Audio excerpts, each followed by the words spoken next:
Story 1. The storm left the cemetery in ruins. The wind had roared through the night like a feral beast, tearing branches from trees and scattering leaves and debris across the graves.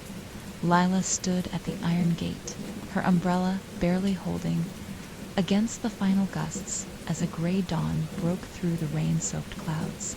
It was supposed to be just another quiet morning in the small town of Ridgewood, but the scene before her was anything but ordinary. Her boots squelched in the mud as she stepped into the cemetery, weaving carefully between gravestones. She didn't know why she'd come, not exactly. Something about the storm had felt off, though she couldn't explain it. It had kept her up all night, a strange thrumming sound in the distance pressing against her skull. When she finally stepped outside at first light, she was greeted by a sight that made her stomach churn. The tree wasn't supposed to be there. It towered in the center of the cemetery, dark and ancient, its gnarled branches stretching high into the sky like twisted fingers clawing at the heavens. Lila froze, her eyes drawn to its roots, which were unnervingly exposed thick, tangled things that pulsed faintly as if alive. She couldn't understand how she had missed it before. She had been here just last week, tending her brother's grave, and there had been nothing like this. For a moment, she thought it must have been struck by lightning. That could explain the blackened bark, the faint scorch marks climbing its trunk, and the ashen smell that hung heavy in the damp air. But lightning couldn't make a tree this size grow overnight. Ridiculous, she muttered under her breath, though the word felt hollow in her mouth. She ventured closer, ignoring the strange sense of unease that prickled at the back of her neck. The tree seemed almost too still, as if it didn't belong here, as if the world around it had frozen in respect or fear. Lila, the voice startled her. She turned sharply to see Mrs. Cartwright, the elderly woman who lived just down the road. She was clutching a shawl tightly around her frail shoulders, her wide eyes fixed on the tree. "Morning, Mrs. Cartwright," Lila said, her voice cracking slightly. "Do you know anything about this? The tree?" The woman didn't answer immediately. She shuffled closer, her steps slow and hesitant, and Lila noticed her hands trembling. "It wasn't here yesterday," she whispered, her voice barely audible. "I came by to lay flowers on my husband's grave. It wasn't here." "Right," Lila said, trying to sound calm, though her heart was racing. "Maybe it's I don't know. Maybe someone planted it. Some kind of memorial project." Mrs. Cartwright gave her a sharp look, her pale face lined with suspicion and something darker fear. "A memorial project doesn't do this," she said, gesturing toward the ground. Lila followed her gaze. The tree's roots weren't just exposed, they had broken through the earth, cracking headstones and displacing the surrounding graves. Several were sunken now, as if the roots had pulled them deeper. Lila's stomach tightened as her eyes landed on one grave in particular. The name carved into the weathered stone instantly familiar. James Harper, her brother. Her breath hitched. She took a step forward before she realized she was trembling. The earth around James's grave looked disturbed, the soil loose and damp as if someone or something had dug there recently. She glanced back at Mrs. Cartwright, but the old woman was already retreating, muttering something Lila couldn't hear. "Wait," Lila called after her. "Did you hear anything? Last night, during the storm?" Mrs. Cartwright paused, her back still turned. "Whispers," she said, barely audible. "I heard whispers." Lila blinked. "Whispers." But the woman didn't respond. She hurried away, her shawl flapping behind her like a warning flag. Left alone, Lila turned back to the tree, her unease growing. The air around it felt heavy, charged, as if the storm hadn't truly passed. She took another step closer, her eyes scanning its jagged bark. It wasn't just blackened, it was marked. Carvings etched deep into the wood-formed patterns that almost looked like letters, though they were unlike any language Lila had ever seen. The wind picked up suddenly, rustling the tree's leaves. It was the only sound in the cemetery, a low whispering noise that seemed to come from all directions at once. Then she heard it. Leela. She froze. It wasn't the wind. It wasn't her imagination. It was a voice soft, distant, and unmistakable. Her heart pounded as she turned in a slow circle, scanning the cemetery for the source. But there was no one there. The graves were silent, the paths empty. Before continue to the story hilo, everyone, and welcome to Terrified Tales. I am here to help you. Today, I know you use this video to fall asleep. So before that, like the video and subscribe to the channel also. Where are you from and what time are you watching? Let us know in the comment now. Get comfortable and relax. It came again, clearer this time, and her breath caught in her throat. It wasn't just any voice. It was James's voice. Her legs moved before her brain could catch up, carrying her toward the tree. The whisper grew louder with every step, though. The words were fragmented, slipping through her grasp like water. She reached the edge of the tree's shadow, the damp earth squelching beneath her boots, and looked up at its massive trunk. James, she whispered, her voice shaking. The air seemed to shift around her, the shadows beneath the tree deepening. For a moment, she thought she saw something move, something dark and slender, slithering along the roots like a serpent. She blinked, and it was gone. James, she called, louder this time. The whisper stopped. The silence that followed was deafening, pressing against her ears and chest like a physical weight. As her head spun and she stumbled back, nearly losing her footing. The tree loomed above her, silent and unmoving, as if mocking her. Pull it together, she muttered, taking a shaky breath. But even as she turned to leave, she couldn't shake the feeling that the tree was watching her. As Lila stepped away from the tree, she felt something soft and cold brush against her ankle. She looked down, expecting to see a leaf or a branch. Instead, she saw a tendril of blackened root retreating into the soil, leaving a faint smear of ash on her boot. Lila didn't sleep that night. The voice, James's voice, had followed her home, lingering in her mind like a faint echo. It wasn't just the sound of it that unnerved her. It was the way it felt, as though the words hadn't reached her ears, but something deeper, something that didn't belong to the physical world. She sat at her small kitchen table, staring at the cup of tea she hadn't touched. The clock on the wall ticked steadily, an anchor in the quiet. Outside, the rain had begun again, though this time it was a light, persistent drizzle that blurred the windows. Her phone buzzed against the table. She flinched, then reached for it. The screen lit up with a name she hadn't seen in months. Rachel Carter. Rachel had been her best friend once, back in high school, though their friendship had grown distant after James's death. Lila hesitated before answering, her voice hoarse from hours of silence. Hey Rachel. Lila, Rachel's voice sounded hurried, breathless. Did you see it? Lila straightened, her pulse quickening. The tree, yes, Rachel said. I just came back into town last night, and God, it's huge. What the hell is it doing there? I don't know, Leela said, gripping the edge of the table. It wasn't there before.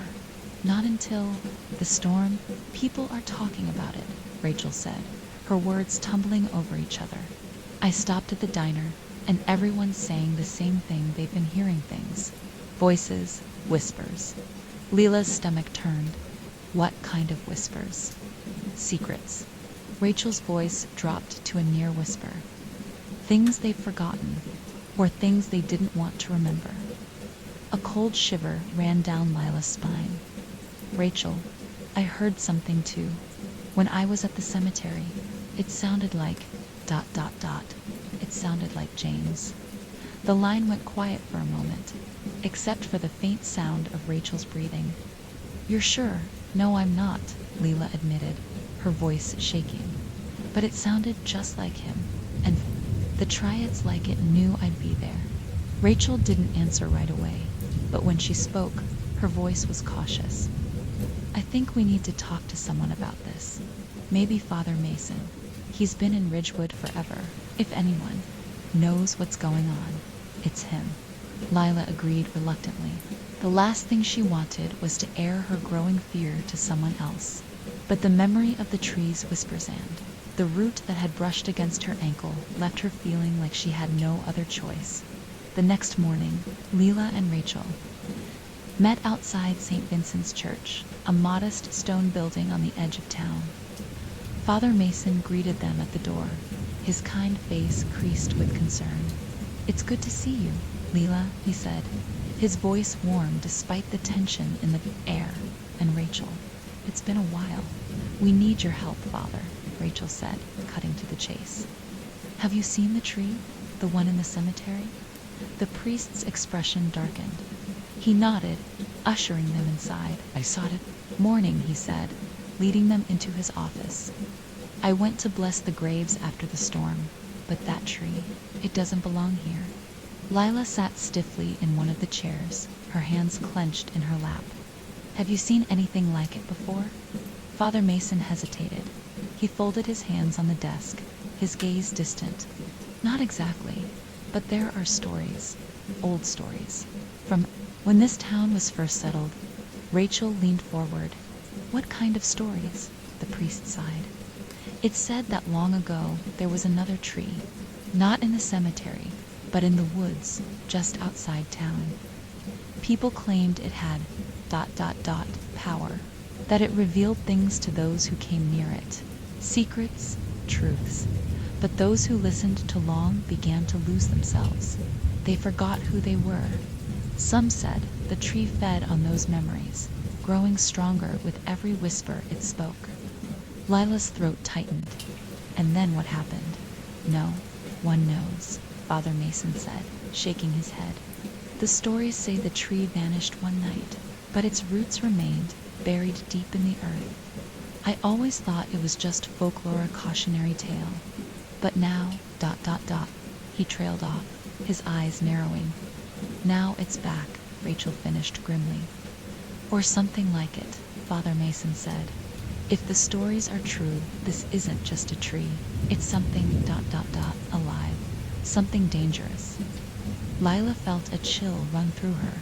The idea was absurd and impossible, and yet she couldn't deny the growing sense of dread that had taken root in her chest. "Father," she said quietly, "it's already started. People are hearing things. Things they don't remember, and it's not just voices. Yesterday, when I was at the cemetery, I saw something. A root. It moved like it was alive." The priest's face paled. He crossed himself, murmuring a prayer under his breath. "Is there a way to stop it?" Rachel asked, her voice urgent. Father Mason hesitated. "I don't know. But if the tree is anything like the one in the old stories, it's not here by accident. It's drawn to something or someone." Leela's heart sank. The memory of the whisper James's voice unbidden in her mind. What if the tree hadn't just drawn her to it? What if it had been waiting for her that evening? Lila returned to the cemetery alone. The rain had stopped, but the air was thick with mist, clinging to her skin as she made her way toward the tree. She carried a flashlight, though its beam seemed feeble against the darkness pooling beneath the tree's canopy. The carvings in the bark were clearer now, the patterns twisting and looping in ways that made her eyes ache if she stared too long. She reached out hesitantly, her fingers brushing the rough surface. It was colder than she expected, the chill seeping into her skin. The whispers began almost immediately. Lila, her breath caught. She stepped back, clutching the flashlight tightly. "Lila," the voice came again, soft and insistent. "Come. Closer." "No," she said aloud, though her voice shook. "You're not real. You're not him." But the whispers didn't stop. They grew louder, overlapping, merging into a chorus of voices she didn't recognize. Snatches of words reached her ears, fragments of sentences that made no sense. Double quotes, ... buried too deep, ... forgotten, ... double quotes, not safe, ... And then, beneath it all, James's voice again. "You have to remember. The light in her hand flickered, and the shadows beneath the tree seemed to shift, creeping closer. She stumbled back, her heart pounding as the ground beneath her feet seemed to ripple like water. "Remember what?" she shouted, her voice breaking. "What do you want from me?" The whispers stopped abruptly. The silence was deafening, pressing in on her from all sides. For a moment, she thought she was alone again. Then the roots stirred. A single tendril uncoiled from the ground, reaching toward her like a hand. The root stopped inches from her boot, its blackened surface glistening in the faint light. Before she could move, it dragged itself back into the earth, leaving behind a shallow hole. At the bottom of the hole was something small and metallic, glinting in the moonlight. It was a locket, her brother's locket. Leela crouched down, her breath shallow as she reached into the small, damp hole. The locket gleamed in the moonlight, impossibly clean for something buried beneath the dirt. She hesitated before picking it up, her fingers brushing against its cold, metallic surface. She knew this locket. James had worn it every day after their mother passed away. It had been her gift to him, engraved with their family initials on the outside and a small, faded photo of the three of them tucked inside. When James died, the locket had vanished. No one could find it not on his body, not anywhere, and now here it was, unearthed by the roots of this impossible tree. Her stomach churned as she stood, the locket clutched tightly in her hand. The whispers were gone now, but the air beneath the tree felt thicker, heavier. She glanced around the cemetery, the flashlight's beam sweeping over rows of gravestones. Everything was still, but she couldn't shake the feeling of being watched. "James," she whispered, her voice trembling. "Are you here?" Nothing, only the faint rustling of leaves overhead, though there was no breeze. She opened the locket with shaking fingers, her nails scraping against the tiny clasp. Inside was the photo she expected, worn and faded, but something else was tucked beneath it. The handwriting was unmistakable, James's blocky, uneven scrawl. "Don't trust it." Leela's breath hitched. The locket slipped from her hand, swinging wildly on its chain. Her flashlight flickered, the beam dimming as the tree's shadow seemed to stretch toward her, black and oily against the ground. A sharp snap behind her made her spin around, heart hammering. Her flashlight caught nothing but the gravestones and the mist curling around them. She backed away from the tree, her hand tightening around the locket. It wasn't safe here. By the time Leela got home, the rain had started again, pounding against her windows in relentless sheets. She locked the door behind her, double it before collapsing onto her couch. The locket sat on the coffee table in front of her, its chain coiled like a snake. She couldn't stop staring at the note. Don't trust it. Trust what? The tree, the voice, James. Her hands were trembling. She grabbed her phone and dialed Rachel, her fingers fumbling over the screen. The phone rang twice before Rachel picked up. "Lila." Rachel sounded groggy, her voice thick with sleep. "It's past midnight." "What's going on?" "I found something," Leela said, trying to keep her voice steady. "At the cemetery, near the tree." Rachel was quiet for a moment, then her voice sharpened. "What do you mean? What did you find?" "A locket," Leela said. "James's locket. It was buried under the roots. And there was a note inside, Rachel, in his handwriting." "What did it say?" "Don't trust it." There was a long pause. Leela could hear Rachel's breathing on the other end of the line, shallow and uneven. "Do you think it's real?" Rachel asked finally. "The note, I mean. What if it's just ... I don't know. A trick. A trick by who?" Lila snapped, her frustration bubbling over the tree. "Rachel, I don't even know how this locket got there. It disappeared when he died, and now it's back. You tell me how that makes sense." "I don't know," Rachel said softly. "But maybe we should figure it out together." "Figure it out how?" Leela slumped back against the couch, pressing a hand to her forehead. "The tree doesn't make any sense. It's not supposed to exist. And now it's dragging up pieces of the past like it knows everything about us. Maybe it does, Rachel said quietly. Lila froze. Maybe that's why it's here, Rachel continued. You heard Father Mason, that old Tretha. One from the stories it fed on people's secrets, their memories. What if this is the same thing? What if it's feeding on us? The words sent a cold shiver through Lila. She thought of the whispers, the way they seemed to pull at her, burrowing into the cracks of her mind. And the locket, how had it known to give her that? Rachel's voice brought her back to the present.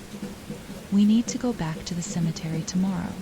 During the day this time, maybe we'll find something we missed. Lila hesitated, her gaze falling to the locket. She didn't want to go back, but what choice did she have? If there was even a chance of understanding what was happening, she had to take it. Okay, she said finally. Tomorrow. The cemetery felt different in the daylight. The mist was gone, and the rain had stopped, leaving the air crisp and cold. Lila and Rachel stood at the edge of the cemetery, staring at the tree dot in the light. Its size was even more overwhelming. Its branches stretched wider than she remembered, their shadows casting long, jagged shapes over the graves. The carvings in its bark were clearer now, their patterns looping in ways that made her stomach twist. How does something like this just appear overnight? Lila didn't answer. Her eyes were drawn to the ground beneath the tree, where the roots twisted and coiled like snakes. The soil was loose and dark, still damp from the rain. What are we looking for? Rachel asked, breaking the silence. Anything, Lila said, scanning the ground. Another note, another clue, I guess. Rachel gave her a skeptical look, but started searching. They moved carefully, picking their way around the exposed roots and broken headstones. The air beneath the tree was colder, heavier, as though the storm had never really left. Lila's eyes fell on a gravestone near the tree's base. Its surface cracked and weathered. She knelt, brushing the dirt away from the inscription. What is it? Rachel asked, stepping closer. Lila didn't answer right away. The name on the gravestone was unfamiliar, but the dates caught her attention. 1853 to 1877. Look at this, Lila said, pointing to the stone. This person was 24 when they died. So Lila said, her voice tight. James was 24 when he died. Rachel frowned. You think it's a coincidence? I don't know, Lila admitted. But look at the date. This person died in 1877. That's the same year Father Mason said the old stories came from, the year the first tree disappeared. Rachel's face paled. You think this person has something to do with it? I don't know, Lila said again, her voice quieter this time.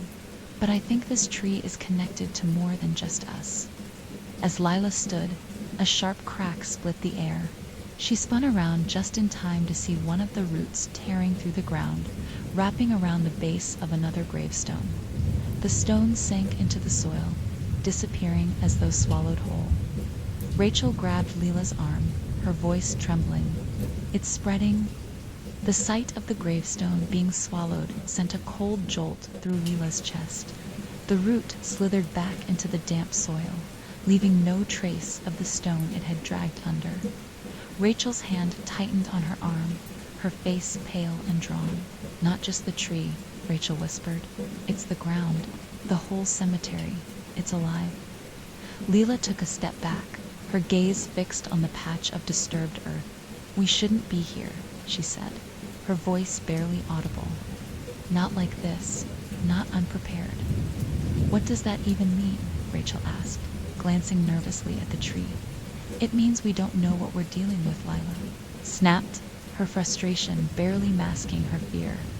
She pointed toward the tree's gnarled trunk, where the carvings seemed to writhe and shift in the corner of her vision. This thing, whatever it is, it's older than we are, older than this town, and we're just standing here, waiting for it to decide what to do with us. Rachel opened her mouth to respond, but a faint noise stopped her. It was low and distant, like the hum of a faraway storm, but it was growing louder.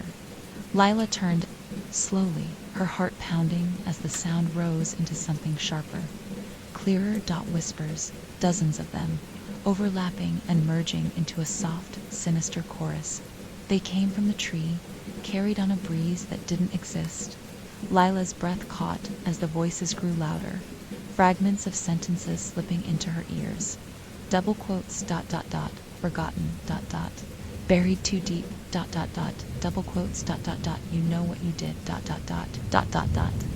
Wasn't an accident, dot dot dot. She clapped her hands over her ears, but the whispers didn't stop. They pressed against her skull, relentless and accusing. Dredging up memories she'd tried to bury, James's face flashed in her mind, his laughter, his anger, the last argument they'd ever had. Lila, Rachel said, her voice cutting through. The noise. What's wrong? Lila blinked, the whispers fading into the background.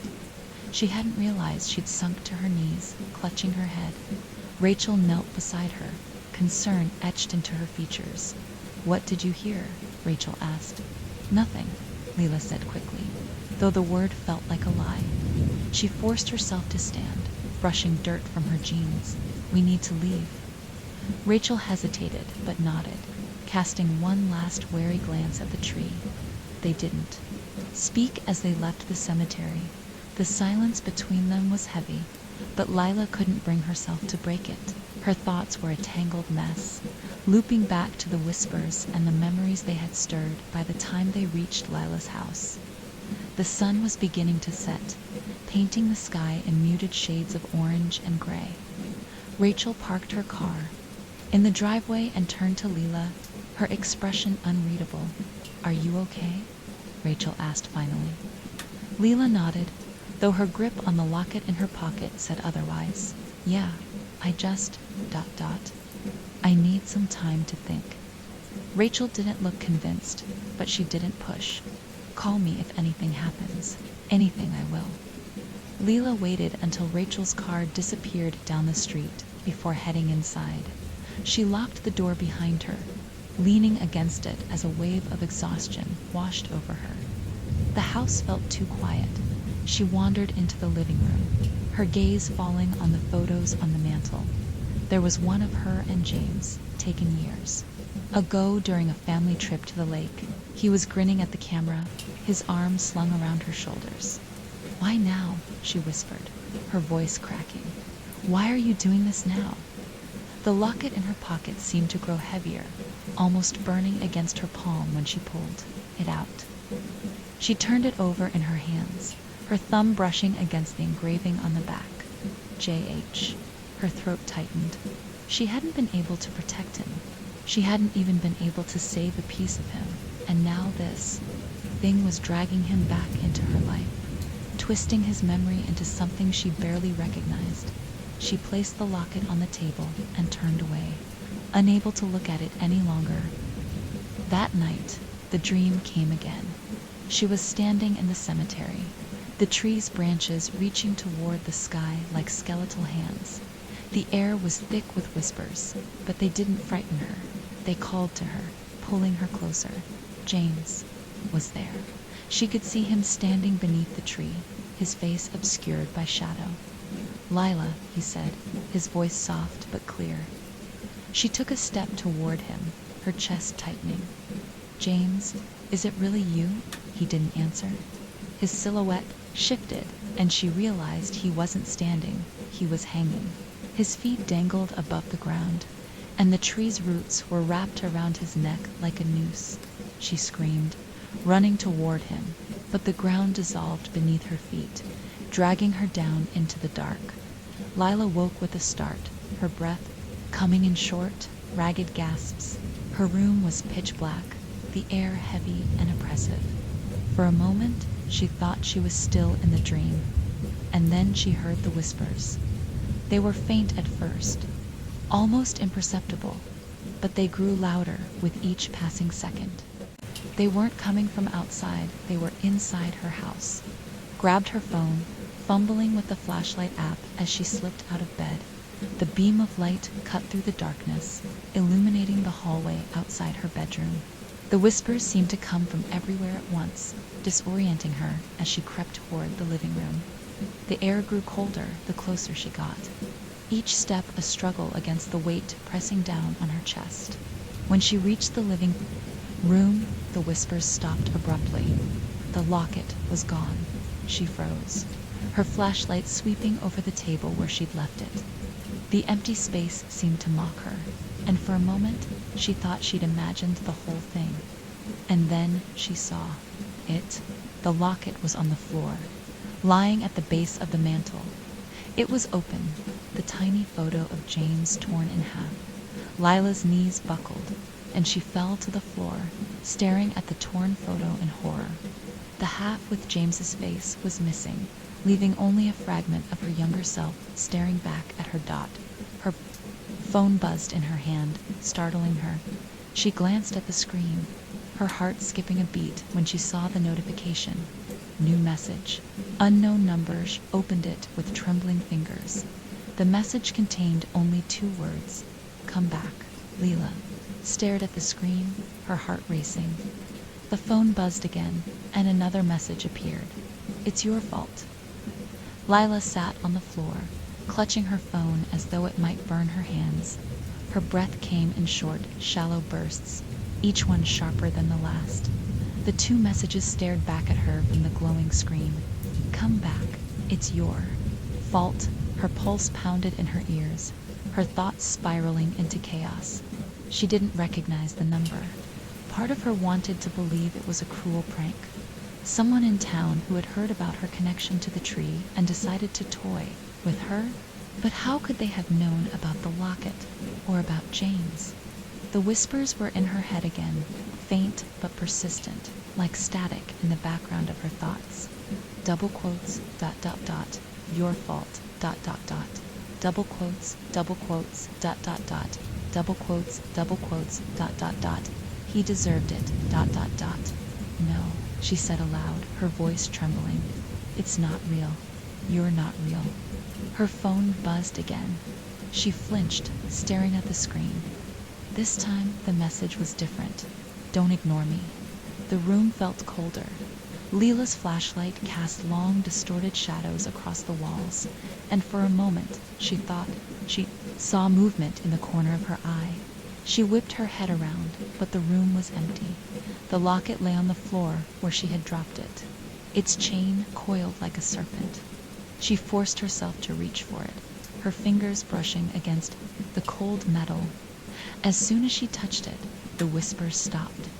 The silence was deafening, pressing against her ears and chest. She stared at the locket, her hands trembling. The photo of James was still torn, the missing half nowhere to be found.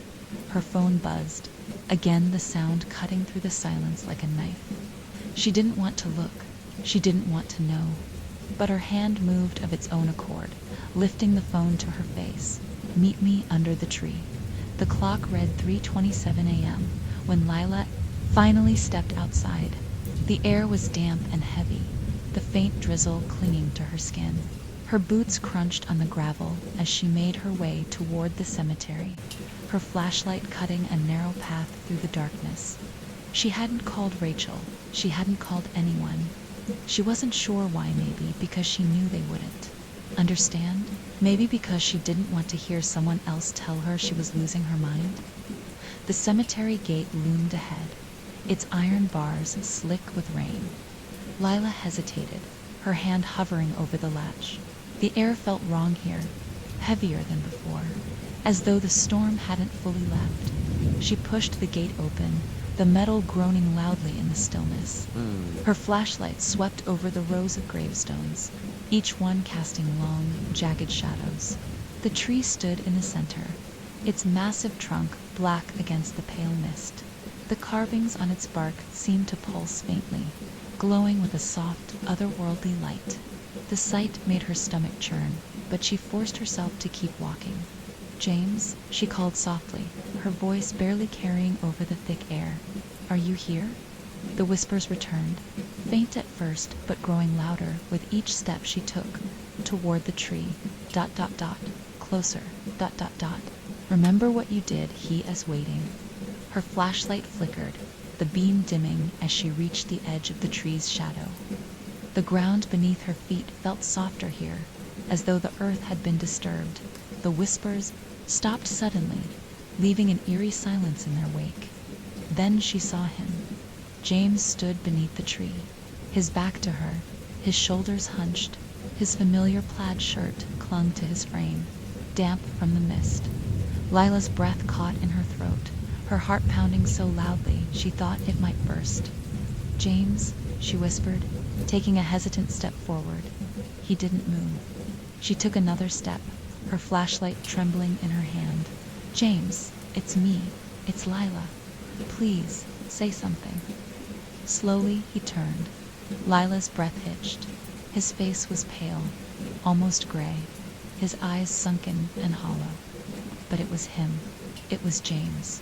"You came back," he said, his voice soft but hoarse, like it had been scraped raw.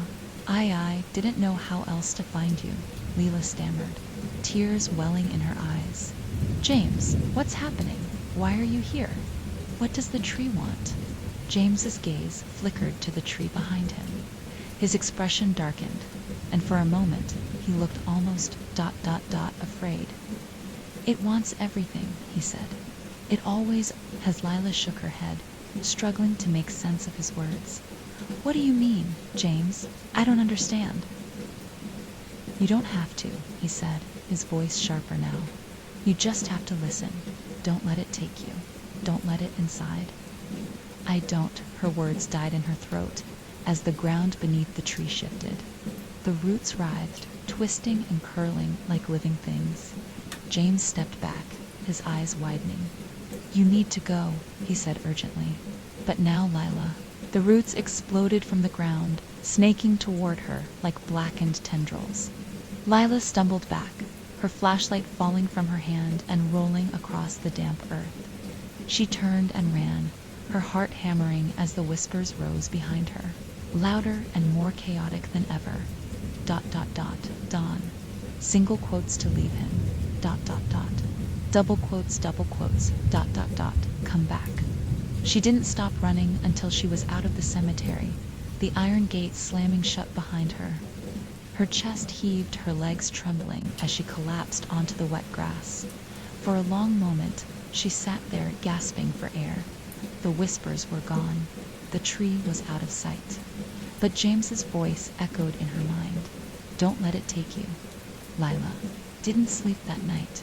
When the first rays of sunlight crept through her window, she was still sitting on her couch, clutching the locket like a lifeline. The torn photo stared back at her, mocking her with its emptiness. Rachel arrived mid-morning, banging on the door with enough force to shake the frame. "What happened?" Rachel demanded, as soon as Lila opened the door. "You look like you've seen a ghost." Lila almost laughed at the irony, but stopped herself. Instead, she stepped aside, letting Rachel in. "I saw him," she said, her voice flat. "So, James." Rachel froze. "What?" Lila sank onto the couch, the weight of the night pressing down on her. "He was at the tree. He told me to leave, to stay away." Rachel sat beside her, her face a mix of disbelief and fear. "Lila, are you sure it was him? Are you sure it wasn single quotes T ... something else?" "I don't know," Lila admitted, her voice cracking. "It looked like him. It sounded like him. But ... double quotes." She trailed off, shaking her head. "He said the tree wants everything, that it always has." Rachel frowned. "What does that even mean?" "I don't know," Lila said again, her frustration bubbling over. "But I think we need answers. Real answers. And I think they're buried with the tree." Rachel hesitated, her gaze drifting to the locket in Lila's hand. "If we go back," she said slowly, "we might not make it out again." Lila stared at the torn photo, her resolve hardening. "We have to try." Lila's hands trembled as she slipped the locket back into her pocket. Her mind was a storm of conflicting emotions, fear, anger, confusion, but beneath it all was a singular growing determination. Whatever the tree was, whatever it wanted, it had pulled James into its grasp, and she wasn't going to let it keep him. Rachel leaned against the arm of the couch, her arms crossed tightly over her chest. "You're really going back there," Lila nodded. "I don't have a choice. James told me to stay away, but if he's trapped there, if there's even a chance I can bring him back, I have to try." Rachel exhaled sharply, pacing the small living room. "You heard what Father Mason said. That tree, it's not just some freak of nature. It's alive, it's dangerous, and whatever's tied to it, it's older than either of us can imagine." "Then help me figure it out," Lila said, her voice pleading. "There has to be something in this town's history, something we've missed. The stories Father Mason talked about, the other tree, there's got to be more. A connection." Rachel hesitated, her brow furrowed. Finally, she stopped pacing and sighed. "Okay, let's start with the archives." The Ridgewood Historical Society was housed in a nondescript brick building on the outskirts of town, its exterior weathered by years of neglect. Lila and Rachel pushed through the heavy wooden doors, the faint smell of mildew greeting them as they stepped inside. The front desk was empty, but the faint hum of fluorescent lights guided them deeper into the building. Rows of shelves lined the walls, packed with dusty books, yellowed newspapers, and aging file boxes. Rachel ran a finger along one of the shelves, wincing as it came away coated in dust. "Does anyone even come here anymore?" "Probably not," Lila said, already scanning the nearest stack of files. "But that just means no one's been around to throw anything away." They split up, each taking a section of the archives. Lila focused on the oldest records, pulling out ledgers and handwritten journals from the 1800s. The pages were brittle under her fingertips. The ink faded, but still legible. She was halfway through a leather-bound book labeled Ridgewood Parish, records 1850 to 1880, when something caught her eye. October 9th, 1877. Another disappearance. Jacob Henderson, age 9. His parents claim he was last seen playing near the woods. Her pulse quickened as she flipped through the next few pages. More entries followed, each one describing missing persons, all from the same year. October 22nd. Mary Walsh, aged 36, found wandering near the cemetery. She spoke of a tree that whispered to her, but could recall little else. November 3rd. Samuel Carter, age 24, vanished after visiting the graves of his family. Witnesses report seeing him near the tree just before sunset. Lila, Rachel, called from across the room. "I think I've got something." Lila hurried over, clutching the parish record tightly. Rachel had spread a collection of newspaper clippings across a table, her fingers hovering over one in particular. It was a sketch, rough and hastily drawn. A tree with twisted branches, its roots spreading like a spider's web. "The Ridgewood Sentinel," Rachel read aloud. November 13th, 1877. Local residents report strange occurrences near the cemetery. A tree, previously unseen, has taken root among the graves, its presence coinciding with a series of disappearances. Lila pointed to the article's byline. "Who wrote it?" Rachel squinted at the faded text. "Henry Ambrose." "That name's familiar," Lila said. "I think he was one of the town's founders." Rachel flipped to another clipping. This one dated a few months later, February 3rd, 1878. "The Ambrose family estate has been abandoned, following Henry Ambrose's sudden death. His journals, recovered by authorities, suggest he was conducting experiments related to the tree in the cemetery. Residents believe his actions may have unleashed something unnatural." Lila's stomach churned. The tree didn't just appear. Someone brought it here. "Or something," Rachel muttered. She turned to Lila, her expression grim. "If this Henry Ambrose guy was experimenting with the tree, maybe his journals are still around. They could tell us how this all started." The Ambrose estate was a sprawling property on the edge of Ridgewood, its grand facade now crumbling. Under decades of decay, Lila and Rachel stood at the wrought iron gate, staring at the overgrown grounds. "Are we seriously doing this?" Rachel asked, though she was already reaching for the gate. "You suggested it," Lila said, pushing the gate open with a loud creak. The path to the front door was barely visible, obscured by weeds and tangled vines. The house itself loomed ahead, its windows shattered and its roof sagging. They stepped inside, the floorboards groaning under their weight. Dust hung thick in the air, swirling in the beam of their flashlights. The walls were lined with shelves, many of them empty, but a few still held books and papers. "Start looking," Lila said, her voice hushed. Rachel moved to the far side of the room, scanning the shelves while Lila focused on a nearby desk. The drawers were stuck, the wood swollen from years of damp, but she managed to pry one open. Inside was a stack of faded papers, bound together with twine. She pulled them out carefully, her heart racing as she scanned the first page. It was a journal entry dated November 1st, 1877. The tree's arrival was no accident. "I have spent months preparing the soil, invoking the old rites passed down through my family. The power within it is ancient, far beyond our understanding. It speaks to me, promising knowledge, strength, but there is a price. The roots are insatiable, feeding on the memories of those who come too close. I fear I have awakened something that cannot be controlled." "Lila," Rachel said, her voice tense. Lila looked up to see Rachel standing in front of a massive painting that had been hidden beneath a sheet. The canvas depicted a man, Henry Ambrose, judging by the plaque beneath it, but the background made Lila's blood run cold. Behind the man was the tree, its branches stretching wide, its roots coiled around gravestones. But in the painting, the tree wasn't just a tree.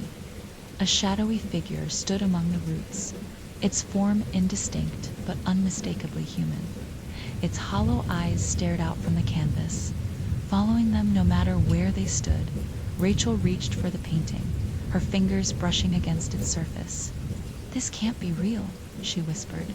The air in the room seemed to shift, growing colder. Lila's flashlight flickered, and for a moment she thought she heard the faintest whisper. ... You shouldn't have come. ... The whisper grew louder, and the room plunged into darkness. Lila's heart raced as she reached for Rachel, but her hand grasped only air. "Rachel," she called, her voice trembling. There was no answer, only the whisper, circling her like a predator. ... It's already too late. ... Rachel. Lila's voice echoed in the darkened room, her heart pounding as she swung her flashlight wildly. The beam flickered, cutting through the suffocating blackness, just enough to illuminate empty shelves and peeling wallpaper. It was gone. The whisper surrounded her, louder now, slithering through her ears like oil. ... You called it here. ... You brought it back. ... Double quotes. You can't stop it. ... Her chest tightened, and the air felt heavy, pressing against her ribs. "Rachel," she called again, desperation cracking her voice. A loud creak echoed from somewhere deeper in the house, followed by the faint sound of footsteps. Lila's flashlight snapped to the doorway, its weak beam illuminating the narrow hall. She hesitated, every nerve in her body screaming at her to run, but she couldn't leave Rachel behind. Clutching the flashlight like a weapon, she forced herself forward, her boots creaking on the warped wooden floor. The hallway stretched longer than it should have, the shadows at the edges of her vision twisting unnaturally. She passed door after door, all of them ajar, their interiors swallowed by darkness. The whispers grew softer, more distant, but they never truly faded. She stopped abruptly when she reached a set of stairs leading down. The wooden steps disappeared into darkness, and from below came a faint sound, the shuffle of movement, the scrape of something heavy being dragged. "Rachel." Lila called, her voice trembling. No answer. She took a step down, the wood groaning beneath her weight. Her flashlight barely pierced the darkness, but she could make out the faint outline of a room at the bottom of the stairs. The air grew colder with each step, her breath visible in thin white puffs. The oppressive silence made her ears ring, every creak of the stairs amplified tenfold. When she reached the bottom, the beam of her flashlight landed on a set of shelves stacked with jars, their glass surfaces covered in a thick layer of grime. The jars were filled with unrecognizable substances, roots, dried herbs, and dark, viscous liquids. The room smelled of damp earth and rot, the scent clinging to the back of her throat. "Rachel," she tried again, her voice barely above a whisper. This time, there was a response.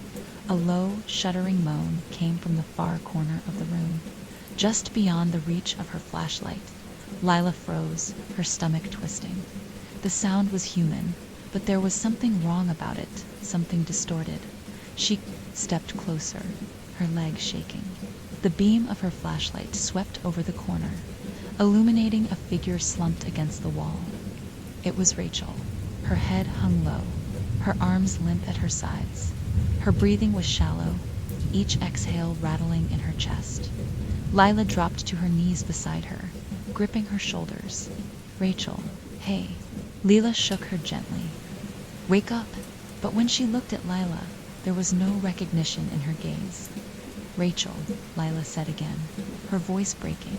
"It's me. It's Lila." Rachel blinked slowly, her lips parting as though she were about to speak. But instead of words, a faint whisper escaped her mouth. Double quotes, ...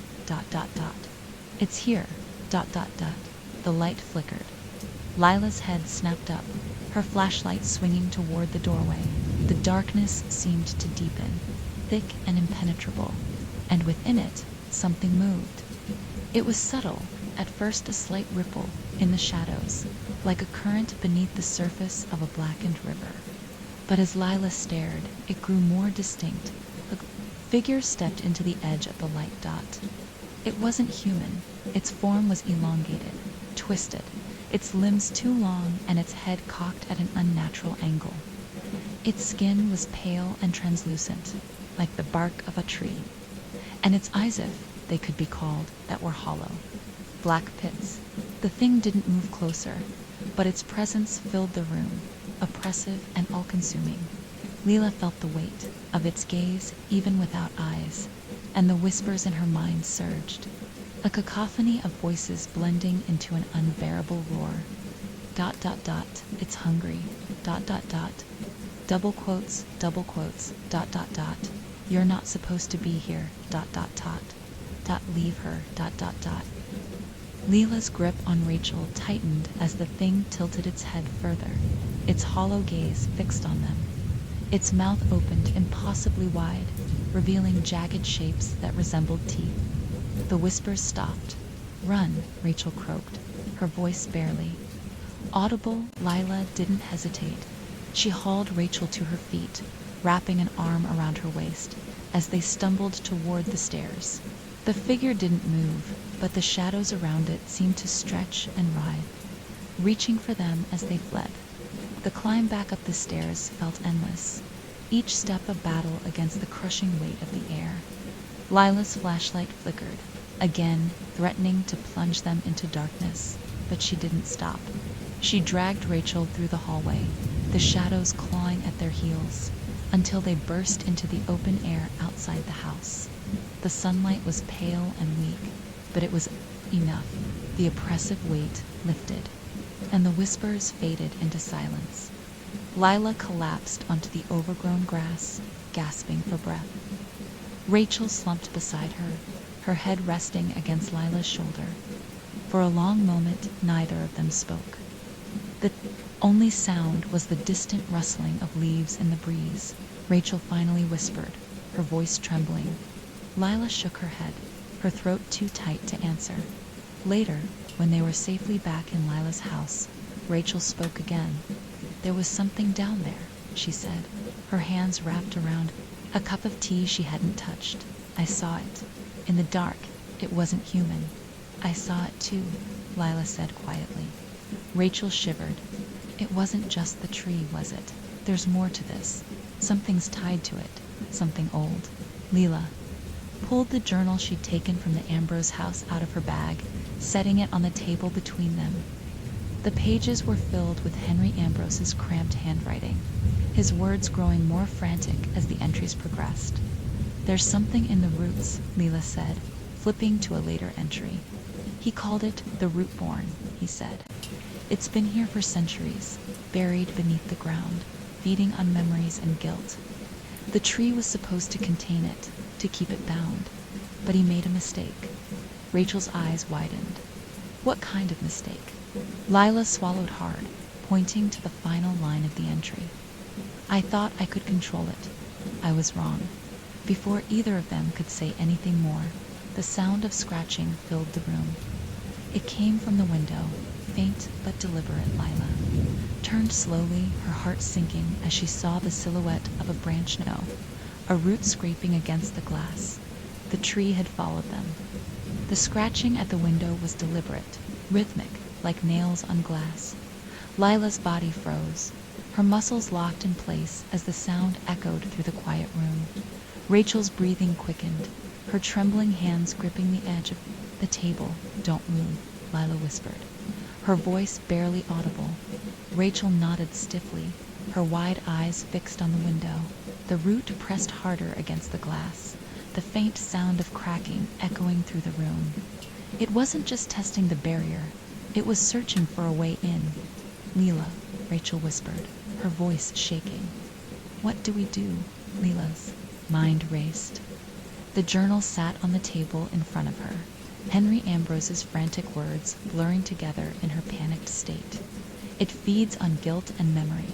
That phrase echoed in her head, loud and insistent. The scratching stopped suddenly. The silence that followed was worse, an oppressive stillness that filled every corner of the room. Rachel opened her mouth to speak, but before she could, a low whisper rippled through the air. Double quotes, ... "You can save him, ... Leela stiffened. The voice wasn't Rachel's, and it wasn't coming from outside.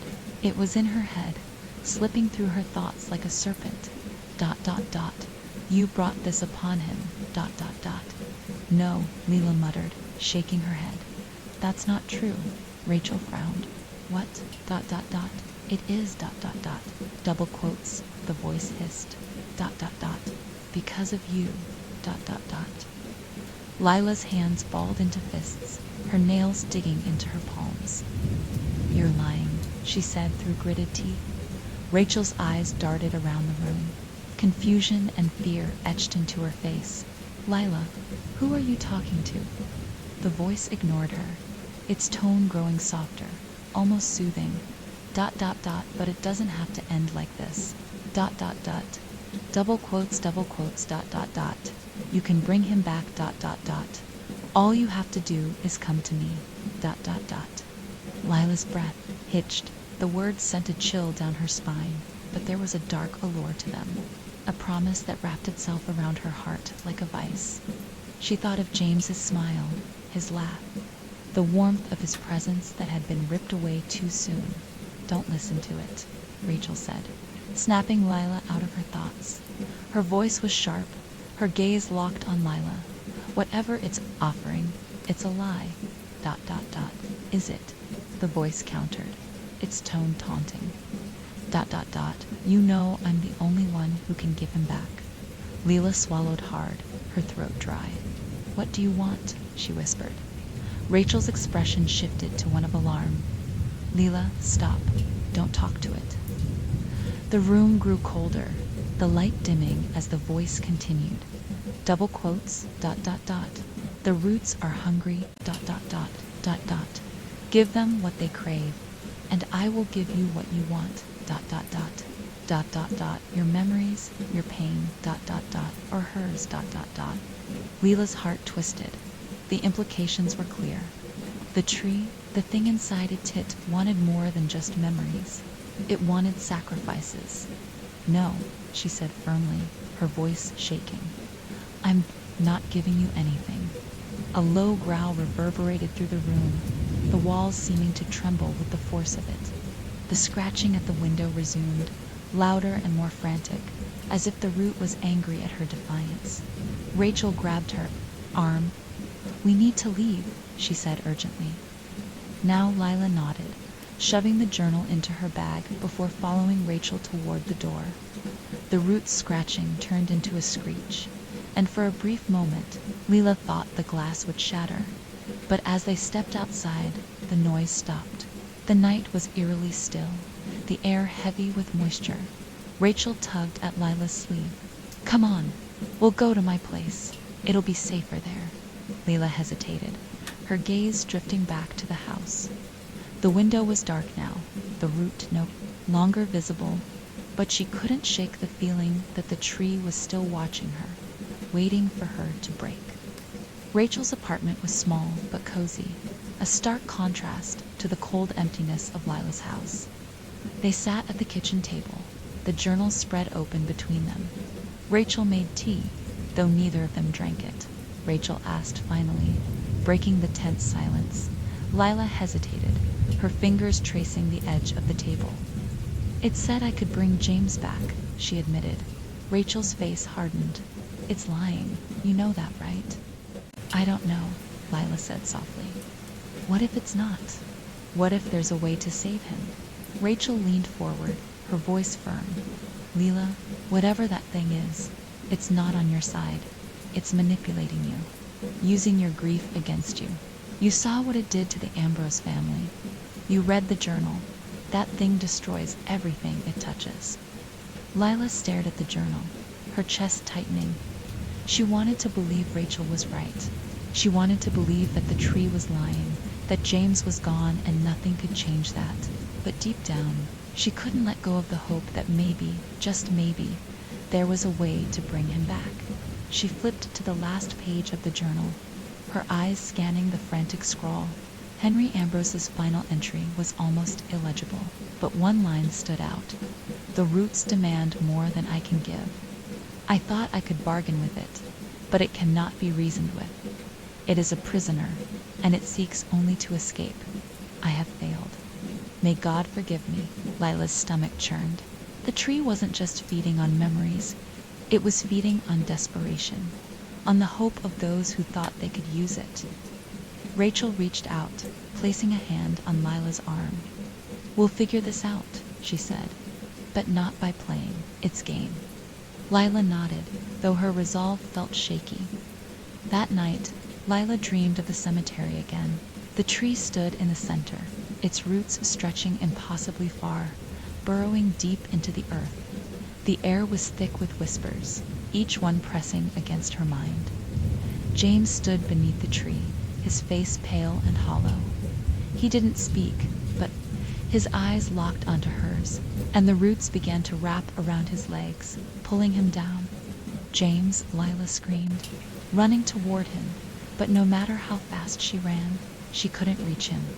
The tree's branches stretched toward her, blocking her path, and the whispers grew louder, drowning out her cries. ... "You can still save him. ...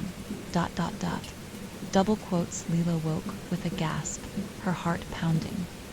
The room was dark, the air cold. She reached for her phone, desperate for some sense of normalcy, but froze when she saw the screen. A new message had appeared. "Tomorrow, the roots will take someone." The words on the phone screen burned in Lila's mind like a brand. "Tomorrow, the roots will take someone." She stared at the glowing message, her chest tightening with each passing second. Her hands trembled, and her first instinct was to delete it, to erase the evidence of the message's existence. This wasn't a prank or a random text, it was the tree. Her breathing quickened as she tried to process the meaning behind the message. Someone who would it take? Could she stop it? The question swirled in her head, blending with her growing panic. The faint sound of movement startled her, and she whipped her head toward the kitchen, only to see Rachel emerging, rubbing her eyes. "You okay?" Rachel asked groggily, her voice laced with concern. Lila hesitated, hiding her phone behind her back. "Yeah," she lied, her voice too tight. "Couldn't sleep. Rachel gave her a skeptical look, but didn't push. Me neither. You want some tea or something? No, I'm fine, Leela said quickly, her mind racing. She didn't want to tell Rachel about the message not yet. Rachel was already on edge, and the last thing Lila needed was for her to panic. Rachel nodded absently and wandered back toward the kitchen. Lila turned her attention back to her phone, staring at the message again. The weight of it pressed against her chest, suffocating by morning. The oppressive dread hadn't eased. If anything, it had only grown worse. The message was etched into her mind, a warning that refused to be ignored. Rachel seemed to sense her tension as they sat at the table, the untouched journal between them. You're acting weird, Rachel said finally, breaking the silence. Lila hesitated, the words catching in her throat. She wanted to tell Rachel everything, to share the message, the dream, the growing certainty that the tree was targeting them, but the fear of saying it aloud kept her quiet. I'm just tired, she said instead, though the lie felt flimsy even to her. Rachel didn't look convinced, but she didn't press the issue. She glanced at the journal, flipping idly through its pages. We need to figure out what to do next, she said. If this thing is tied to the town's history, there's got to be more than just Ambrose's journal. Other records, maybe. Or I don't know, something. Lila nodded absently, her thoughts elsewhere. Her phone buzzed in her pocket, and she flinched, her pulse spiking. She pulled it out slowly, dreading what she might see. Another message, you have until sunset. The words were simple, but they hit her like a punch to the gut. Her hands shook as she read the message again, her mind scrambling for answers. Sunset. That gave her only a few hours, Lila. Rachel's voice snapped her out of her spiraling thoughts. What is it? She couldn't keep it to herself any longer. There's something I didn't tell you, she admitted. Rachel frowned. What do you mean? Leela took a deep breath, forcing herself to meet Rachel's gaze. The tree's been ... sending me messages. On my phone? It started last night. Rachel's face paled. What kind of messages? Rachel's eyes widened as she read it, her hand flying to her mouth. You have until sunset, Rachel repeated, her voice shaking. What does that mean? I don't know, Lila said, her voice cracking. But the message before this one said the roots will take someone. Rachel, I think the tree is demanding another sacrifice. The rest of the morning passed in a blur of frantic research and rising tension. Leela and Rachel pored over the journal again, searching for anything they might have missed. But the entries only reinforced what they already knew. The tree was ancient, its power tied to its ability to feed on memory and guilt. But one line, in particular, stood out to Lila, one she hadn't paid enough attention to before. The roots hunger for what we bury. They take the pieces of us we wish to forget, but the more we give, the stronger it becomes. She read the line aloud, and Rachel frowned. What does that mean? I think it's talking about sacrifices, Lila said slowly. The roots feed on memories, on pain and guilt. But maybe it's not just taking memories. Maybe it's taking people. Rachel shuddered. That would explain the disappearances and the whispers. It's like it's targeting people, drawing them in. Like James, Lila said softly. Rachel's gaze softened. Lila, you don't know that. Whatever happened to James, it might not have anything to do with the tree, but what if it does? Leela said, her voice rising. What if this thing took him? What if she stopped herself, the words catching in her throat? She couldn't finish the thought. Rachel reached across the table, gripping Leela's hand. We'll figure this out, she said firmly. But we're not letting that thing take anyone else. Not today. As sunset approached, the air grew heavier, the oppressive atmosphere thickening with each passing hour. Lila and Rachel made their way back to the cemetery, their steps slow and reluctant. The tree loomed ahead, its twisted branches silhouetted, Against the dying light, the carvings in its bark seemed to glow faintly, pulsating with an unnatural rhythm. Leela clutched the journal tightly, her eyes scanning the ground for any sign of movement.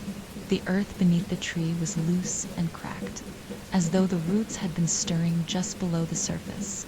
"We shouldn't be here," Rachel said, her voice tight. "This feels like a trap." "It probably is," Lila admitted. "But if we don't face it, someone else will pay the price." They stopped at the edge of the tree's shadow, the air growing colder as they stepped closer. The whispers started almost immediately, faint and insistent. Dot dot dot. "You brought this on yourself. Dot dot dot. Dot dot dot. It was always going to end this way. Dot dot dot. Give it what it wants." Dot dot. Lila's grip on the journal tightened. "We're not giving you anything," she said aloud, her voice shaking. The ground trembled beneath their feet, and the whispers grew louder, overlapping into a chaotic roar. Rachel grabbed Leela's arm, her eyes wide with panic. "Leela, we need to go," she said urgently. Before Leela could respond, the earth split open at the base of the tree, and a massive root erupted from the ground, coiling toward them like a serpent. Leela stumbled back, her heart pounding as the root lunged toward her. But instead of attacking, it stopped inches from her feet, its blackened surface glistening. From the shadows of the tree, a voice emerged, low and resonant. "Make your choice." The voice emanating from the tree felt like it was inside her head, vibrating in her skull and chest, wrapping around her thoughts like chains. Lila froze, staring at the root as it pulsed faintly, alive in a way that defied reason. Rachel tugged at her arm, her voice frantic. "Lila, don't listen to it. You have to go." But Lila couldn't move. Her feet felt anchored to the ground, as though the roots beneath her had already claimed her. The whispers grew louder, more insistent, overlapping until they were an unbearable cacophony. Dot dot dot.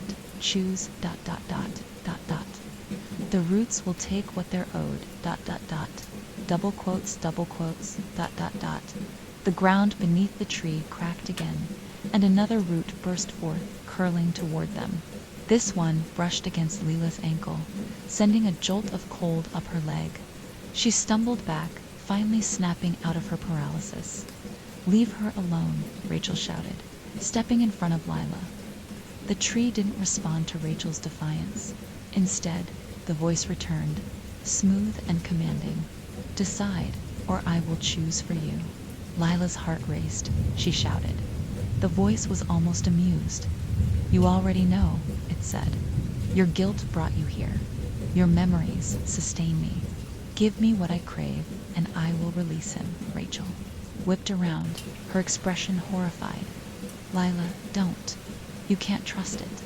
"I can bring him back," the voice continued, the words heavy with temptation. "You've seen him, heard him. He is here, trapped beneath the roots, but you hold the power to free him." Lila's chest tightened, her thoughts a chaotic whirlwind. James. The thought of him trapped, suffering. Was it possible? Could the tree really bring him back? She clutched the journal tighter, the weight of Henry Ambrose's warnings pressing on her mind. It cannot be reasoned with. It seeks only to escape. Rachel grabbed her shoulders, shaking her. "Lila, look at me. This thing is lying to you. If you give it what it wants, it'll destroy you. It'll destroy both of us." "I don't know what to do," Leela whispered, tears streaming down her face. "What if it's right? What if James is still here?" Rachel's voice softened. "Lila, if you give in to this thing, it won't stop. It'll just keep taking. Look what it's already done." "Enough," the voice growled, and the roots surged forward, circling the two women like a living cage. "You test my patience. Choose, or I will take you both." The ground shifted beneath their feet, and Leela felt herself sinking slightly. As the roots twisted and writhed, the carvings on the tree's trunk glowed brighter, the symbols pulsing like a heartbeat. Rachel cried, grabbing her arm. "We have to move." But there was nowhere to go. The roots blocked every path, their blackened surfaces glistening in the dim light. Lila's mind raced as she clutched the locket in her pocket, her fingers trembling. "What do you want?" she shouted. "What's the price?" The voice was cold and deliberate. "Your guilt, your memories, your pain. The pieces of you that hold him here, offer them, and he will be free." Rachel's grip on her arm tightened. "Lila, don't listen to it. If you give it what it wants, you'll lose yourself. Do you? Hear me. You'll lose everything." Lila's heart ached. She thought of James, of the years they'd spent together, of the hole his death had left in her life. The guilt she'd carried since that day was a constant weight, a wound that refused to heal. What if she could undo it? What if she could bring him back? But the warnings echoed in her mind, Henry Ambrose's words scrawled in frantic desperation. "It feeds on what we bury. It cannot be controlled." "What happens if I refuse?" Lila asked, her voice shaking. The roots tightened around them, the voice dripping with malice. "You refuse at your peril. I will take what I am owed, your memories, your guilt, your pain, or hers." Stomach dropped as the meaning became clear. The tree would take Rachel if Lila didn't offer herself. "No," she whispered, her voice cracking. "Yes," the voice hissed. "Decide." Rachel looked at her, her eyes wide with fear. "Lila, listen to me. You don't have to do this. We can find another way. There has to be another way." "What if there isn't?" Lila said, tears streaming down her face. "What? If this is the only way to save him?" Rachel shook her head fiercely. "Even if it could bring him back, it's not worth it. You can't give this thing what it wants. You don't know what it'll do." The roots surged closer, the glow of the tree intensifying. The air grew colder, heavier, suffocating. Lila gripped the locket tightly, her mind a whirlwind of pain and doubt. The tree was right about one thing: her guilt had brought her here. She'd carried it for years, buried it deep, but it had festered like a wound. And now, standing here beneath the tree's shadow, she couldn't deny the truth. "James died because of me," she said softly, the words like knives in her chest. Rachel's expression crumpled. "Lila, no, it's true," Lila continued, her voice trembling. "The day he died, we fought. He was so angry, and Aya told him I wished he'd just disappear." Her knees buckled, and she sank to the ground, clutching the locket. "Like a lifeline," he stormed out. "He didn't come back. I didn't even look for him. I just stayed home and told myself he'd cool off." Rachel knelt beside her, tears streaming down her face. "Lila, you can't blame yourself for that. You didn't know that I did," Lila whispered. "I knew he was hurting. I knew he needed me, and I let him go. If I hadn't..." Her voice broke, and she shook her head. "I have to fix this. I have to make it right." Rachel grabbed, her shoulders forcing her to meet her gaze. "Lila, listen to me. This isn't your fault. And giving yourself to that thing won't bring him back. It'll just destroy you. Don't let it win." The tree groaned, its branches twisting, as the roots coiled tighter around them. The voice returned, colder than ever. "Time is up." The roots surged forward. "I'm sorry," she whispered. Before Rachel could stop her, Lila stepped forward, toward the waiting. The roots parted as Lila stepped forward, their movements slow and deliberate, like predators savoring their prey. The ground beneath her felt alive, shifting with each step, pulling her closer to the massive tree.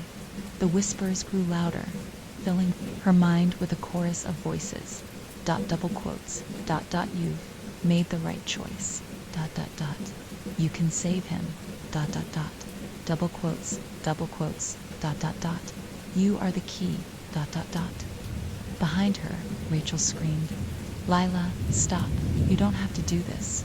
Lila hesitated for a fraction of a second, her chest tightening at the sound of Rachel's voice. But the tree's whispers drowned out everything else, its presence overwhelming. Her fingers clutched the locket in her pocket. Lila said, her voice barely audible. "No," Rachel shouted, scrambling forward, but the roots lashed out, forming a barrier between them. Rachel pounded her fists against the blackened tendrils, her sobs tearing through the night. "Please." Lila turned back to her with tears streaming down her face. "You don't understand. I have to make it right. If there's even a chance. ... Double quotes, her voice cracked. "It's my fault, Rachel. I have to fix it." Rachel shook her head violently. Desperation etched into every feature. "This thing doesn't want to fix anything. It's using you. Please, Lila, don't let it take you too." The tree groaned, its massive branches twisting overhead. The carvings along its trunk pulsed with light, the strange symbols glowing brighter with each passing second. The roots around Lila's feet tightened, their cold, rough texture pressing against her skin. Double quotes. "You are ready. Double quotes," the voice said, deep and resonant. "Let go of what binds you, and he will be free. ... The roots coiled higher, brushing against her knees now, their movements slow and deliberate. Lila's heart pounded in her chest as she looked up at the towering tree. "What do I have to do?" she asked, her voice trembling. "Give me what you carry," the voice replied. "The weight in your heart, the memories that keep you tethered, the guilt that binds you to him. Surrender it all, and he will return to you." Her breath caught in her throat. She knew what the tree was asking. It didn't just want her guilt, it wanted everything. Every memory of James, every moment they had shared. If she gave it up, there would be nothing left. "You'll take it all," she whispered. "Everything," the voice confirmed. Lila's knees buckled as the weight of the choice bore down on her. She thought of James's smile, the way his laughter had filled a room. She thought of the arguments, the apologies, the quiet moments when they had been each other's anchor. And she thought of the last time she had seen him. His face twisted in anger, his voice sharp and cutting as they fought. The guilt she had carried since that day had been unbearable. But the thought of losing even the bad memories felt like a second death. Rachel's voice cut through her thoughts, raw and desperate. "You'll lose yourself. If you let it take those memories, you'll lose everything that makes you you. ... Choose ... The tree demanded, its voice growing harsher. The roots around her legs tightened, pulling her closer to the tree's massive trunk. The carvings glowed so brightly now that they lit up the entire cemetery, casting eerie, shifting shadows across the gravestones. "I don't know if I can," Lila whispered, her voice breaking. ... You must." Her hand tightened around the locket, her tears falling freely now. She wanted to believe there was another way, but every moment that passed felt like another inch of James slipping further away. The roots shifted suddenly, dragging her forward until she was standing at the base of the tree.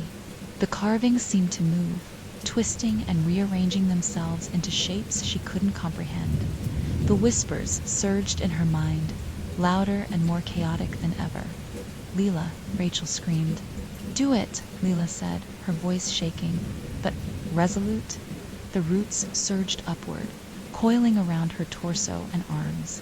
They were impossibly cold, and the sensation sent a jolt of pain through her body. The tree groaned, its branches twisting violently, as if it were feeding on the very air around it. Lila's vision blurred as the roots tightened, and the whispers reached a deafening crescendo. She could feel something pulling at her, a force, tugging at the edges of her mind, sifting through her memories. Her childhood flashed before her eyes. James, teaching her how to ride a bike, his hand steady on her shoulder. Their first camping trip, the two of them huddled together under the stars. The day their mother gave James the locket, soft as she explained its importance. The memories tore away from her, one by one, each one leaving a hollow ache in its wake. She gasped for air, her knees buckling as the tree claimed more and more. "Stop," Rachel sobbed from behind the wall. Of roots, please stop. The tree didn't listen. Lila's hands felt limp at her sides as the last of her memories slipped away. She could feel them disappearing, the images and emotions fading into a void she couldn't reach. The weight of her guilt lifted, but it didn't feel like relief. It felt like emptiness. ... It is done. ... The voice said, its tone heavy. With satisfaction, the roots loosened, and Lila collapsed to the ground, her body trembling. The whispers had stopped, replaced by an eerie silence. The carvings on the tree dimmed, their glow fading into darkness. Rachel rushed forward, dropping to her knees beside Lila. "Lila, can you hear me?" Lila looked up at her, her eyes distant and unfocused. "Who ... are you?" she murmured. Rachel's breath hitched. "No," she whispered. No, Lila. It's me. It's Rachel." Lila stared at her, confusion flickering across her face. She reached into her pocket and pulled out the locket, turning it over in her hands.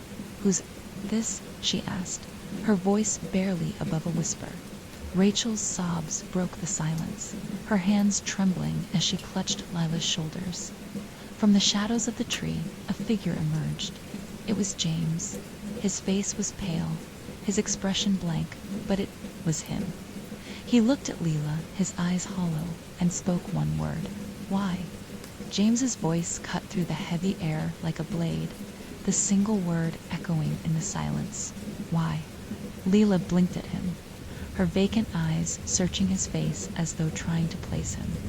There was no spark of recognition, no relief at seeing him standing there. She held the locket in her hand, turning it over absently, her brow furrowed. Rachel staggered to her feet, her gaze shifting between Lila and James. "No," she whispered, shaking her head in disbelief. "This isn't right. This can't be right." James stepped closer, his movements stiff and deliberate, like a puppet on invisible strings. His face was pale, his features gaunt, but his eyes burned with an intensity that made Rachel's stomach churn. "You gave it everything," he said, his voice low and hollow. "And now there's nothing left of you." Rachel stepped in front of Lila, her arms spread protectively. "Stay away from her," she said, her voice trembling. James tilted his head, his gaze locking onto Rachel. For a moment, his face softened, a flicker of something familiar passing over his features. But it was gone as quickly as it came, replaced by a cold, detached expression. "This is what it wanted," he said. "You can't stop it now." Rachel's heart pounded in her chest. She glanced back at Lila, who was still sitting on the ground, her empty gaze fixed on the locket. "What are you talking about? Stop what?" James's eyes flickered to the tree. The carvings along its trunk had stopped glowing, but the roots were still shifting beneath the ground, spreading outward like a vast, living network. "It's awake," he said simply. Rachel's blood ran cold. "No," she whispered. "We did what it wanted. Lila gave it what it wanted. It's supposed to stop." James shook his head, his expression grim. It was never about stopping. It was never about one sacrifice. The tree was feeding on her guilt, her pain, her memories, and now it's strong enough to finish what it started. "What does that mean?" Rachel demanded, her voice rising. In panic, what is it going to do? James hesitated, his jaw tightening. "It's been growing for centuries, waiting. Every root, every branch, it's all connected. And now it's going to spread." Rachel's stomach churned. "Spread to where?" "To everywhere," James said. The ground trembled beneath their feet, and Rachel staggered, grabbing Lila's arm to steady herself. The tree groaned, its branches creaking as though straining against an unseen force. The roots coiled and twisted, breaking through the ground in thick, black tendrils. "Rachel," Lila said softly, her voice distant. Rachel turned, her heart breaking at the sight of her friend's blank expression. "Lila," she said desperately, shaking her gently, "you have to snap out of this. Please, I need you." Lila blinked slowly, her eyes focusing on Rachel for the first time. "I don't know who you are," she said, her voice trembling. "I don't know who I am." The words hit Rachel like a punch to the gut. She knelt in front of Lila, gripping her shoulders. "It's still you," she said fiercely. "You're still in there. We can fix this, but I need you to fight." "I don't know how," Lila whispered. James stepped closer, his expression unreadable. "She can't fight it," he said. "Not anymore." Rachel glared at him. "What's wrong with you? You're supposed to be her brother. Help her, James." Flinched, the words cutting through his cold facade. He looked at Lila, his face softening. "She saved me," he said quietly, "but she gave up everything to do it. And now she's gone." "No," Rachel said, shaking her head. "She's not gone. I won't let her be gone." The ground shook violently, and the air filled with the sound of splitting wood as the tree's trunk began to crack. Rachel looked up, her breath catching in her throat. The carvings on the tree were glowing again, but this time the light was blinding, searing. The roots moved faster, tearing through the earth and spreading beyond the cemetery. They slithered toward the town like living veins, their movements purposeful and relentless. "We have to stop it," Rachel said, rising to her feet. She turned to James. "If you're really James, if you're really here, then help me, please." James hesitated, his gaze shifting to the tree. "There's only one way to stop it," he said. Rachel frowned. "What do you mean?" "The tree's strength comes from what it's taken," James explained. "The memories, the pain it's feeding on them. If you take it back, it'll weaken." Rachel stared at him, the weight of his words sinking in. "Take it back? How?" James's expression darkened. "You have to sever its connection to her. To me, you have to cut it off at the roots." Rachel's stomach twisted. "And what happens to you, to her?" James didn't answer. The tree groaned louder, its branches splitting and cracking as the light from its carvings grew brighter. The roots surged forward, breaking through the cemetery gates and snaking toward the town. Rachel turned to Lila, gripping her hand tightly. "Lila," she said urgently, "I know you're still in there. I know you can hear me. Please, fight this. Help me stop it." Lila blinked, her gaze flickering between Rachel and the locket in her hand. "I don't, Teed, ... I don't remember, ... You don't have to remember," Rachel said, her voice breaking. "Just trust me, please." Lila's fingers tightened around the locket, and for a moment, Rachel thought she saw a spark of recognition in her eyes. But the ground shook violently, and the roots began to rise, coiling toward them like serpents. James stepped forward, his face set with determination. "I'll hold them off," he said. "You need to go to the base of the tree.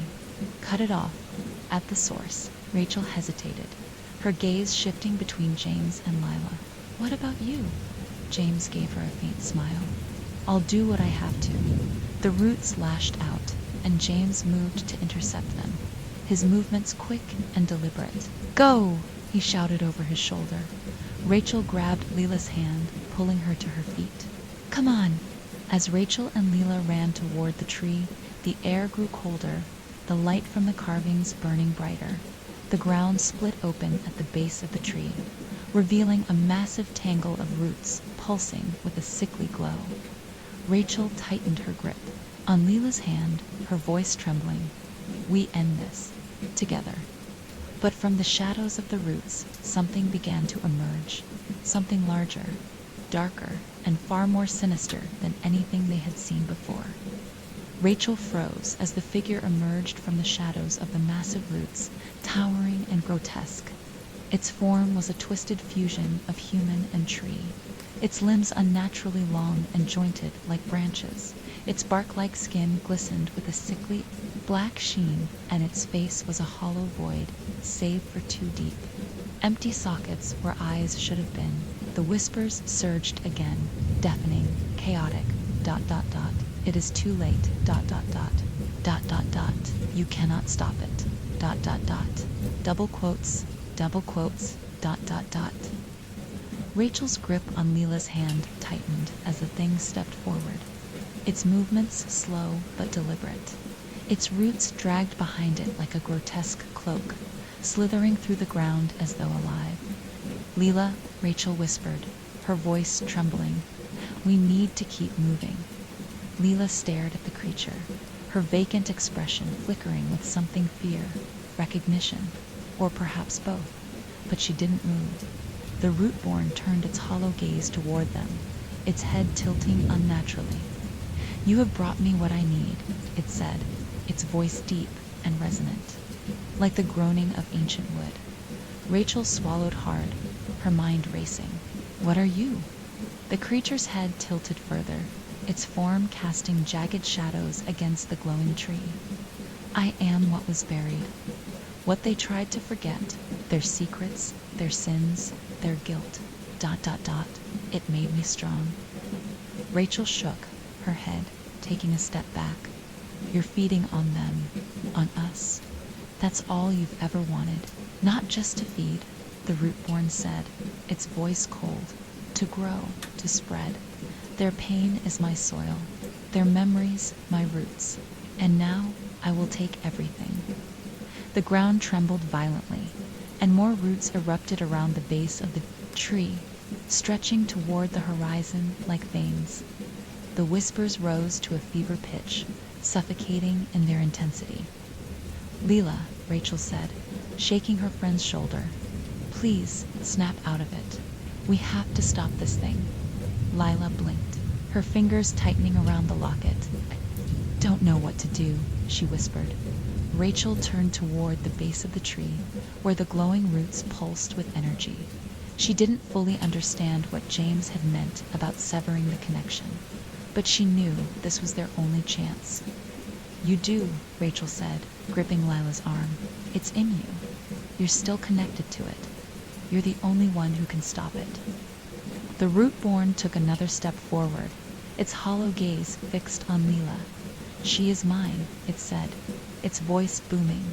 "Her pain, her guilt, her memories, they belong to me." Rachel stepped in front of Lila, spreading her arms wide. "Not anymore," she said, her voice shaking but defiant. The ground erupted beneath them as the roots surged forward, and Rachel dove to the side, pulling Lila. With her, the air filled with the deafening sound of splitting earth and groaning wood as the tree began to bend and shift, its branches twisting violently. "Run!" Rachel shouted, dragging Lila toward the glowing base of the tree. The massive roots coiled around them, but Rachel kept moving, weaving between the tendrils as they lashed out. Lila stumbled behind her, her steps hesitant, but she didn't resist. The base of the tree loomed ahead, a tangle of blackened roots pulsating with a sickly glow. Rachel skidded to a stop, her eyes scanning the twisted mass the journal had mentioned, the roots as the source of the tree's power, but she couldn't see any way to sever them. Lila knelt beside the roots, her fingers brushing against their rough surface. Her expression was blank, but her movements were deliberate, as though she were being guided by something unseen. "Leela, what are you doing?" Rachel asked, panic rising in her chest. "I think I know how to stop it," Leela said softly, her voice distant. The rootborn's laughter rumbled through the air, low and menacing. "You cannot stop what has already begun," it said. Leela ignored it. She pulled the locket from her pocket, her fingers trembling as she opened it. The torn photo inside glinted faintly in the light, and for a moment her expression softened. "I remember now," she said, her voice barely audible. "I remember him," Rachel frowned. "What are you talking about?" Leela looked up at her, tears streaming down her face. "James, I remember everything, even the guilt, even the pain." Her gaze shifted to the tree, her voice trembling. "But it doesn't belong to you anymore," the rootborn roared, its hollow eyes burning with rage. "You cannot take back what is mine." Lila stood, the locket clutched tightly in her hand. "You can't have it," she said, her voice growing stronger. "Not anymore." The ground shook violently as the roots coiled toward her, but Lila didn't move. She stepped closer to the glowing mass, the air around her thick and suffocating. "Lila, wait," Rachel shouted, reaching for her. But Lila didn't stop. She knelt at the base of the tree, pressing the locket against the glowing roots. Carvings on the tree's trunk flared with light, brighter than before, and the whispers reached a deafening crescendo. "Let him go," Lila said, her voice cracking. "Take me instead." Rachel's heart sank. "No, don't do this." The rootborn laughed again, its massive form looming over them. "It is too late. You cannot stop me." Lila closed her eyes, her grip on the locket tightening. "You're wrong," she said softly. The light from the tree surged, blinding in its intensity. The roots recoiled, their movements frantic and erratic, and the whispers began to fade. The rootborn screamed, its hollow voice echoing through the night. "What have you done?" Lila's body trembled as the light engulfed her, and Rachel screamed, her name, but the sound was drowned out by the roar of the collapsing tree. When the light finally faded, the cemetery was silent. The tree was gone, its roots withered and blackened, and the carvings had vanished. Rachel stumbled forward, her heart racing. Lila lay on the ground, motionless, the locket still clutched in her hand. From the shadows, James watched, silently, his expression unreadable. "She stopped it," he said softly, "but she's not the same." Rachel's breath hitched as Lila's eyes fluttered open. "Who, am I?" Lila whispered, her voice barely audible. Lila's words hung in the air, fragile and hollow. Rachel knelt beside her, gripping her shoulders tightly. "Lila, it's me. It's Rachel. You're okay. You're safe." Lila's eyes darted around, wide and unseeing, as if the world itself were unfamiliar. Her breathing was shallow, her hands trembling as she clutched the locket against her chest. I don't remember," she whispered. "Who are you? Where am I?" Rachel's throat tightened. She shook her head, tears streaming down her face. "You're Lila. You're my best friend. You remember me, don't you? Please, just try." Lila blinked, her expression flickering with confusion and fear. I don't know," she murmured. Her grip on the locket tightened, her knuckles white. "I don't know anything." Rachel bit her lip, fighting back the wave of despair threatening to overwhelm her. She turned toward James, who stood a few feet away, silent and still. His face was pale, his expression unreadable as he watched them. "Help her," Rachel shouted at him, her voice raw. "You said she could stop it. You said there was a way." "To save her." James flinched, his gaze dropping to the withered roots beneath his feet. "She stopped it," he said softly. "She severed its connection, but she gave it everything to do it. Her memories, her guilt, her pain is all gone." Rachel shook her head fiercely. "No, that can't be it. There has to be a way to bring her back." James looked at her, his hollow eyes filled with something close to sorrow. "She's here," he said, "but the person you knew, she might not be." The sky above the cemetery was eerily clear now. The oppressive weight that had hung over the town lifted. The tree was gone, its roots shriveled and brittle, and the whispers had finally fallen silent. But the stillness felt wrong, like the calm after a storm that had left everything broken in its wake. Rachel helped Lila to her feet, her arm wrapped protectively around her friend's shoulders. Lila moved hesitantly, her steps unsteady, as though she were learning to walk again. "Come on," Rachel said softly. "We need to get out of here." James followed them silently, his movements slow and deliberate. His presence felt different, now less substantial, as though he were barely tethered to the world. Rachel glanced back at him, her stomach twisting. "What happens to you now?" she asked. James didn't answer right away.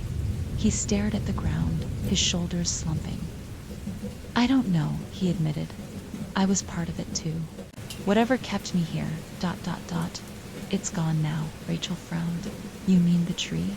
James nodded. It used me, used my memory, my connection to her. But now that it's gone, ... He trailed off, his gaze drifting toward Leela. I think I was only ever here because of her. And now she doesn't remember me. Rachel's chest tightened. She looked at Lila, who was staring at the locket in her hand with a vacant expression. There has to be a way to fix this, Rachel said. There has to be a way to help her. James shook his head, voice heavy. The tree took everything she gave it, and she gave it all.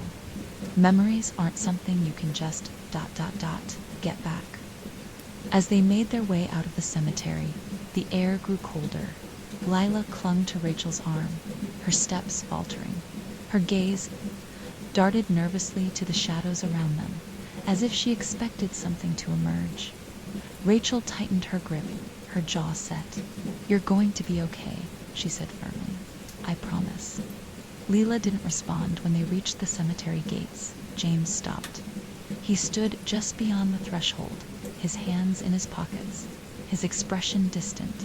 Rachel turned to him, her brow furrowed. What are you doing? We have to keep going. James hesitated, his gaze dropping to the ground.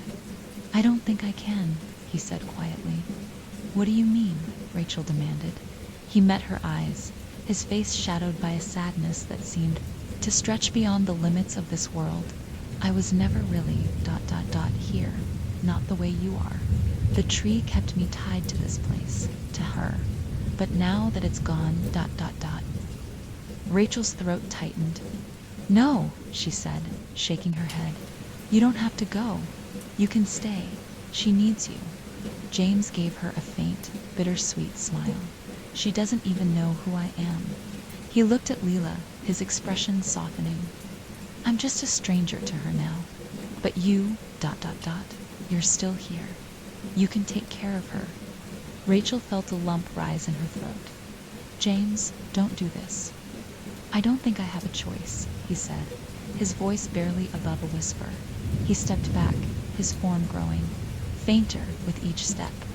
Rachel reached out, her hand grasping at empty air as he faded into the shadows. James, he paused, his outline barely visible now.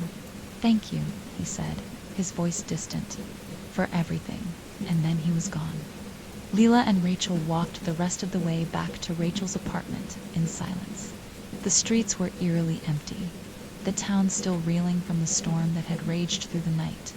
When they reached the apartment, Rachel helped Leela inside, guiding her to the couch. She fetched a blanket, wrapping it around her friend's shoulders, and sat beside her. Leela stared at the locket in her hands, her brow furrowed. Who was he? She asked softly. Rachel's heart broke all over again. She took a deep breath, steadying herself. He was your brother, she said gently. James? Lila frowned, her fingers tracing the engraving on the locket. He seemed ... familiar, she said, but I don't remember him. Rachel nodded, tears welling in her eyes. It's okay, she said. You don't have to remember, right? Now we'll figure it out together. Lila looked at her, her gaze searching. Why are you helping me? Because you're my best friend, Rachel said firmly. And I'm not giving up on you. Lila's lip trembled, and for a moment, Rachel thought she might cry, but she simply nodded, clutching the locket tightly. That night, as Rachel sat awake watching over Leela, she heard a faint noise. It was soft, barely audible, but unmistakable. The faint rustling of leaves carried on an unnatural breeze. She turned toward the window, her blood running cold. In the distance, far beyond the cemetery, a small sapling had begun to grow. Rachel couldn't tear her eyes away from the small sapling outside her window. It was unmistakable, the same twisted bark, the same faint, unnatural glow radiating from its tiny trunk. It was fragile, barely more than a sprout, yet its presence felt overwhelming, suffocating. No, Rachel whispered, her voice trembling. The room felt colder, as though the sapling's arrival had brought a fragment of the tree's oppressive presence back with it. The faint rustling of unseen leaves filled the air, so quiet it could have been mistaken for her imagination. But she knew better. Rachel turned toward Lila, who was curled up on the couch, clutching the locket as if it were her only anchor. She was asleep, her face pale and her breathing shallow. She looked small, fragile, and Rachel's heart twisted painfully. She crept toward the window, her hands shaking as she pulled back the curtain to get a better look. The sapling's roots had already begun to spread, thin tendrils digging into the ground and snaking outward. A soft whisper drifted through the air, faint and familiar. ... It's not over. ...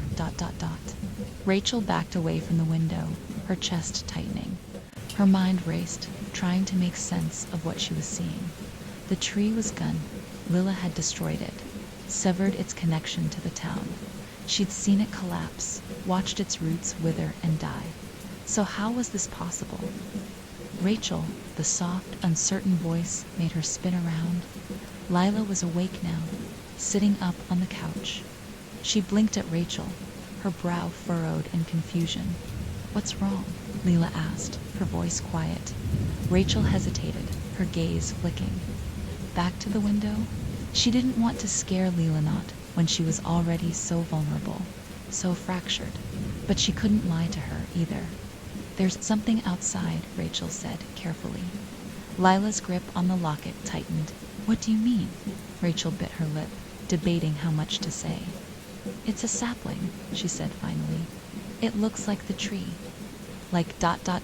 it's trying to grow back." Lila's eyes widened, a flicker of fear breaking through her otherwise vacant expression. "I thought it was gone," she whispered. "So did I," Rachel said. They sat in silence for a moment, the weight of the situation settling over them like a thick fog. "What do we do?" Lila asked, her voice barely audible. Rachel's mind raced. She didn't have an answer, not yet. But she knew one thing for certain: they couldn't ignore it. The next morning, the sapling had grown. Rachel and Lila stood in the yard, staring at the young tree. It was no longer just a fragile sprout. Its trunk was thicker now, its branches stretching upward toward the sky. The carvings on its bark were faint but unmistakable, the same looping, unnatural symbols that had marked the original tree. The roots had spread farther, creeping across the ground like veins. Rachel could see them burrowing into the soil, pulsing faintly with an eerie light. "It's spreading fast," brushing against the locket hanging from her neck. She didn't seem fully present, her gaze distant, as though she were looking at something far away. "Do you remember anything?" Rachel asked carefully. Lila shook her head. "Just pieces, fragments." She paused, her brow furrowing. "I keep hearing whispers in my dreams, but I don't understand what they mean." Rachel's chest tightened. "What kind of whispers?" Lila hesitated, her eyes flicking toward the sapling. "They're asking me to come back," she said softly. Rachel's breath caught. "Come back where?" Lila didn't answer. By midday, the whispers had started again. Rachel first noticed them while she was sitting at the kitchen table, poring over Henry Ambrose's journal for the 100th time. The faint murmur of voices crept into the edges of her consciousness, growing louder with each passing minute. At first she thought they were coming from outside, carried on the wind, but as she listened, she realized they weren't coming from any single direction. They were everywhere surrounding her, pressing against her mind. Double quotes. ... You thought you could stop it. ... You only delayed the inevitable. ... I tease. Still hungry. ... Rachel slammed the journal shut, her hands shaking. She turned to Lila, who was sitting on the couch, staring blankly at the locket in her hands. "Do you hear that?" Rachel asked, her voice tight. Lila nodded slowly, her expression distant. "It's louder now," she said, "like it's getting closer." Rachel's pulse quickened. She glanced toward the window, half expecting to see the sapling's roots creeping up the walls of the house. But the yard was empty. save for the growing tree. We can't stay here, Rachel said suddenly, the words spilling out before she could think them through. Leela looked up at her, her eyes clouded with uncertainty. Where would we go? Rachel didn't have an answer. The tree's reach had already begun to spread, and she had no doubt it would continue to grow, consuming everything in its path. We'll figure it out, Rachel said firmly. But we can't just sit here and wait for it to get stronger. By evening, the sapling had grown to twice its original size. Its branches stretched higher, casting long, jagged shadows across the yard. The air around it felt heavier now, charged with an unnatural energy that made Rachel's skin crawl. She stood at the edge of the yard, her fists clenched at her sides. Every instinct in her body screamed at her to burn the thing, to rip it out of the ground and destroy it before it could spread further. But deep down, she knew it wouldn't be that simple. The whispers grew louder as the sun dipped below the horizon, their voices blending into a sinister chorus. ... It cannot be stopped. ... Double quotes, one must remain. ... One must remain. ... Rachel's jaw tightened. She turned back to the house where Lila stood at the window, her face pale and drawn. She had fought so hard to save Leela, to pull her back from the edge. But now it felt like the tree was still winning, creeping into their lives and taking everything they had left. I won't let it take you, Rachel muttered under her breath. That night, Rachel woke to the sound of rustling leaves. She sat up in bed, her heart pounding, and looked toward the window. The sapling was gone. She scrambled out of bed, her hands fumbling for the flashlight on her nightstand. When she reached the window, her breath caught in her throat. The roots had spread farther than she could have imagined, winding through the streets like veins. And at the center of the yard stood Lila, her silhouette illuminated by the faint glow of the roots. Rachel shouted, rushing toward the door. But when she reached the yard, she stopped dead in her tracks. Leela was standing beneath a massive tree, its branches twisting into the sky, its roots stretching far beyond the horizon. The carvings on its trunk glowed brightly, and the whispers surrounded her, louder than ever. Lila turned toward Rachel, her eyes empty. It's calling me, she said softly. I have to go. Rachel froze, her heart pounding as Leela's words hung in the air. You don't have to do this, Rachel said, her voice shaking as she stepped toward her friend. Leela, listen to me. You're not the same person you were, but you're still here. You're still you. You don't have to listen to it. Lila turned to face her, the faint glow of the tree's carvings illuminating her vacant expression. Her fingers clutched the locket around her neck, her knuckles white. It's not about listening, she said softly. It's inside me. It's always been inside me. Rachel's chest tightened. No, she said firmly, her voice rising. That's not true. You severed its connection, remember? You broke its hold. Lila's gaze shifted toward the tree, her eyes distant. I thought I did, but it's still here. It never left. She looked down at her hands, her voice trembling. I feel it growing inside me, Rachel, like roots. Rachel stepped closer, her hands raised as though trying to reach Leela through the fog of her mind. You're stronger than this thing, she said, her voice urgent. It's using you because it knows you can stop it. Don't let it win. The ground beneath them trembled, and Rachel stumbled, barely managing to stay on her feet. The massive tree groaned, its branches twisting as though in response to their conversation. The carvings along its trunk pulsed with light, the symbols shifting and rearranging themselves in patterns that made Rachel's head ache to look at. Double quotes, ... She is already mine, ... Double quotes, the voice whispered, deep and resonant, ... Her pain feeds. Her memories sustain me, ... Rachel clenched her fists. You don't own her, she shouted at the tree. ... She gave herself freely, ... Double quotes, the voice replied, its tone mocking, ... And and now she will complete what you cannot. Rachel turned back to Leela, her voice breaking. Leela, don't listen to it. It's lying. Whatever it's trying to make you do, it's not worth it. Leela's eyes flickered, a faint glimmer of hesitation breaking through her blank expression. It says I'm the only one who can stop it, she murmured. Rachel grabbed her shoulders, shaking her gently. No, Lila, that's not true. It's trying to twist you, to make you think you have to do this alone. But you're not alone, you have me. We'll figure this out together. I won't let it take you. For a moment, Lila didn't respond. Then, slowly, she looked at Rachel, her eyes brimming with tears. I'm scared, she whispered. Rachel's throat tightened. I know, she said softly, but you're not in this alone. I promise. The whispers intensified, swirling around them like a storm. The roots beneath their feet began to shift and coil, rising from the ground like blackened tendrils. Rachel pulled Lila back, keeping her body between her friend and the advancing roots. The tree groaned again, and the voice returned louder. This time, ... If she will not come willingly, then she will be taken, ... The roots lashed out, and Rachel barely had time to react. She shoved Lila back, the tendrils grazing her arm as she stumbled. The cold burned like fire, searing through her skin, but she didn't stop. Run, Rachel shouted, her voice raw. Lila hesitated, her expression conflicted. I can't leave you. Just go, Rachel cried, shoving her toward the edge of the yard. I'll be right behind you.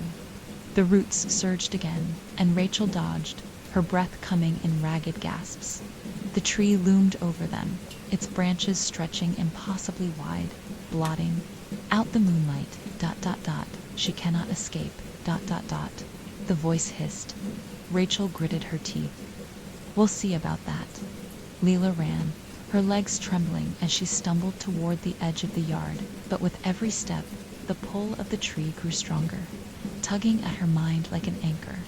The whispers burrowed into her thoughts, weaving through her memories like threads. ... Come back to me. ... Double quotes. You belong here. ... Your pain is my root. ... Double quotes. She stopped, her breath hitching. The locket around her neck burned against her skin, the weight of it unbearable. Her vision blurred, images flashing through her mind. James's face, their childhood together, the fight that had driven them apart. Leela. Rachel's voice cut through the storm of whispers. Leela turned, her heart pounding as she saw Rachel, fighting against the roots, her body pressed low to the ground. The tendrils lashed out again and again, but Rachel didn't stop. She clawed her way forward, determination etched into every line of her face. Lila's chest tightened. Rachel. Don't stop, Rachel shouted. Keep going. But Leela couldn't move. The whispers were louder now, suffocating, drowning out everything else. Her legs felt heavy, her body rooted to the ground as though the tree had already claimed her. The locket glowed faintly in her hands, and for the first time, the whispers faltered. ... What is this? ... The voice hissed, its tone sharp and uncertain. Lila stared at the locket, her fingers trembling. The torn photo inside shimmered with a faint light, and for a brief moment, she saw James's face, clear, bright, and unbroken by the guilt she had carried for so long. James, she whispered. Rachel reached her, grabbing her arm and yanking her back. We have to go, she shouted. Lila looked at her, her eyes wide with realization. The locket, she said. It's the key. It's the last piece of him it doesn't have. What are you talking about? Rachel demanded. Lila turned toward the tree, her expression resolute. If it gets this, it wins. But if I destroy it, ... She trailed off, her gaze hardening. I can end this, her voice rising in panic. You don't have to do this, Lila. We'll find another way, Lila said softly, before Rachel could stop. Her Lila broke free of her grasp and ran toward the tree. The roots surged toward her, but she didn't falter. She clutched the locket tightly, her voice trembling but steady. "This is all you'll ever have of him," she said, "but you can't have me." The carvings on the tree flared with light, the symbols twisting violently as the ground trembled beneath her. The roots lashed out, wrapping around her legs, her arms, but she didn't stop. Leela ripped the locket from her neck and threw it at the base of the tree. The moment the locket struck the roots, the light from the tree exploded outward, blinding and searing. The roots recoiled, the whispers turning into a deafening scream. Rachel shielded her eyes, her heart pounding. "Lila," she screamed, but when the light faded, Lila was gone. Rachel stood frozen, her eyes wide and unblinking as the light from the tree faded into darkness. The massive trunk, the twisting roots, and the towering branches, all of it was gone. In its place was an empty patch of scorched earth, still smoldering faintly in the pale moonlight. "Lila," Rachel's voice cracked as she whispered her friend's name. She stumbled forward, her boots crunching over the brittle remains of what had once been the tree's roots. The air was thick with the acrid smell of charred wood, and the oppressive weight that had hung over the cemetery for so long had vanished. But Lila was nowhere to be seen. "No," Rachel murmured, shaking her head. "No, no, no." Her hands trembled as she searched the scorched ground, her gaze darting wildly in every direction. "Lila," she shouted, her voice hoarse. "Where are you, Lila?" The silence that answered her was deafening. The locket lay on the ground, half buried in the ashen soil. Rachel dropped to her knees, her breath hitching as she reached for it. The metal was warm to the touch, its surface tarnished but intact. She opened it with shaking fingers, her heart sinking as she saw the torn photo inside. It was whole again. James's face stared back at her, clear and unbroken, his expression calm and serene. "What does this mean?" Rachel whispered, clutching the locket to her chest. The faintest rustling sound behind her made her spin around, her pulse spiking. At first, she saw nothing, just the empty expanse of the cemetery, the gravestones bathed in the dim light of the rising moon. But then, in the distance, she saw a figure. It was Lila. Rachel's heart leaped as she scrambled to her feet. She shouted, running toward her, but as she drew closer, her relief turned to dread. Leela stood at the edge of the scorched earth, her back to Rachel, her body eerily still. Her arms hung limply at her sides, and her head was tilted slightly downward, as though she were staring at something only she could see. "Lila," Rachel said softly as she reached her.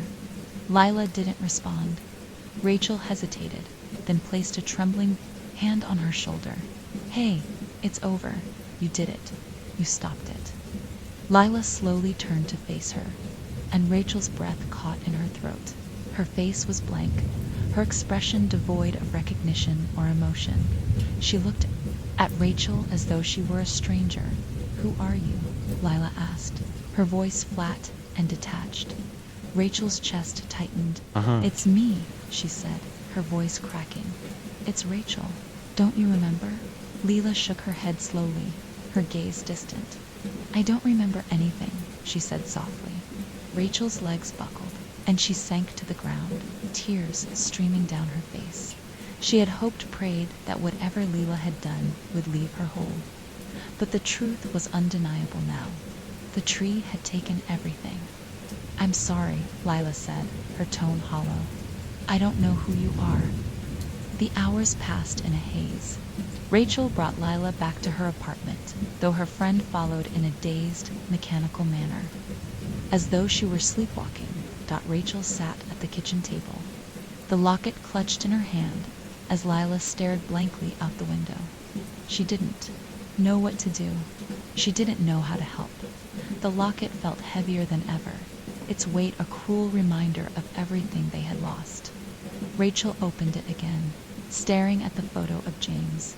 His face was so clear, so alive, that it felt like he could step out of the picture at any moment. But he was gone, And now, so was Lila, in a way that Rachel didn't know how to fix. That night, Rachel woke to the sound of whispers. She bolted upright, her heart pounding as she scanned the room. The faint murmur of voices drifted through the air, barely audible, but unmistakable. Dot dot dot, it's not over. Dot dot dot, double quotes, dot dot dot, it never ends. Dot dot dot, the roots remain. Dot dot dot. Rachel's hands tightened into fists. No, she whispered, shaking her head. I stopped you. We stopped you. The whispers grew louder, circling her like a swarm.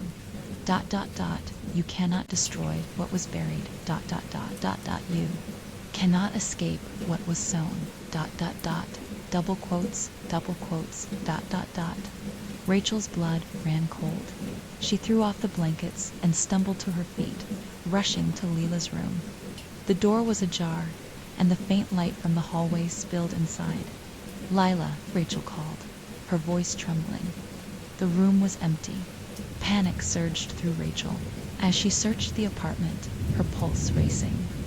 Lila, she shouted, her voice echoing off the walls. There was no answer.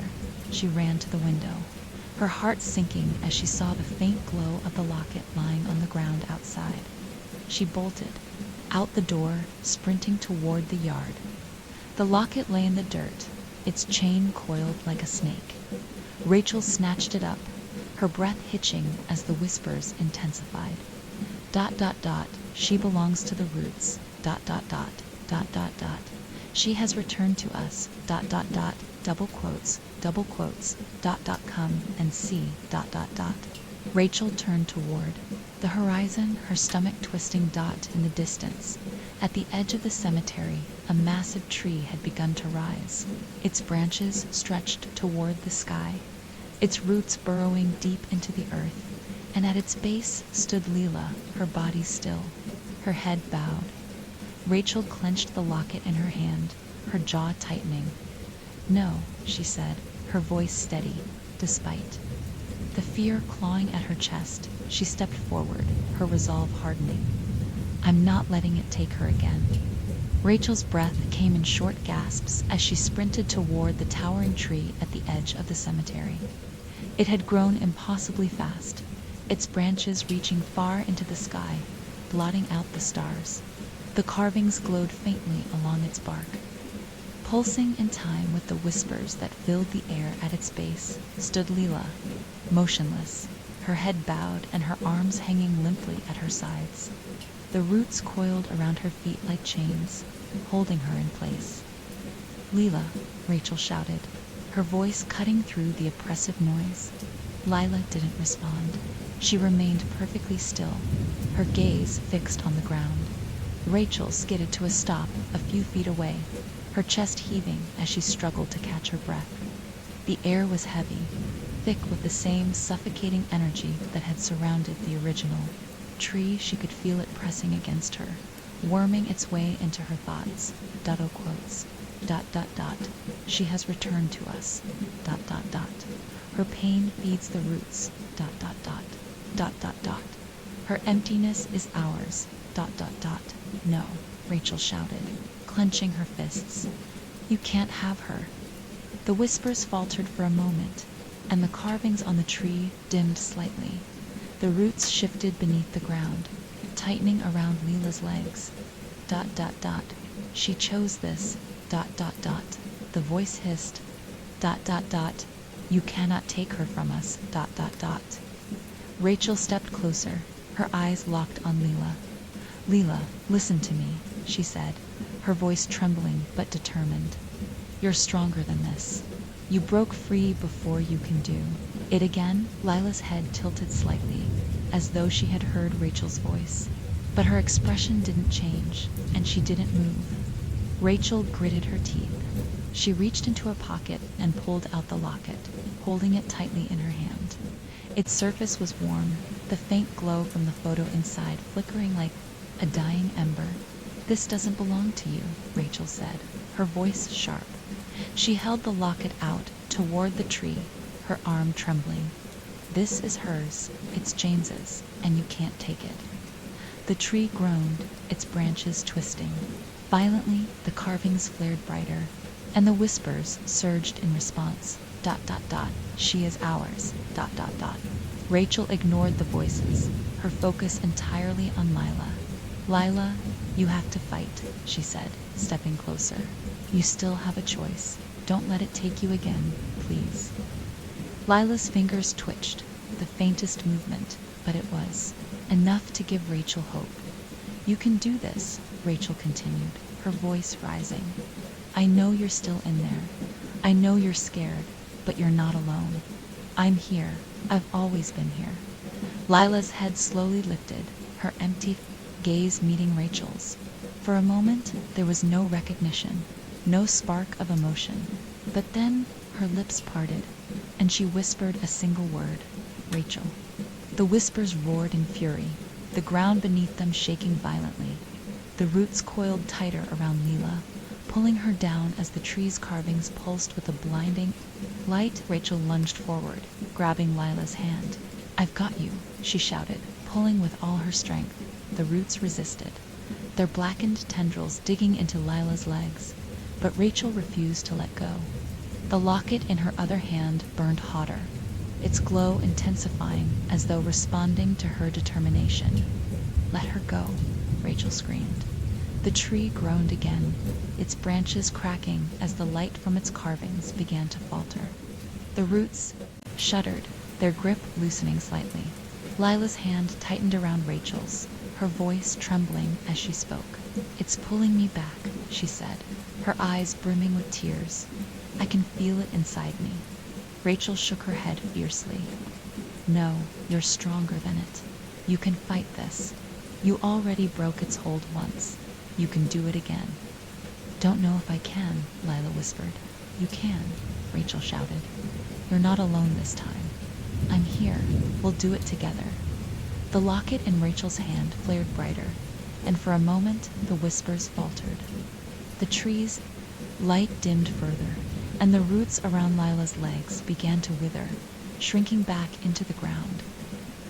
The carvings on the tree pulsed one last time before the light inside them faded completely.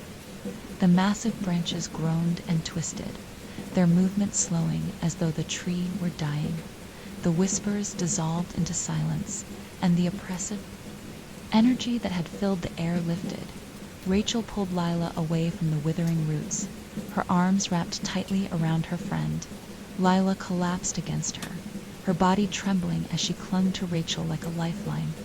You did it, Rachel, said softly, tears streaming down her face. You broke free. Lila buried her face in Rachel's shoulder, her sobs muffled but raw. I was so scared, she whispered. I thought I was going to lose myself again. You didn't, Rachel said firmly. You're here. You're safe. The tree groaned one final time before collapsing, its trunk splitting apart and crumbling into ash. The roots withered completely, leaving behind only scorched earth and silence. As the first light of dawn broke over the horizon, Rachel and Lila sat together on the edge of the cemetery, their backs against a weathered gravestone.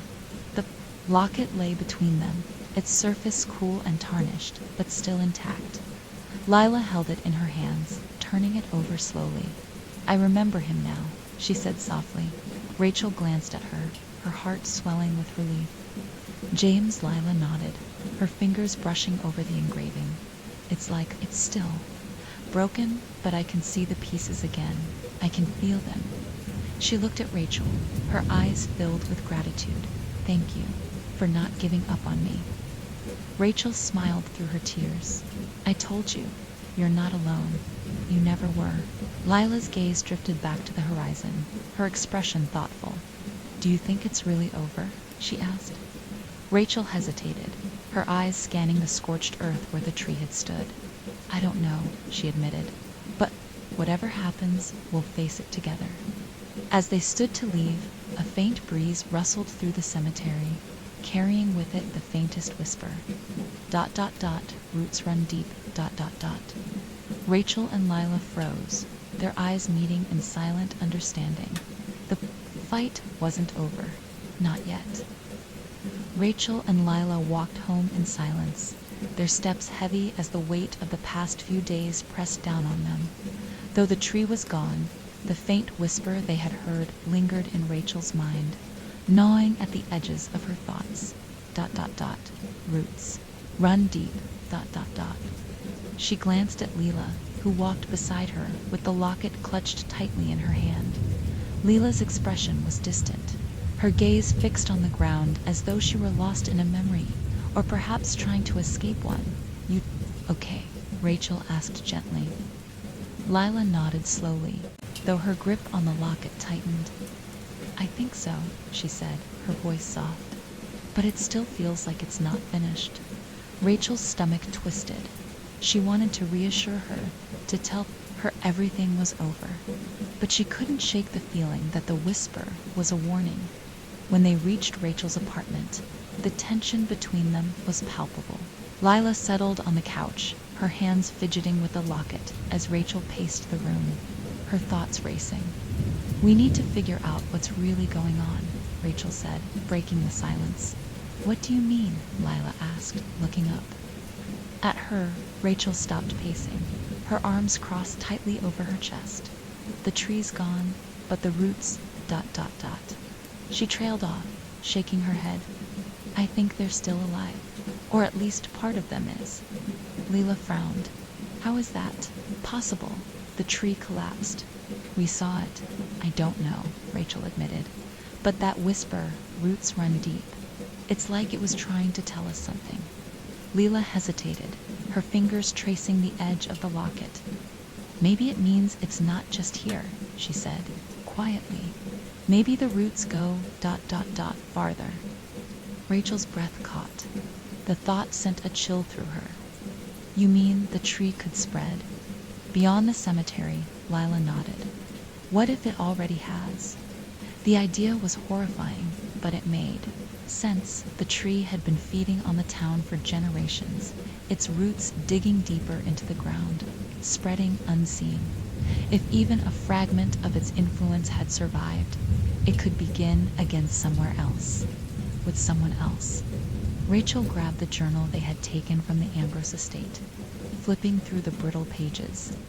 Henry Ambrose's frantic scrawls were as difficult to read as ever, but Rachel felt certain the answer had to be here. She stopped on a page near the end, where Ambrose had written, "The roots are eternal. Even in death they endure, feeding on what is buried. Cutting the tree does not sever the bond, it only weakens it. To end it, the roots must be burned at their heart, where the first seed was sown." Rachel's stomach dropped. The heart, she muttered under her breath. What's that? Lila asked, standing to join her. Rachel pointed to the passage. The heart of the roots. Whatever started this, the first seed is still alive. Ambrose thought cutting the tree would stop it, but the roots... We didn't go deep enough. Lila paled. You think it's still down there? Underneath the cemetery, Rachel nodded grimly. That's where it all started. That's where it has to end. The idea of returning to the cemetery filled Rachel with dread, but she knew there was no other choice. If the roots were still alive, they couldn't risk letting them grow unchecked. Leela insisted on coming with her, though Rachel hesitated. Are you sure? She asked. You've already been through so much. You don't have to do this. I do, Lila said firmly, her voice stronger than it had been in days. If it's still down there, I need to face it. For James, for me. Rachel nodded, her chest tightening with a mix of fear and pride. They returned to the cemetery just before dusk. The air was colder than it should have been, the sky heavy with gray clouds that threatened rain. The scorched patch of earth where the tree had stood was eerily silent, the ground still blackened and brittle. Rachel carried a flashlight and a small bag of supplies, a lighter, a can of gasoline, and a length of rope. It felt woefully inadequate for what they might face, but it was all they had. We need to find a way down, Rachel said, scanning the ground for any sign of an opening. Leela knelt beside the charred remains of the tree's roots, her fingers brushing against the brittle tendrils. I think it's here, she said softly. It feels ... hollow. Rachel joined her, using the flashlight to illuminate the area. She tapped the ground with the heel of her boot, and sure enough, the earth beneath them sounded hollow. "We'll have to dig," Rachel said, grabbing a spade from her bag. The work was slow and grueling. The soil was loose but thick with roots, and every time Rachel struck one with the spade, it sent a shiver through her body, as though the roots were alive and aware of what they were doing. After what felt like an eternity, they uncovered a narrow opening in the grounded, jagged hole that led into darkness. Rachel shone the flashlight into the hole, revealing a tunnel lined with roots that pulsed faintly with a sickly glow. The air that wafted up was damp and heavy, carrying the faint, bitter smell of decay. Lila swallowed hard. "It's down there," she said, her voice barely above a whisper. Rachel nodded, her grip on the flashlight tightening. "Are you ready, Lila?"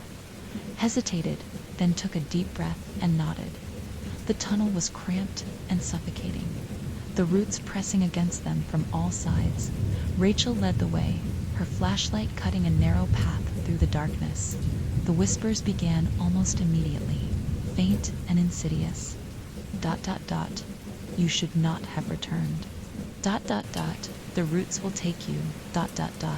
Double quotes. ... It is endless. ...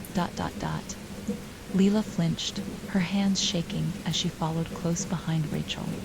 "It's like it's alive," she murmured. "It is," Rachel said grimly. The tunnel sloped downward, growing steeper with each step. The air grew colder, and the whispers louder, until they reached a cavernous chamber deep beneath the cemetery. Rachel's breath caught in her throat. At the center of the chamber was a massive root system, its tendrils stretching out in every direction. The roots pulsed with a sickly green light, their movements slow and serpentine. In the center of it all was a massive, gnarled root, thicker than a tree trunk, its surface covered in glowing carvings. "The heart," Rachel said, her voice trembling. Lila stared at it, her eyes wide with a mix of fear and determination. "We have to destroy it," she said. Rachel nodded, setting down the bag of supplies.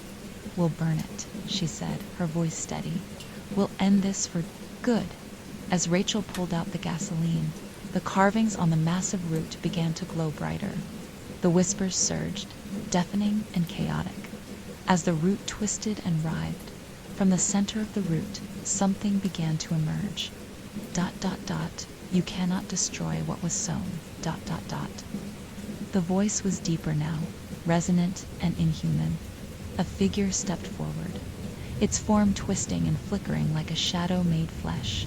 Its hollow eyes locked onto Rachel and Lila, and its voice filled the chamber. ... You belong to me. ... The figure that emerged from the heart of the roots was unlike anything Rachel or Lila had seen before. Its body seemed to shift between solid and shadow, its elongated limbs stretching unnaturally, twisting like the roots that surrounded it. Its face was a hollow void, yet its presence was overwhelming, radiating an ancient, malevolent power. The whispers surged, louder than ever, filling the cavern with a chaotic chorus. ... It cannot end. ... The roots will consume you. ... Double quotes. Rachel stepped in front of Lila, holding the flashlight like a weapon, though she knew it was useless. The air was thick with the creature's presence, and every breath felt like a struggle. "You don't own her," Rachel shouted, her voice trembling. The figure tilted its head, the hollow void where its face should have been turning toward her. Its voice was low and resonant, like the groaning of ancient wood. Double quotes. ... She gave herself willingly. ... It said. ... You cannot undo what is already done. ... Rachel gritted her teeth. "We'll see about that." She turned to Lila, her voice urgent. "We need to destroy the heart. That's the only way to stop it." Lila's gaze was locked on the creature, her body trembling. "It's inside me," she whispered, I can feel it, like it's pulling me back. Rachel grabbed her shoulders, forcing her to meet her eyes. You're stronger than it, she said firmly. You broke free before, and you can do it again. But I can't do this without you. We have to end this together. Lila hesitated, her fingers brushing against the locket around her neck. Her breathing was shallow, her eyes filled with fear, but also determination. Okay, she said softly. The creature roared, its form twisting violently as the carvings on the roots flared brighter. The massive tendrils surged forward, coiling toward Rachel and Lila like serpents.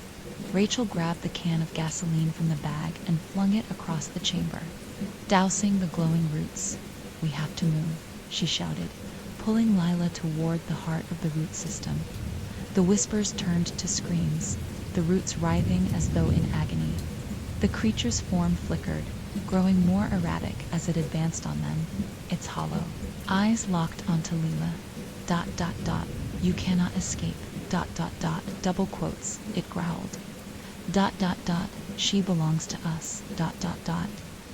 Rachel lit the lighter in her hand, her heart pounding as she held it above the gasoline-soaked roots. Then come and get her. She dropped the flame. The fire erupted instantly, consuming the roots in a blinding wave of light and heat. The chamber filled with the acrid smell of burning wood, and the creature let out a deafening roar, its form convulsing as the flames spread. Rachel grabbed Lila's hand, pulling her back as the fire surged toward the heart of the roots. The massive central root writhed, its carvings pulsing erratically as the flames licked at its surface. Lila stared at the burning heart, her chest heaving. It's not enough, she said, her voice trembling. It's still holding on.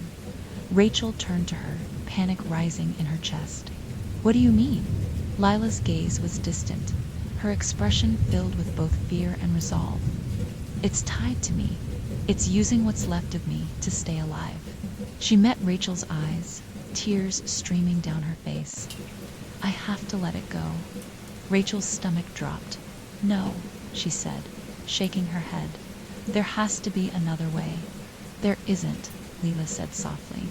She pulled the locket. From around her neck, the faint glow from the photo inside flickering. This is the last piece of me it has. If I destroy it, I can sever the connection. Rachel grabbed her arm, her voice breaking. Lila, if you do this, you might not come back. Lila smiled faintly, her tears glistening in the firelight. I know, but if I don't, it'll never stop. Rachel shook her head, her grip tightening. I can't lose you, she said, her voice cracking. You won't, Lila said. You saved me once. You'll remember me, even if I don't. Rachel's chest tightened as Lila stepped toward the burning heart, her body illuminated by the flickering flames. The creature roared, its form flickering violently as it lashed out. But Lila didn't stop.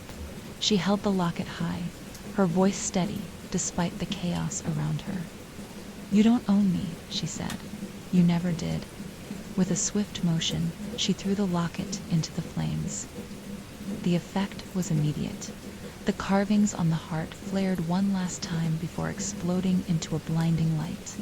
The creature let out a final, anguished scream as its form disintegrated, dissolving into shadow and ashdot. The roots shriveled and crumbled, the flames consuming everything in their path. The whispers stopped, leaving a deafening silence in their wake. Rachel shielded her eyes from the light, her heart pounding as the chamber shook violently. Lila, she screamed, her voice echoing through the collapsing cavern. When the light finally faded, Rachel opened her eyes to find the chamber in ruins. The heart of the roots was gone, reduced to ash, and the creature had vanished completely. But Lila was nowhere to be seen. Rachel climbed out of the tunnel, her body aching and her heart heavy. The sky above was clear, the first rays of dawn breaking. Over the horizon, she collapsed onto the scorched earth, her breath coming in ragged gasps. Her hands trembled as she opened her palm, revealing the locket she had clung to throughout the chaos. recover. The whispers were gone, and the oppressive presence of the tree had lifted. Leaving the cemetery quiet and still, Rachel visited the scorched patch of earth every day, her heart heavy with both grief and hope. She clung to the memory of Lee's smile, of her determination, of the sacrifice she had made to end the nightmare. One evening, as the sun set over the horizon, Rachel stood at the edge of the cemetery, the locket hanging from her neck. The wind rustled through the grass, carrying with it the faintest sound, a whisper, soft and familiar. "Thank you." Rachel smiled through her tears, clutching the locket tightly. Lila was gone, but her memory remained, and this time Rachel knew the roots were true. Emily's car slowed as the winding road curved one last time, bringing the house into view. It looked just as she remembered, or at least, just as she thought she did. The two-story frame, with its peeling white paint and faded green shutters, stood at the end of the overgrown driveway like a relic of another time. The gnarled oak tree in the front yard had grown larger, its branches stretching like twisted fingers toward the house. Casting long shadows across the yard, she killed the engine, the car sputtering to silence. For a long moment, she stayed in the driver's seat, gripping the steering wheel. The weight of her parents' deaths pressed against her chest. They had died together, a sudden accident, leaving her the house she had spent years trying to forget. The key trembled in her hand as she stepped out of the car, the gravel crunching under her boots. The house loomed above her, its windows dark and still. It felt strange to be back, to face the home she had left behind so long ago. The front porch creaked under her weight as she climbed the steps. She glanced at the tarnished brass knocker on the Dora detail she hadn't thought about in years. Her father had polished it religiously when she was a child, even though it was never used. Now it was dulled, neglected, a relic of a past she couldn't reconcile with. Emily slid the key into the lock. It fit perfectly, though she hadn't touched it in over a decade. The doors swung open with a soft groan, revealing the dim, dust-filled interior of the house. The air inside was stale, carrying a faint scent of wood polish, mildew, and something faintly metallic. She stepped inside, her boots leaving prints in the thin layer of dust that covered the floorboards. The house was silent, too silent. She glanced at the staircase to her left, its banister worn smooth by years of use. The living room was just beyond it, the furniture covered in white sheets, like forgotten ghosts. The light through the windows was muted, filtered by layers of grime that coated the glass.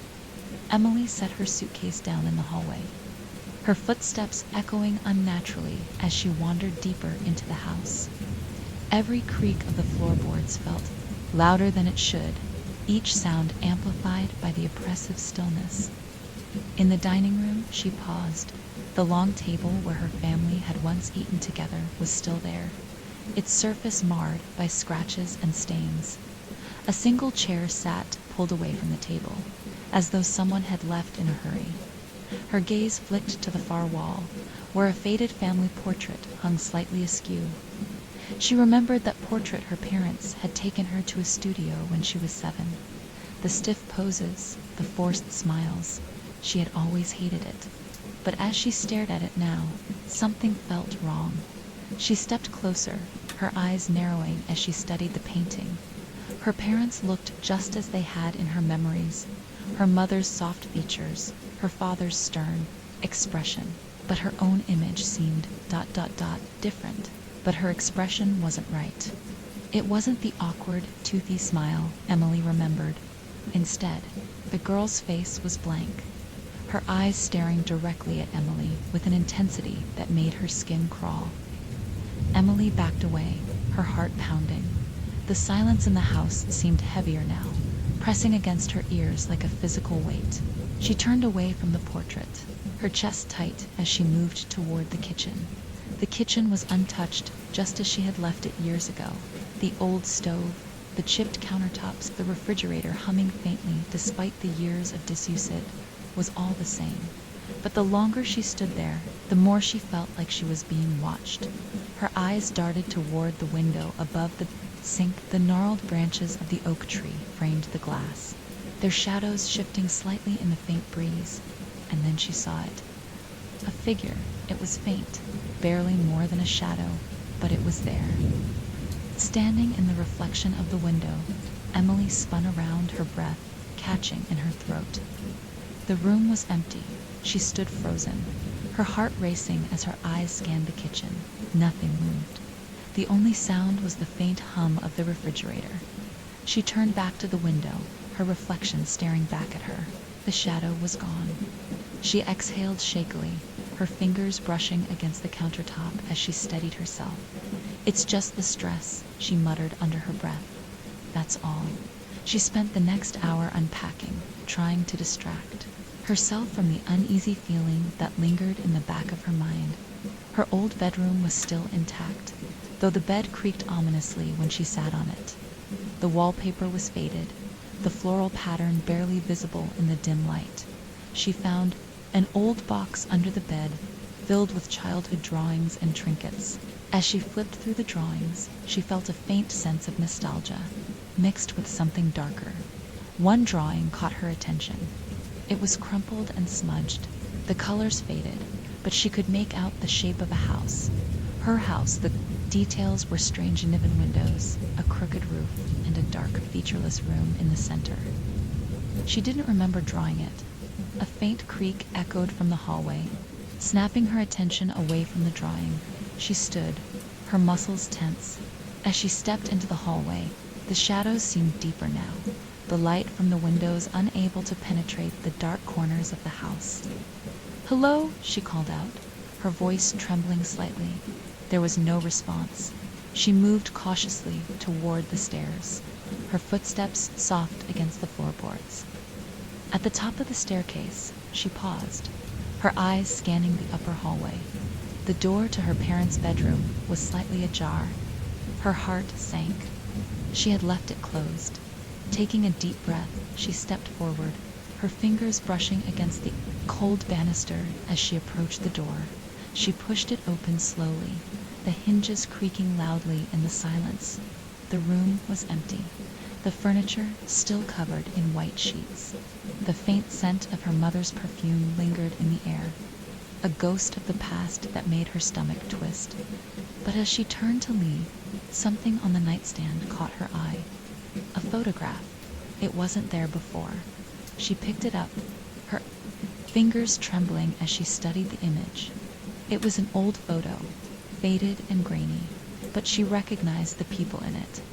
Her parents stood in front of the house, smiling stiffly at the camera, and beside them was a little girl. But it wasn't Emily. The sound of faint footsteps echoed from the hallway behind her. The footsteps behind her were soft but deliberate, their faint rhythm cutting through the oppressive silence of the house. Emily's breath caught in her throat as she spun around, clutching the photograph tightly. The hallway was empty. The shadows stretched long and deep, distorting the edges of the walls and floor.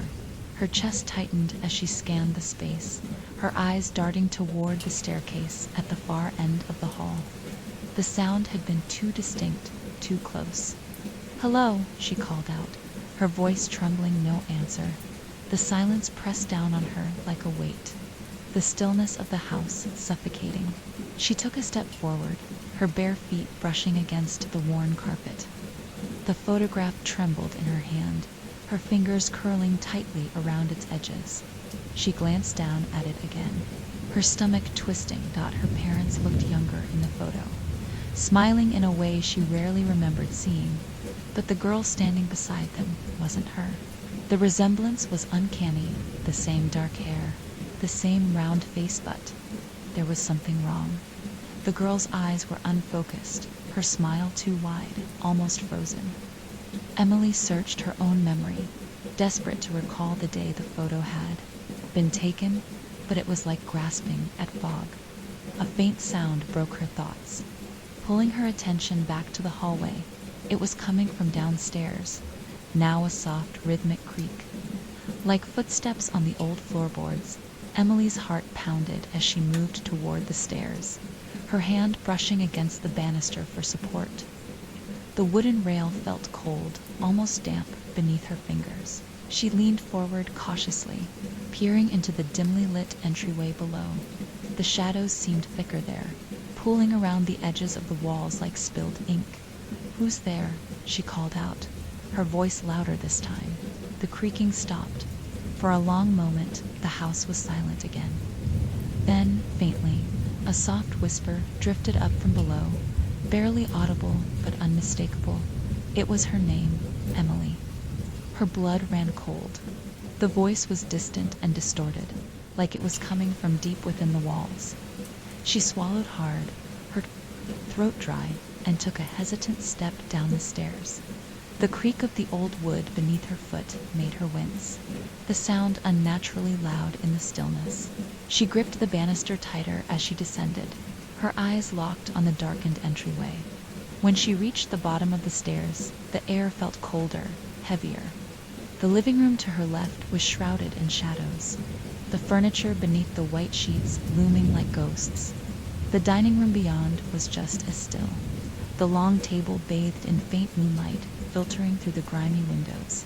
She turned toward the hallway leading to the kitchen, her pulse quickening. The whisper came again, louder this time. "Emily, come here." Her breath hitched as she stepped into the hallway. The shadows seemed to shift around her, curling and twisting like living things.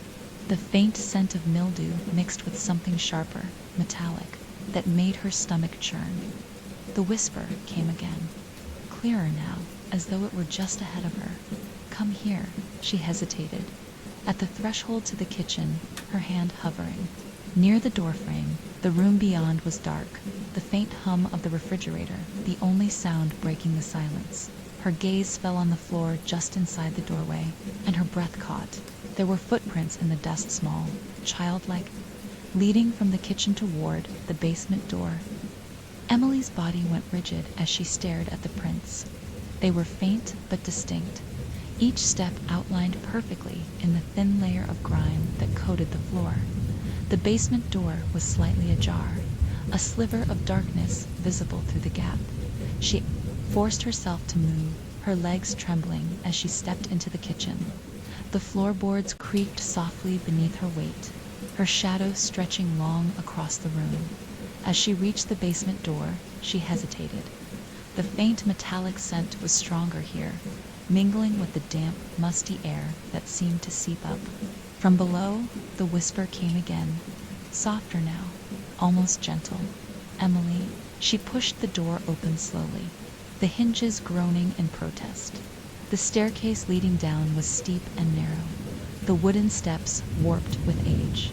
The darkness at the bottom seemed impenetrable, swallowing the faint light that spilled in from the kitchen.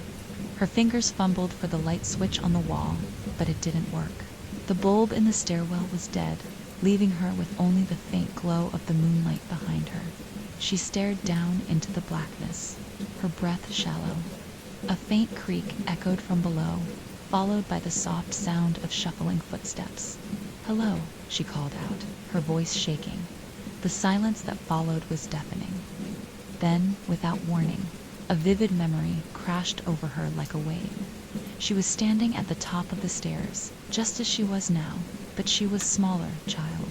Her mother's voice echoed up from the basement, sharp and commanding. "Don't come down here, Emily. Stay where you are."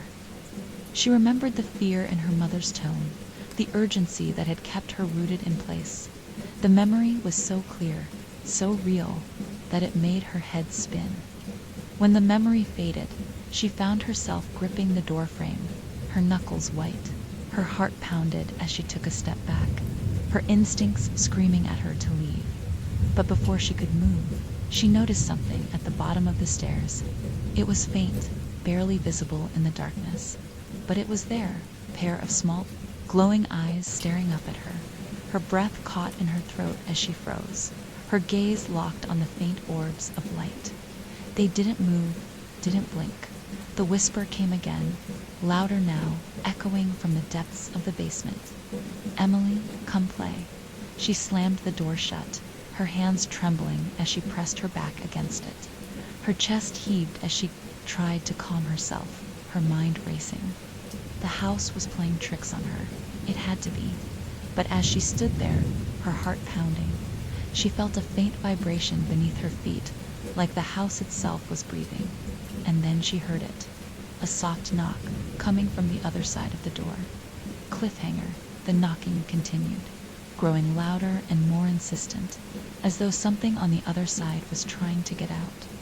The knocking from the other side of the basement door was rhythmic, deliberate, and impossible to ignore. Each hollow thud sent a jolt through Emily's body, reverberating in her chest like a second heartbeat.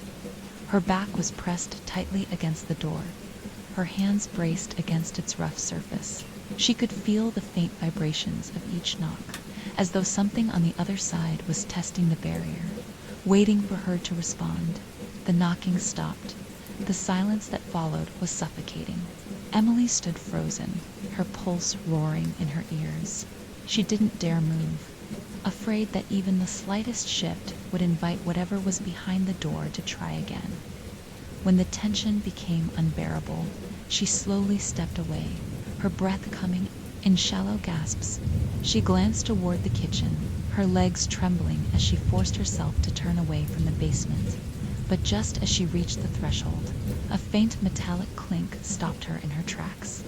She turned her head slowly, her eyes locking onto the floor in front of the basement door. A small object had been slid through the gap beneath each dull silver key, its surface tarnished and worn. Emily's stomach twisted as she stared at the key. Her instincts screamed at her to leave it, to walk away, but the pull of curiosity was too strong. She crouched down cautiously, her fingers trembling as she picked it up. The metal was cold, unnaturally so, sending a shiver up her spine. It was small and simple, with no markings to indicate what it might unlock. Her gaze flicked back to the door. The faint metallic scent was stronger now, seeping into the air around her like a warning. She couldn't stay here, clutching the key tightly. She backed out of the kitchen and into the hallway. The house felt heavier now, the air thick and oppressive. The shadows in the corners seemed darker, their edges shifting as though alive. Emily retreated to the living room, where her suitcase still sat near the doorway. She dropped onto the couch, the old cushions creaking beneath her weight, and stared at the key in her hand. What door was it for, and why had it been left for her? She glanced at the photograph she had found upstairs, which now rested on the coffee table.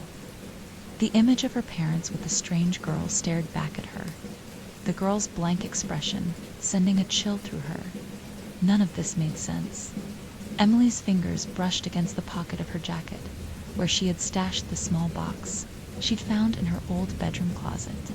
She pulled it out now, the weight of it grounding her. The box was simple, made of dark wood with brass hinges. She had hesitated to open it earlier, unsure of what it might contain. But now, with the key in hand, she couldn't stop herself. The latch clicked softly as she opened the lid. Inside, she found a collection of items, each more unsettling than the last dot. The first was a faded drawing, crumpled and torn at the edges.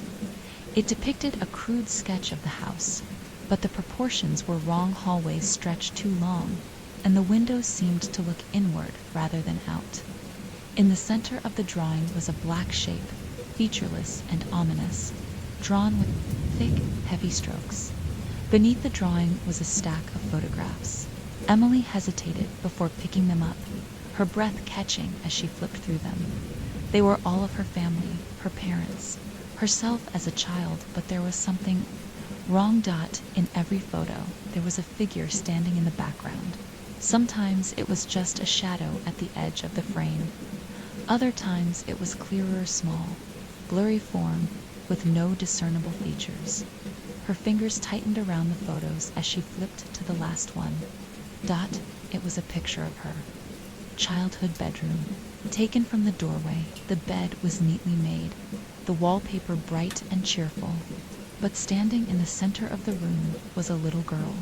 She was staring directly at the camera, her face obscured by a blur that made Emily's head ache too. "Look at Dot." Emily dropped the photographs, her heart racing. Her hands trembled as she reached for the last item in the box, a folded piece of paper. Unfolding it carefully, she found a handwritten note in her mother's familiar, looping script. "You must remember, the house won't let you forget." The words sent a chill through her, their meaning as elusive as the memories tugging at the edges of her mind. Emily closed the box and pushed it away, her chest tight. Her mother had known something. For fire, too. They had lived in this house, built their lives here, all while keeping some terrible secret buried. The metallic key in her hand felt heavier now, its cold surface pressing into her palm. It had come from the basement, but it wasn't meant for the basement door. Her thoughts were interrupted by a faint creak from upstairs. Emily froze, her ears straining to catch the sound. It came again, a soft, deliberate creak, like someone shifting their weight on the floorboards. The sound was coming from her parents' bedroom. She stood slowly, the key still clenched tightly in her hand. Her legs felt weak as she made her way to the staircase, each step forward a battle against the growing sense of dread in her chest. The upstairs hallway was darker than she remembered, the dim light barely reaching the far end where her parents' door stood ajar. Emily swallowed hard, her grip tightening on the banister as she approached the room. The faint scent of her mother's perfume still lingered in the air, mingling with the ever-present metallic temps that seemed to follow her through the house. When she reached the door, she hesitated. The silence inside the room was deafening, heavier than the air around it. Pushing the door open, she stepped inside. The room was exactly as she had left it, earlier empty, the furniture still covered in white sheets. The nightstand was bare, the photograph gone, but something had changed. The large wardrobe in the corner of the room was open, its heavy doors creaking softly as they swayed. Emily's pulse quickened as she moved closer, her footsteps muffled against the carpet. The wardrobe's interior was empty, the shelves bare, but as she reached out to close it, she noticed something. A small keyhole was set into the back panel, barely visible in the dim light.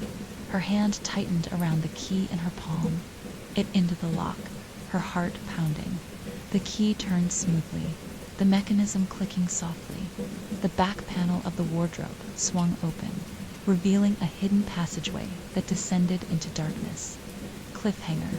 A faint voice echoed up from the passage, soft and childlike. "Emily, come find me." Emily stood frozen in the dim light of her parents' bedroom, staring into the narrow, dark passage hidden behind the wardrobe. The air drifting up from the opening was heavy and stale, carrying with it a faint metallic temps and the faintest hint of decay.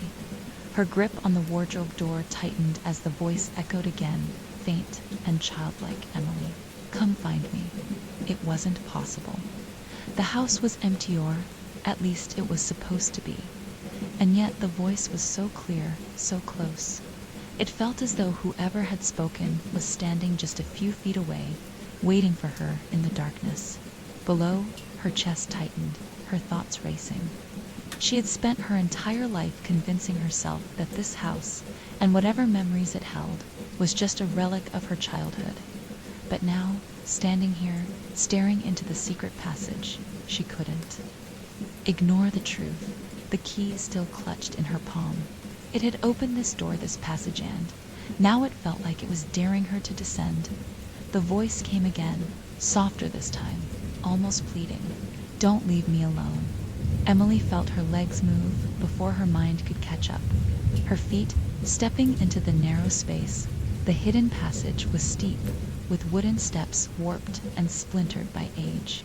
She turned back briefly, casting one last glance at the bedroom behind her, then gripped the edges of the doorway for balance and began to descend. Each step groaned under her weight, the sound echoing faintly in the enclosed space. The light from the bedroom above quickly faded, leaving her with nothing but the faint glow of her phone screen to guide her. The passage seemed to stretch on forever, the air growing colder with each step. The metallic scent grew stronger, mingling with the damp, earthy smell of the wood. And then she reached the bottom. The passage opened into a small, windowless room. The walls were rough and uneven, the wood planks warped and stained. A single light bulb hung from the ceiling, its faint flicker casting unsettling shadows across the space. Emily's breath caught as she took in the contents of the room. There were toys scattered across the floor, old and faded, covered in dust. A dollhouse sat against the far wall, its tiny windows cracked and broken. Beside it was a wooden rocking horse, its paint peeling, its seat scratched and splintered. She stepped forward, her foot brushing against a small, rusted tin soldier. It toppled over with a faint clink, breaking the oppressive silence. Her eyes moved to the center of the room, where a child's chair sat facing the far corner. On the chair was a single object, a teddy bear, its fur matted and worn. One button, "I'm missing," Emily's stomach turned. The bear looked familiar, but she couldn't place it. As she moved closer, a wave of nausea washed over her.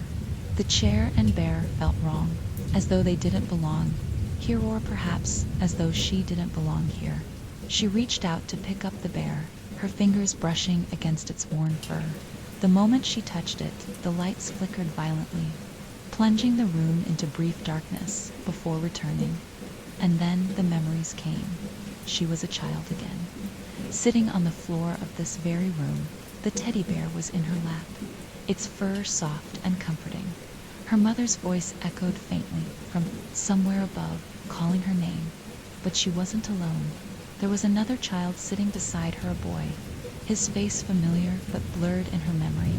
He was holding a toy car, his head tilted toward her as he spoke.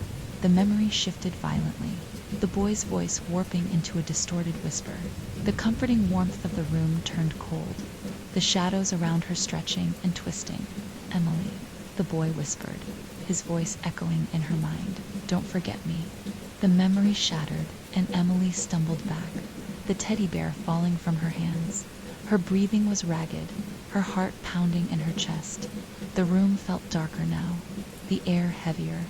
The toys scattered across the floor seemed closer, as though they had shifted while she wasn't looking. Her gaze flicked back to the bear.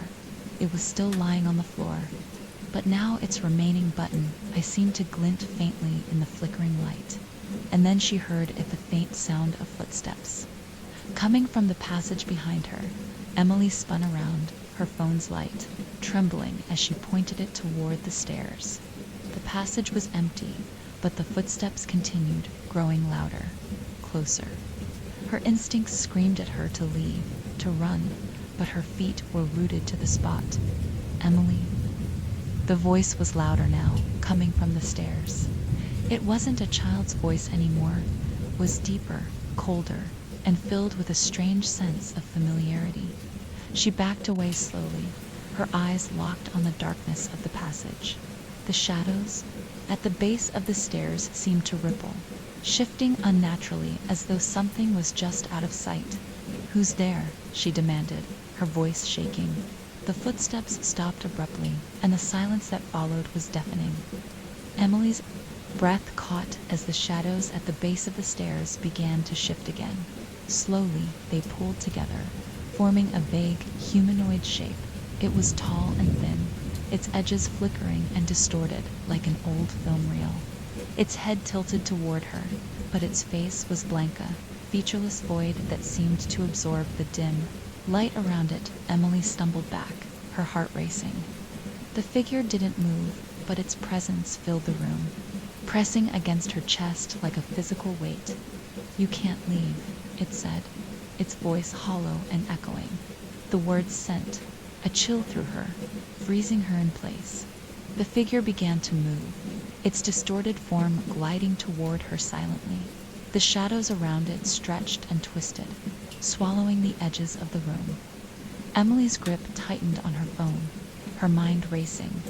She turned and ran, her feet crunching against the scattered toys as she bolted toward the stairs. The shadows surged after her, the sound of her own ragged breathing filling her ears. She climbed the stairs 2 at a time, her hands gripping the rough walls for balance. When she reached the top, she slammed the wardrobe door shut, but the oppressive atmosphere remained. She backed away from the wardrobe, her chest heaving as she tried to calm herself, and then she noticed it. The layout of the bedroom had changed. The walls were closer now, the furniture shifted, the door leading to the hallway no longer where it had been. Emily's stomach dropped. As the realization set in, the house was changing, warping itself around her. Cliffhanger, the voice returned, faint and echoing from somewhere beyond the walls.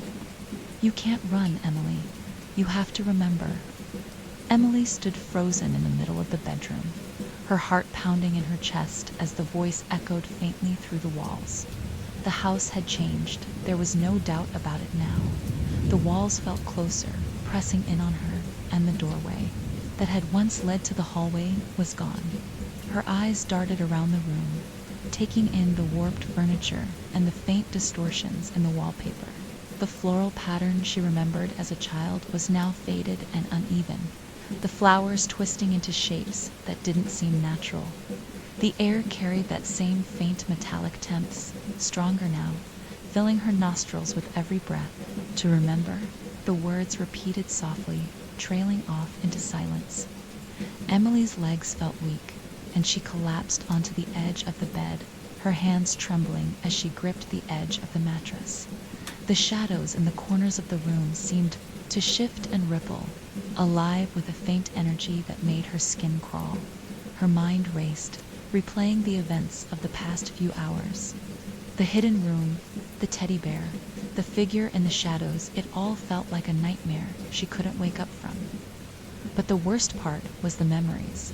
They were wrong. She couldn't deny it anymore. Every time she tried to recall something about her childhood, it felt like trying to piece together a puzzle where the pieces didn't quite fit.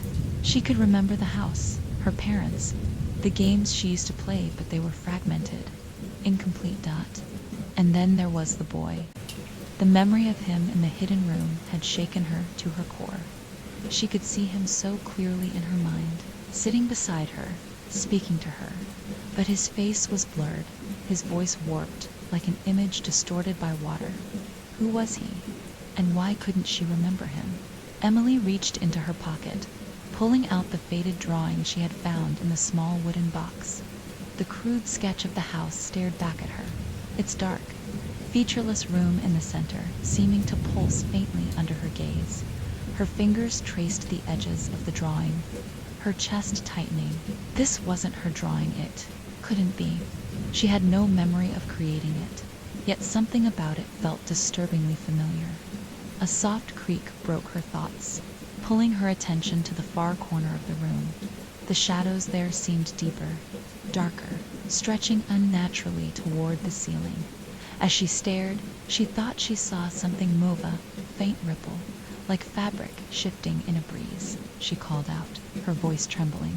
The shadows stilled, but the oppressive silence of the house remained. Emily stood, her legs unsteady, and moved toward the corner. Her instincts told her to stay away, to leave the room entirely, but the pull of curiosity was too strong. As she approached, she noticed something glinting faintly in the darkness. It was small, metallic, and half buried beneath the warped floorboards. She crouched down, her hands trembling as she reached for it. The metal was cold against her fingers, and as she pulled it free, she realized it was another key. This one was smaller than the first, with intricate engravings along its shaft. It felt heavier, its weight oddly comforting in her hand. She straightened, her gaze flicking to the warped doorway where the hallway should have been. The room felt wrong, the air pressing against her chest like a physical weight. She had to get out. Clutching the key tightly, Emily moved toward the distorted doorway. Her hand brushed against the rough wood of the frame, and for a brief moment the air seemed to shimmer around her. When she stepped through, the hallway was different. The familiar staircase at the far end was gone. replaced by a stretch of uneven floorboards that seemed to stretch endlessly into the shadows. The metallic scent was stronger here, mingling with the faint smell of mildew and rot. The wallpaper was peeling, revealing dark stains beneath it that looked almost organic. Emily's pulse quickened as she moved cautiously down the hallway. Each step felt heavier, the floorboards groaning beneath her weight. The shadows on either side seemed to close in, shifting and twisting as though they were alive. Halfway down the hall, she stopped. There was a door on her left that hadn't been there before. It was small and unassuming, its surface cracked and splintered with age. The faint outline of a keyhole glinted in the dim light. Emily's hand tightened around the key in her palm. She didn't want to open it.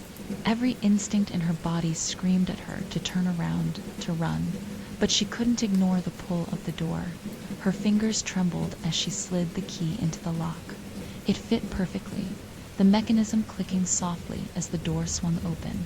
The room beyond was small and cramped, the walls lined with shelves filled with dusty jars and faded photographs. A single light bulb hung from the ceiling, flickering faintly as it illuminated the space. Emily stepped inside, her gaze drawn to the photographs on the shelves.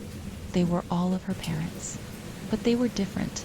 Her father's stern expression seemed harsher, and her mother's smile didn't reach her eyes. Her chest tightened as she scanned the shelves, her eyes landing on a single photo in the center. It was of her, at least. She thought it was. The girl in the photo was younger, no older than 6 or 7, standing in front of the house.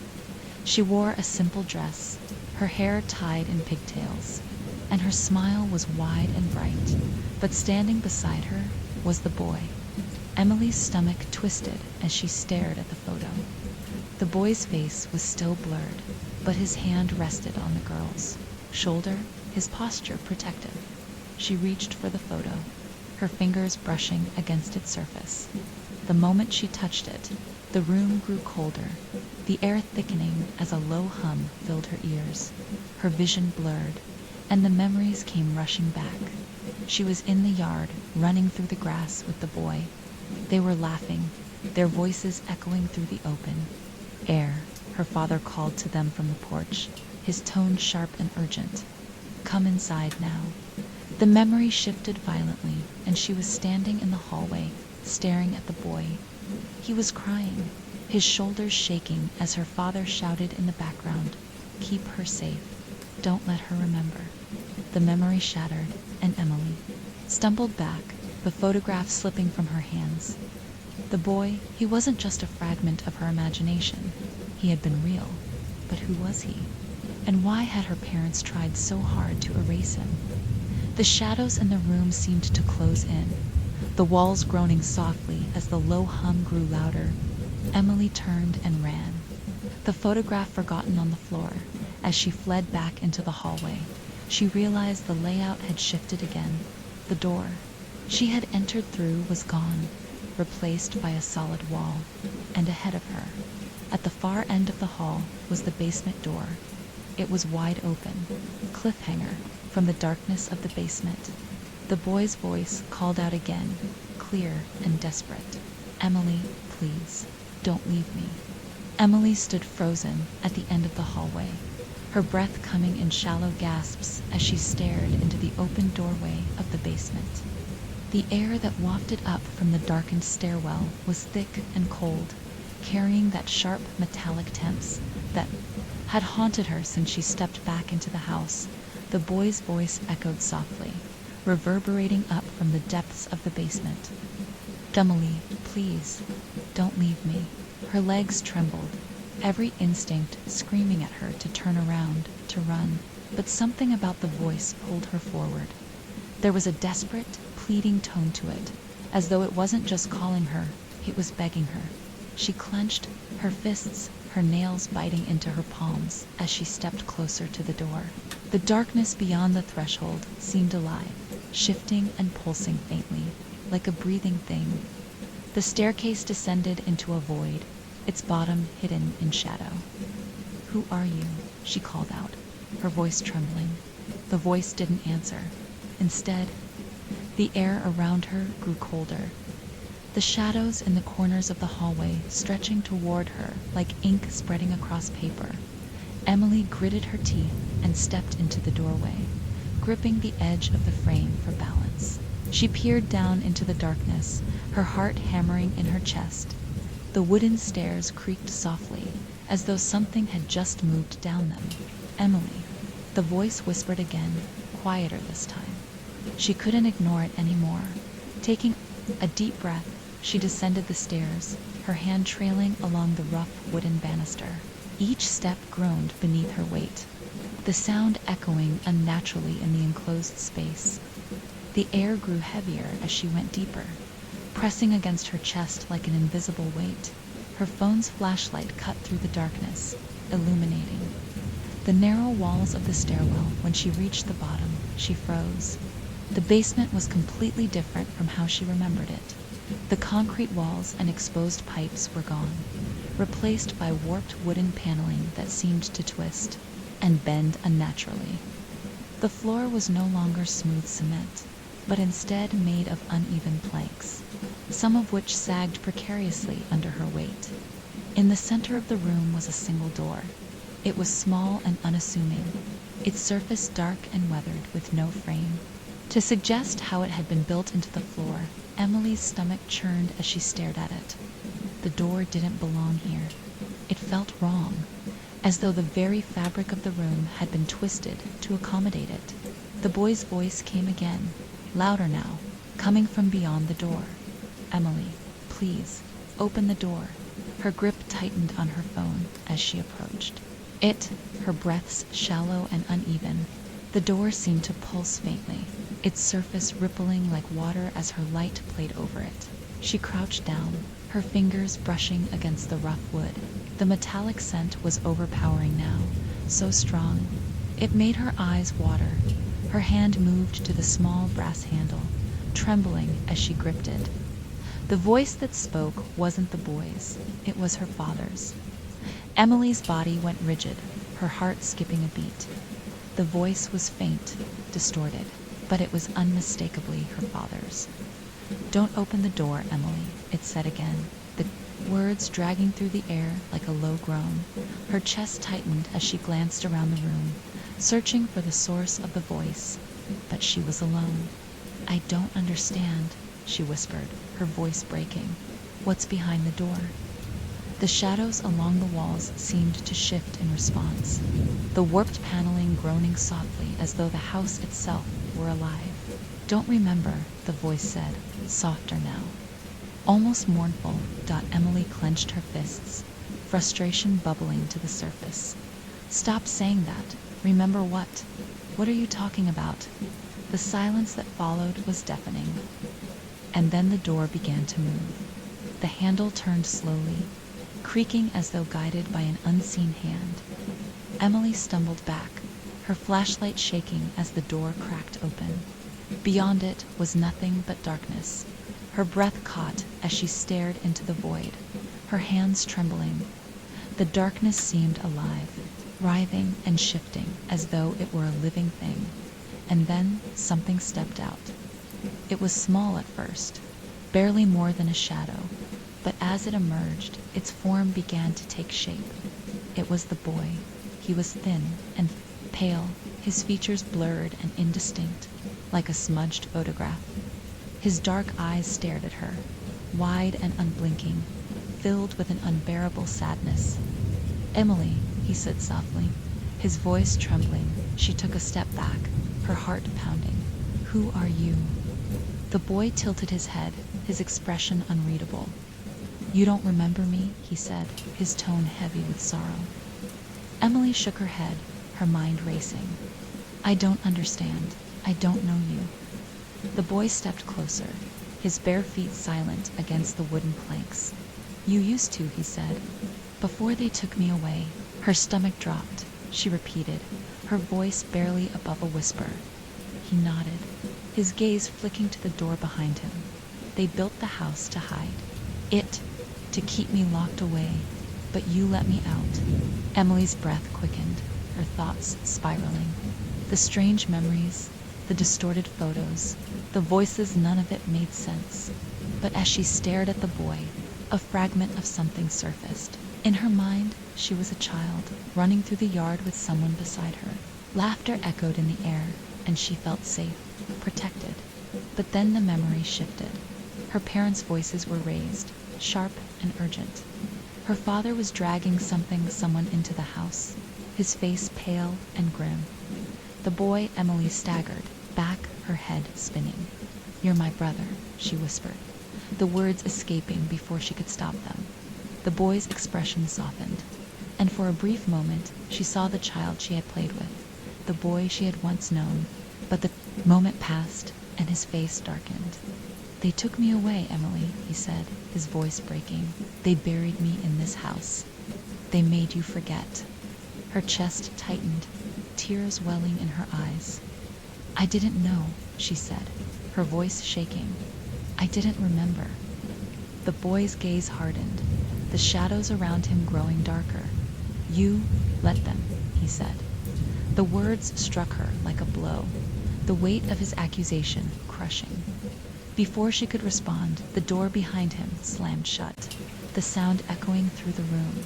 The boy's form flickered, his edges blurring as the shadows consumed him. The floor beneath Emily's feet began to tremble, the walls groaning as the house reacted to the boy's disappearance. The voice of her father returned, louder now, filled with desperation. "Leave, Emily. Get out of the house now." Cliffhanger. The floorboards beneath her feet splintered suddenly, and she fell into the darkness below. The fall seemed endless, the darkness swallowing Emily whole. The air around her was icy, sharp, and alive with an eerie vibration that crawled across her skin. When she finally hit the ground, the impact jarred her entire body, sending pain shooting through her arms and legs. She groaned, her head spinning as she tried to sit up. The floor beneath her was damp and uneven, the texture rough like stone, but warm, as though it pulsed faintly with life. Her flashlight had slipped from her grasp during the fall, its faint beam cutting through the shadows a few feet away. She reached for it, her fingers brushing against the cool metal, and the light trembled as it illuminated her surroundings. Emily froze. The space she had fallen into wasn't part of the basement tour, at least. Not the basement she remembered. The walls were made of jagged, uneven stone, dripping with moisture that pooled in shallow, stagnant puddles on the ground. The air was thick with the metallic scent she had come to associate with the house, but here it was overpowering. The room was cavernous, stretching beyond the reach of her light. The edges of the space were consumed by shadow, but faint outlines of warped furniture and crumbling structures loomed in the darkness, like remnants of rooms that had been buried and forgotten. Her chest tightened as she rose to her feet, the faint echo of her movement reverberating through the chamber. The air was still, yet she felt an unsettling awareness around her, as though the walls themselves were watching. She scanned the room, her breath catching as her flashlight fell on a doorway at the far end. It was small and narrow, carved into the stone like an unnatural scar. Beyond it, she could see a faint flickering light, warm and yellow, in stark contrast to the cold darkness around her. The thought of moving toward it made her stomach twist, but staying here wasn't an option. The house had dragged her deeper into itself, and she had no choice but to follow where it led. Her footsteps echoed softly as she crossed the damp floor, the light from her flashlight bobbing with each step. The shadows seemed to press closer as she approached the doorway, the air growing heavier, charged with an unseen energy. She hesitated at the threshold, her heart pounding. The flickering light came from a single candle, its flame dancing atop an old wooden table. The table was surrounded by mismatched chairs, their surfaces warped and splintered, and the walls of the room were lined with shelves stacked haphazardly with jars, books, and strange, unidentifiable objects. But what caught her attention most was the figure seated at the table. It was a man, or at least it had been once, His form was slumped, his head bowed, his hands folded neatly on the table in front of him. His clothes were tattered and stained, and his skin was pale and sunken, stretched too tightly over his bones. Emily's breath caught as she stepped closer, her flashlight trembling in her hand. "Hello," she whispered, her voice barely audible. The man didn't move. Her fingers brushed against the edge of the table, and the faint vibration in the air intensified. The candle's flame flickering violently. "Emily," a voice rasped, low and guttural. Her heart leaped into her throat as the man's head jerked upward. His face was hollow, his eyes dark and empty, like twin voids staring straight through her. "You shouldn't be here," he said, his voice echoing unnaturally in the small room. Emily stumbled back, her flashlight shaking as she tried to keep it steady. "Who are you?" she demanded, her voice trembling. The man tilted his head, his movements stiff and unnatural, like a marionette being jerked on its strings. "You don't remember," he said, his tone almost mournful. "You let them take me." Her blood ran cold. "What are you talking about? Who are you?" The man's head tilted further, his hollow eyes locking onto hers. "I was your brother," he said, "before they buried me." The words hit her like a physical blow, and she staggered back, her heart pounding. "No," she whispered, shaking her head. "That's not possible. I don't have a brother." The man's expression didn't change. "They made you forget," he said. "They built this house to hide it, to keep me locked away." Emily's chest tightened, her mind racing. The memories she had been struggling to piece together resurfaced, fragments flashing through her. Mind like jagged shards of glass. The boy in the yard, the laughter, her father's sharp voice, full of fear and urgency. "You're lying," she said, her voice cracking. "I would remember. I would know if I were you." The man interrupted, his tone cold. The shadows in the room began to shift, the shelves groaning as the jars and books rattled against the walls. The candle's flame flared, casting distorted shadows across his face. "They took your memories. They buried me, and they buried the truth with me." Emily's legs felt like lead as she took another step back. The walls seemed to press closer, the air growing colder. "Why are you showing me this?" she asked, her voice barely above a whisper. The man's head tilted again, the empty voids of his eyes boring into her. "Because it's your fault," he said. Her chest heaved, the accusation cutting deeper than she wanted to admit. "I didn't do anything," she said, her voice rising. "I didn't know." The man stood suddenly, his movements jerky and unnatural, and the candle's flames snuffed out. The room was plunged into darkness, and Emily's flashlight flickered wildly as the shadows surged forward. "You let them take me," the man's voice echoed, distorted and overlapping. "You let them lock me away." The shadows enveloped her, cold and suffocating, pressing against her chest and stealing the air from her lungs. She stumbled backward, her flashlight slipping from her grasp and clattering to the floor. "Stop," she screamed, her voice cracking. "I didn't know. I didn't know." The darkness wavered, the pressure easing slightly, and then, just as suddenly as it had begun, it stopped. The candle on the table flickered back to life, its faint glow illuminating the empty chair. The man was gone. She staggered to her feet, her legs trembling as she grabbed her flashlight from the floor. Her mind was spinning, the weight of his words pressing down on her like a physical force. As she turned to leave the room, she noticed something sitting on the table. It was the teddy bear from the hidden room, its matted fur stained with something, dark and dried. A child's laughter echoed faintly through the room, followed by the boy's voice, soft and trembling. "Emily, don't leave me again." The boy's voice lingered in the air, its faint echo curling around Emily like an icy hand. Her eyes locked onto the teddy bear sitting on the table, its single button eye glinting faintly in the candlelight. The matted fur was darker now, stained, with a reddish-brown hue that made her stomach turn. "Don't leave me again," the boy's voice repeated, softer this time, almost a whisper. Emily's hands trembled as she gripped the flashlight tightly. Her breathing was shallow, her mind spinning as she tried to make sense of what had just happened.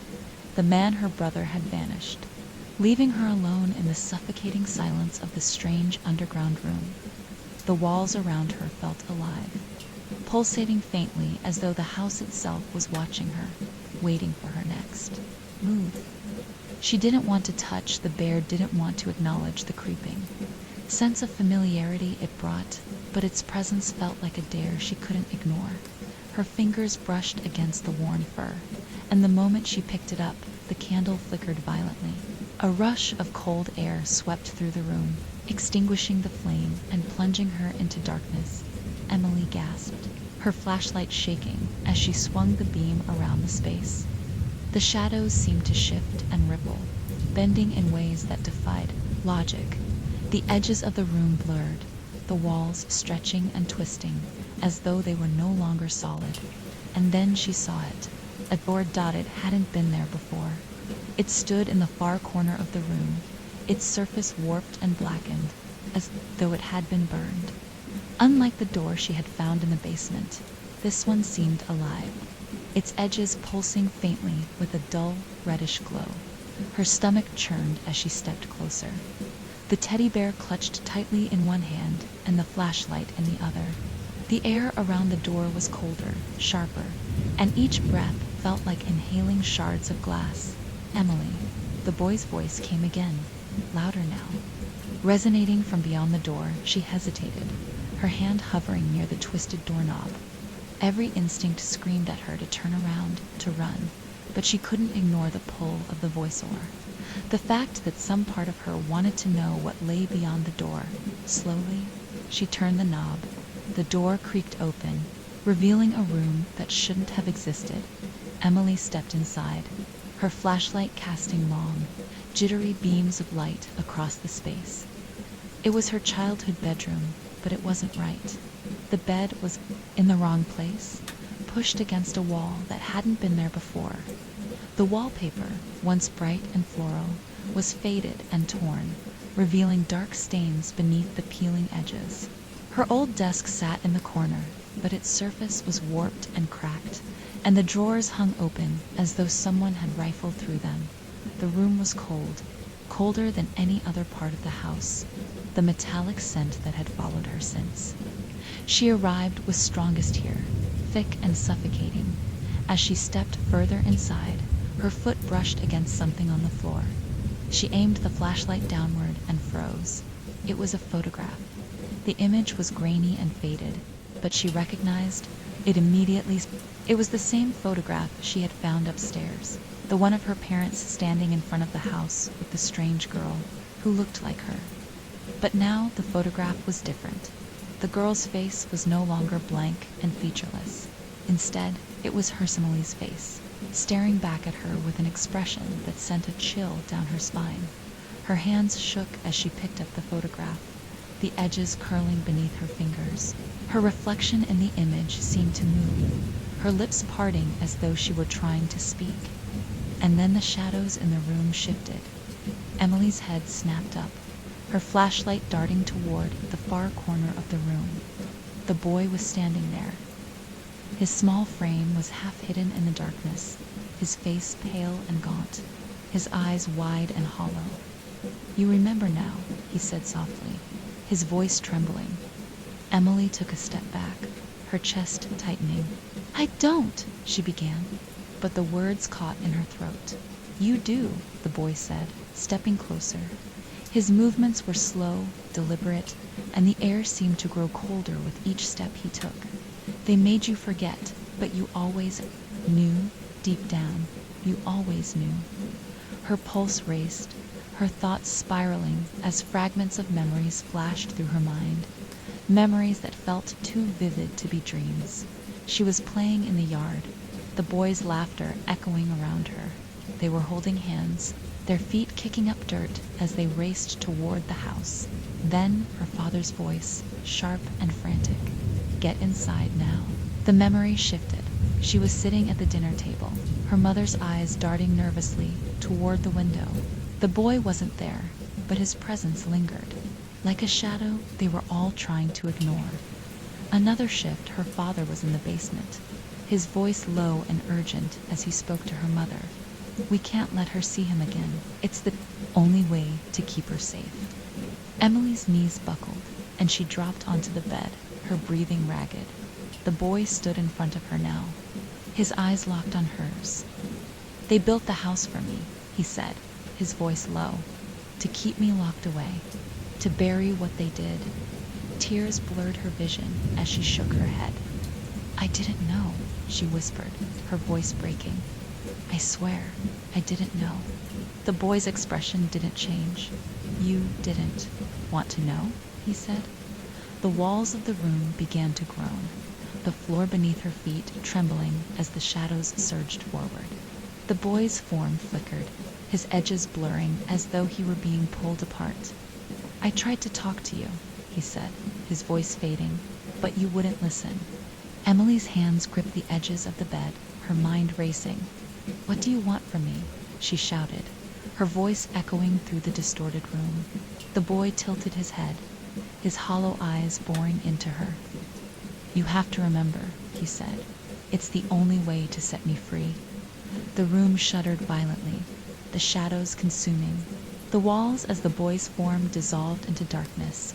Emily scrambled to her feet, her flashlight flickering as the room began to collapse around her. The air was thick with whispers, overlapping and distorted, their words impossible to understand.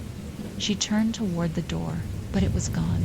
The walls closed in, the shadows pressing against her as the whispers grew louder.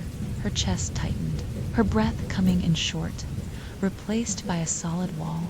The house was silent now, but the air felt heavier. Charged with the weight of what she had just seen, she turned toward the staircase and froze. The boy was standing at the bottom, his face pale and hollow. "It's not over, Emily," he said. "You still haven't seen the truth." Emily's feet felt rooted to the floor as she stared at the boy standing at the bottom of the staircase. His pale, hollow face was illuminated faintly by the light seeping from the cracked window behind him, making his dark eyes appear even deeper. "You still haven't seen the truth," he said, his voice quiet but firm, carrying an unnatural weight that made her chest tighten. She gripped the banister, her knuckles turning white. Her mind raced with everything she'd seen so far at the shifting rooms, the unnatural shadows, the twisted fragments of memories. But the boy was the center of it all, a tether to the house's secrets, pulling her deeper into the abyss. "Who are you?" she asked, her voice shaking. "I mean, really, who are you?" The boy didn't respond immediately. He tilted his head, studying her with an intensity that made her feel as though he were searching her soul. "You already know," he finally said, his words dripping with sorrow. The hallway seemed to warp around her, the walls bowing inward as if the house itself were holding its breath. She took a hesitant step forward, descending one creaking step at a time, her eyes locked on the boy. "No, I don't," she said, frustration and fear lacing her words. "I don't know anything anymore. All of this everything it doesn't make sense?" The boy remained silent, his gaze never wavering. When she reached the bottom of the stairs, the floor beneath her felt colder than it should have, the chill seeping up through her boots. She stood only a few feet from the boy now, and the faint scent of metal and damp earth surrounded him, clinging to the air. "Why did they take you?" she asked, her voice barely above a whisper. At this, the boy's expression changed. His face twisted, the corners of his mouth pulling downward, and his dark eyes shimmered faintly as though tears were forming. "They were afraid of me," he said, his tone trembling with emotion. Emily's breath caught. Afraid? Why? What could they be afraid of? The boy's gaze dropped to the floor, his small hands clenching into fists. Because I was different, because I didn't belong. His words sent a chill down her spine. She wanted to ask more, to demand answers, but the house wouldn't let her think straight. The walls creaked softly, the sound reverberating through the hallway like a warning. They thought locking me away would fix everything. The boy continued, his voice quieter now, but it didn't. It only made it worse. Emily took a step closer, her heart pounding. She could feel the tension in the air, like a storm brewing just beneath the surface. Worse? How? The boy raised his head, his hollow eyes locking onto hers. It made me angry, he said simply.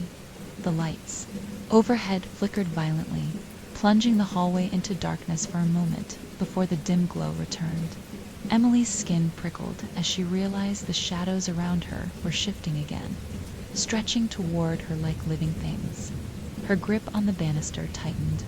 "Why are you showing me this?" she asked, her voice trembling. "Why now?"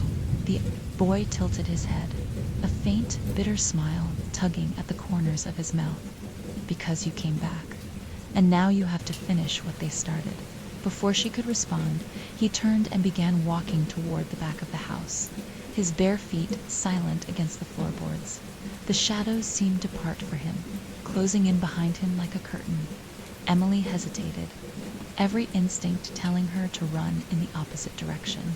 But the boy's words echoed in her mind, and she knew she couldn't leave not yet. Her feet moved on their own, following him down the dim hallway. The farther she went, the stranger the house became. The walls seemed to stretch, the floor tilting at odd angles.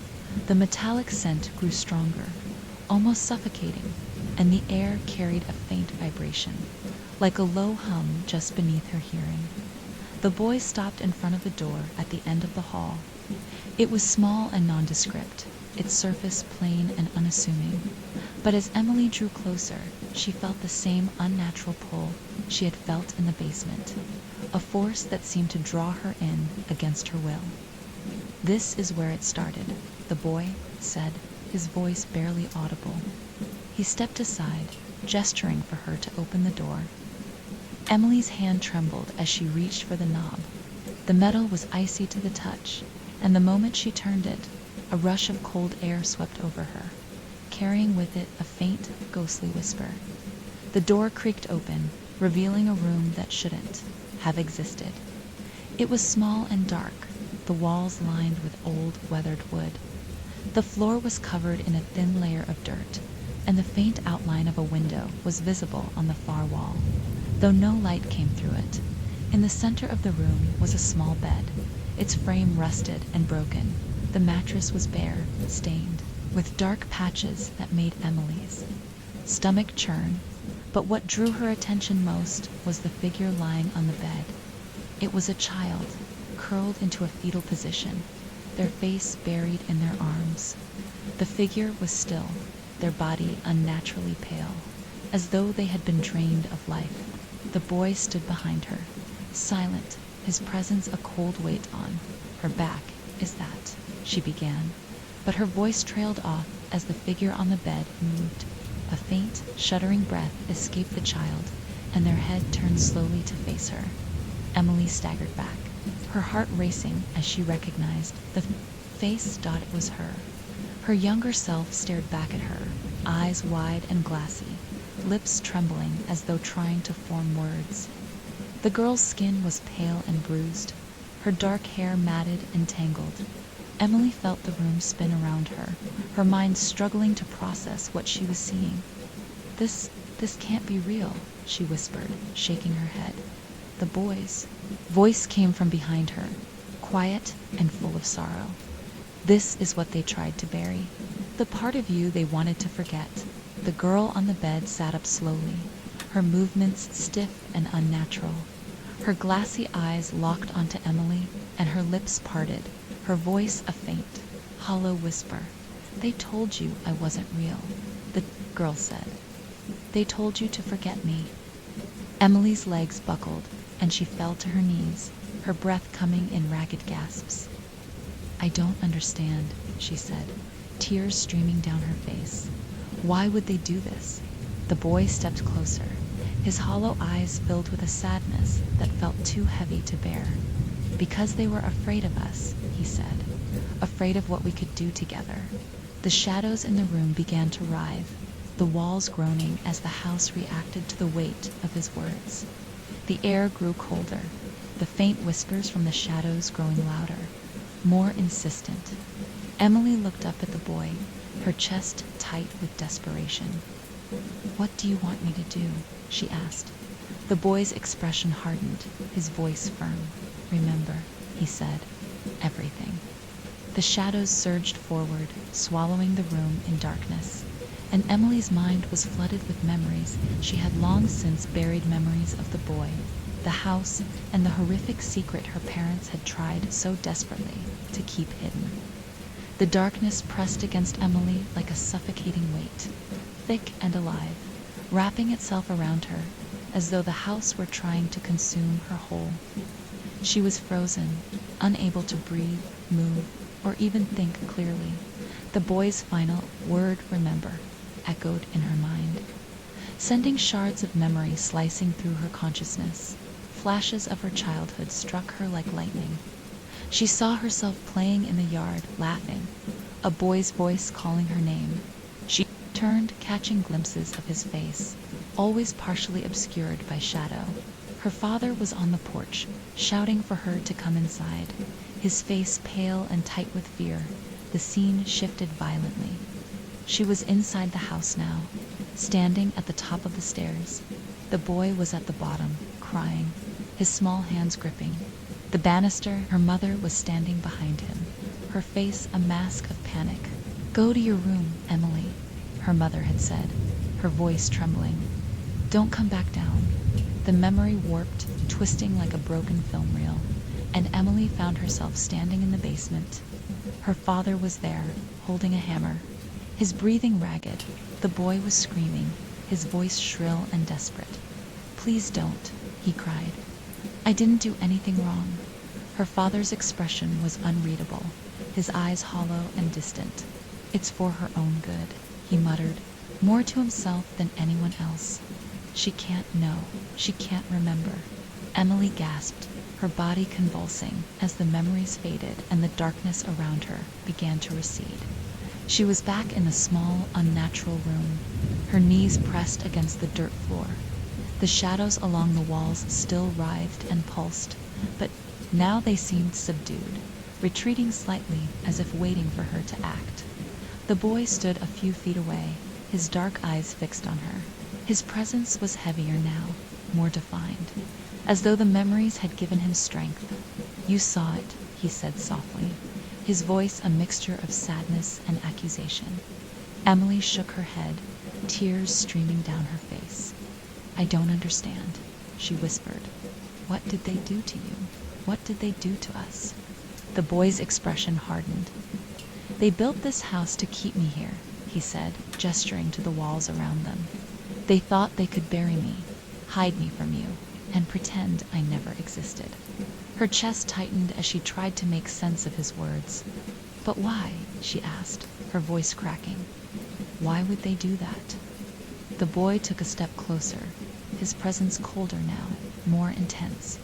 "Because they were afraid," he said. "Afraid of what we could become, afraid of the truth." Emily's stomach churned as she stared at him. "What truth?" The boy's gaze shifted to the small, dirt-covered bed in the center of the room. The younger version of herself was still sitting there, her glassy eyes locked on Emily. "You were always different," the boy said. "Both of us were—" They didn't understand it. Emily's mind spun as more fragments of memory surfaced. Her father's sharp tone, her mother's whispered warnings, the way they had kept her isolated, sheltered, always afraid of something she couldn't see. "They thought I was dangerous," the boy continued, his voice trembling with emotion. "They thought separating us would stop it, but all it did was make it worse." The shadows in the room seemed to swell, the air growing colder as his words sank in. "What did they think you would do?" Emily asked, her voice barely audible. The boy's expression darkened. "They thought I would hurt you," he said, "but they were wrong. I wasn't the one they needed to be afraid of. Her breath caught in her throat. What are you saying? The boy turned to face her fully, his dark eyes piercing. You're the one they were afraid of, Emily, not me. That's why they tried to erase me, because I was the only one who could stop you. Emily staggered back, her heart pounding. No, she whispered. That's not true. I would never. You don't remember, the boy interrupted, his voice rising. You don't know what you're capable of. The walls around them groaned, the shadows pressing closer. The air crackled with energy, the faint hum growing louder until it was a deafening roar. The younger version of herself stood from the bed, her movements stiff and unnatural, her glassy eyes locked onto Emily, and her lips parted, her voice soft and chilling. They tried to hide the truth, the girl said, but the house remembers. Emily's knees buckled, and she dropped to the floor, her hands clutching her head. The memories flooded back in a torrent, overwhelming her senses. She saw herself standing in the basement, her small hands gripping the edges of a table. The boy was there, crying, begging her to help him. Her father's voice echoed around her, sharp and panicked. She's not like us, he said. She doesn't belong in this world. We have to protect her from herself. Her mother's voice was softer, pleading. But she's our daughter. She's not, her father snapped. Not entirely. The memory shifted again, and she saw the boy reaching for her, his fingers brushing against hers before her father pulled him away. The image burned itself into her mind, a fragment of a moment she had buried deep within herself. When the memories faded, she was lying on the ground, her body trembling. The boy knelt beside her, his dark eyes filled with sadness. You see it now, he said. Emily shook her head, tears streaming down her face. I didn't know, she whispered. I didn't know what they were doing. The boy's gaze softened, and he placed a hand on her shoulder. His touch was cold but steady, grounding her in the chaos of the moment. It's not too late, he said. You can still make it right. She looked up at him, her vision blurred by tears. How? The boy stood, his form flickering faintly. As the shadows around them began to shift, the house is the key, he said. It's tied to both of us. If you want to set me free, you have to let it go. Emily's chest tightened as she realized what he meant. The house had been built to bury the truth, to contain the memories and the secrets her parents had tried so desperately to hide. But it wasn't just the boy who was trapped here. It was her. To let it go, the boy repeated, his voice steady. Burn it. Destroy it. End it.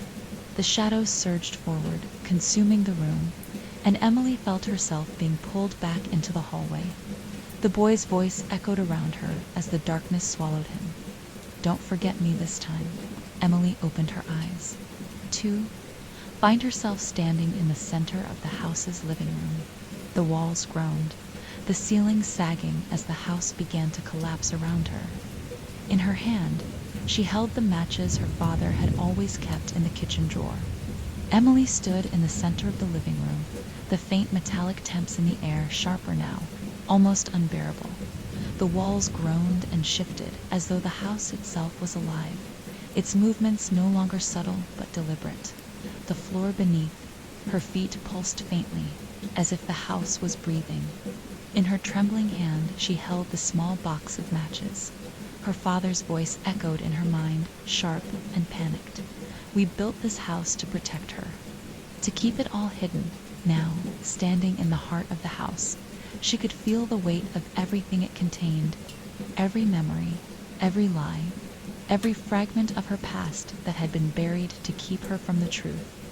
The boy's voice was still fresh in her ears. Her hand trembled as she opened the matchbox, her fingers brushing against the small sticks of wood inside. Could she do it? Could she destroy the only place that tied her to her family, her past even, if that past was twisted and incomplete? The shadows shifted around her, curling and stretching along the walls like black tendrils. The air grew colder, the oppressive weight pressing down on her chest. And then, from deep within the house, she heard the boy's voice again, faint but insistent. "Emily, you promised." The sound sent a jolt through her, snapping her out of her hesitation. She looked around the room, her chest tight. "I don't know how to help you," she shouted, her voice breaking. "I don't even understand what this place is anymore." The house groaned in response, the shadows rippling violently as though in protest. The floorboards beneath her feet shifted, pulling her balance forward, and then she saw it. The living room had changed. In the far corner, where there had once been an old, unused fireplace, there was now a door. It was small and blackened, its edges charred as though it had survived a fire. The faint hum she had felt throughout the house was strongest here, vibrating in the air like a low, steady heartbeat. Her instincts screamed at her to stay away, but something about the door pulled her toward it as she approached. The shadows along the walls began to converge, flowing toward the door like streams of ink. They pooled around its edges, pressing into the cracks. And Emily felt the same suffocating weight she'd experienced in the basement. The boy's voice came again, clearer now, but trembling with emotion. "It's all here," he said. "They tried to bury, you have to see it." Emily's hand moved to the doorknob, her fingers trembling as they brushed against the cold metal. She hesitated, her breath catching in her throat. "What happens if I open it?" The boy's answer was simple. "You'll finally remember." Her chest tightened, and for a moment she considered turning back. But the truth, the terrible, suffocating truth, was already clawing its way to the surface. From it anymore, taking a deep breath, she turned the knob.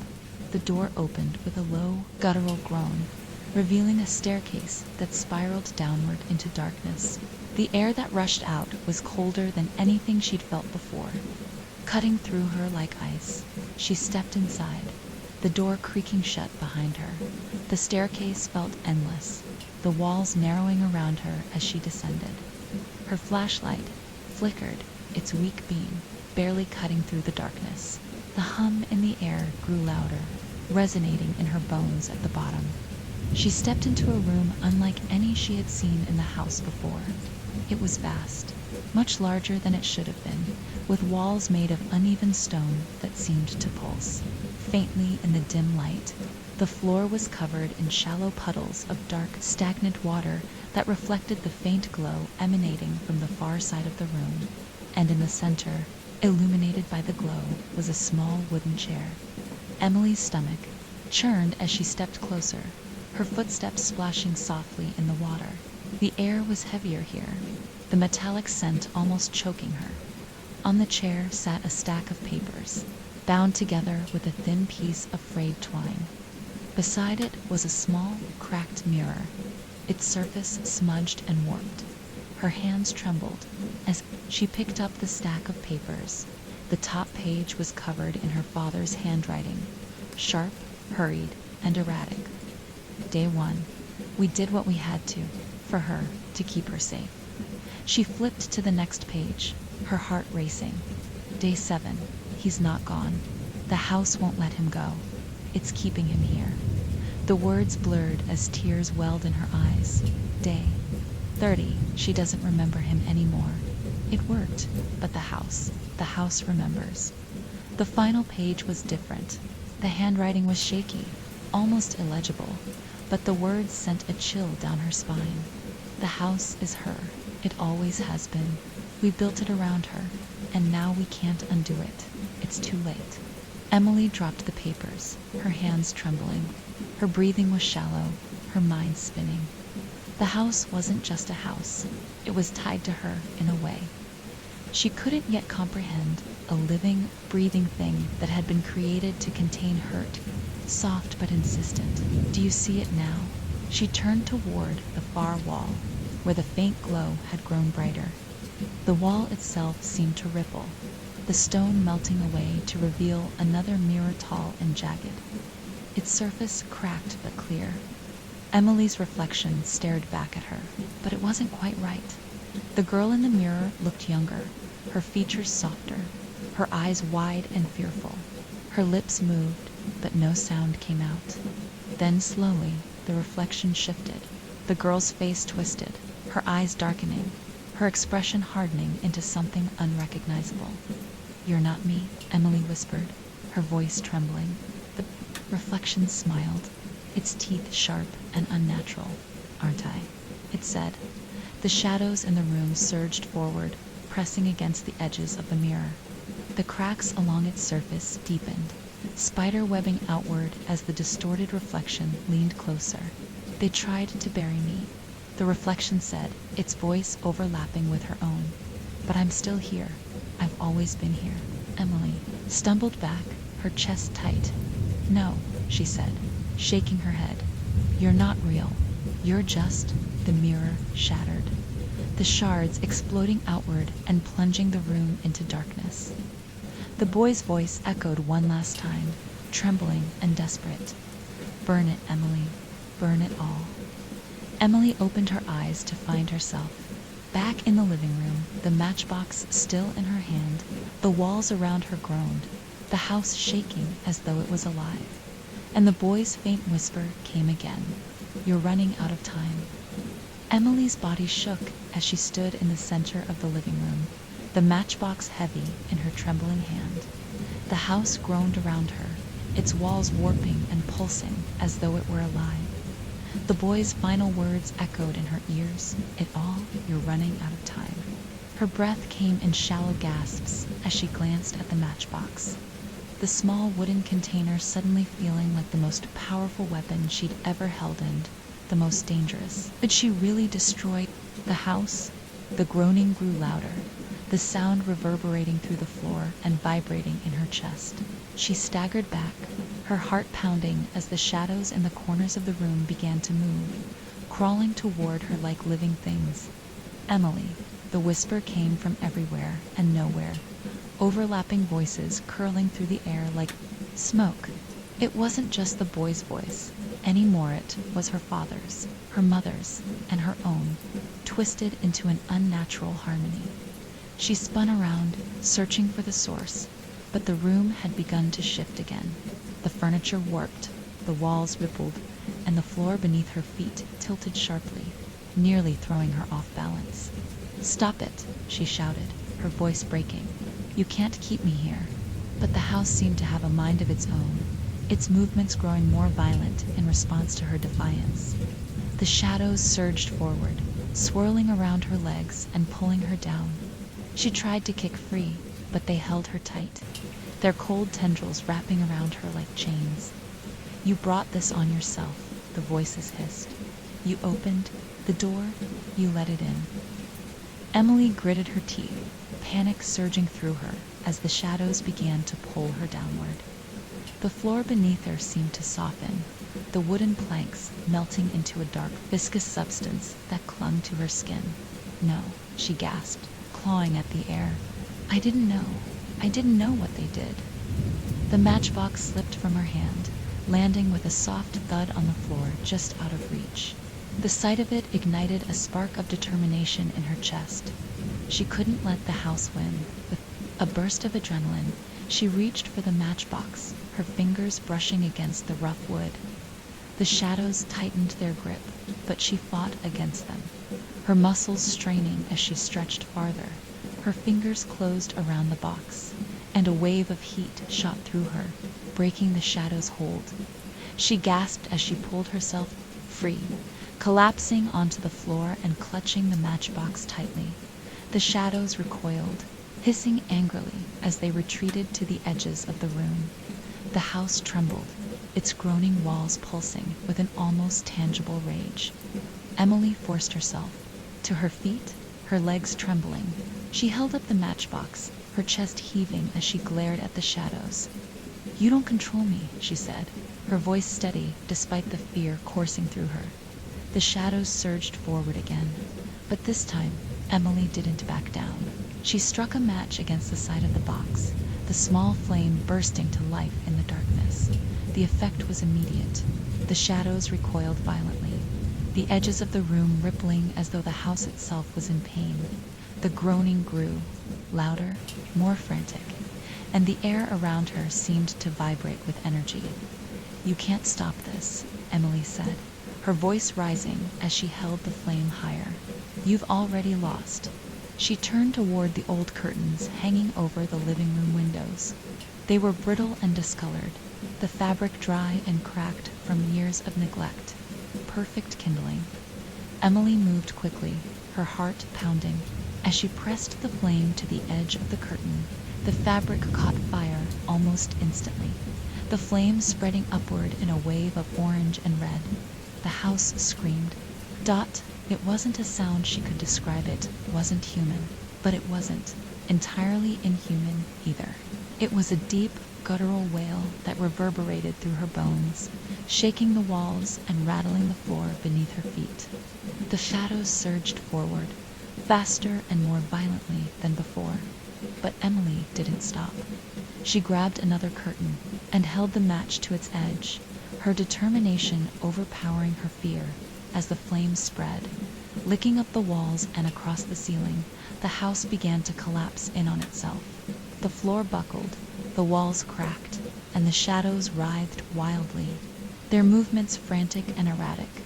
Emily stumbled back, shielding her face from the heat as the fire consumed the living room.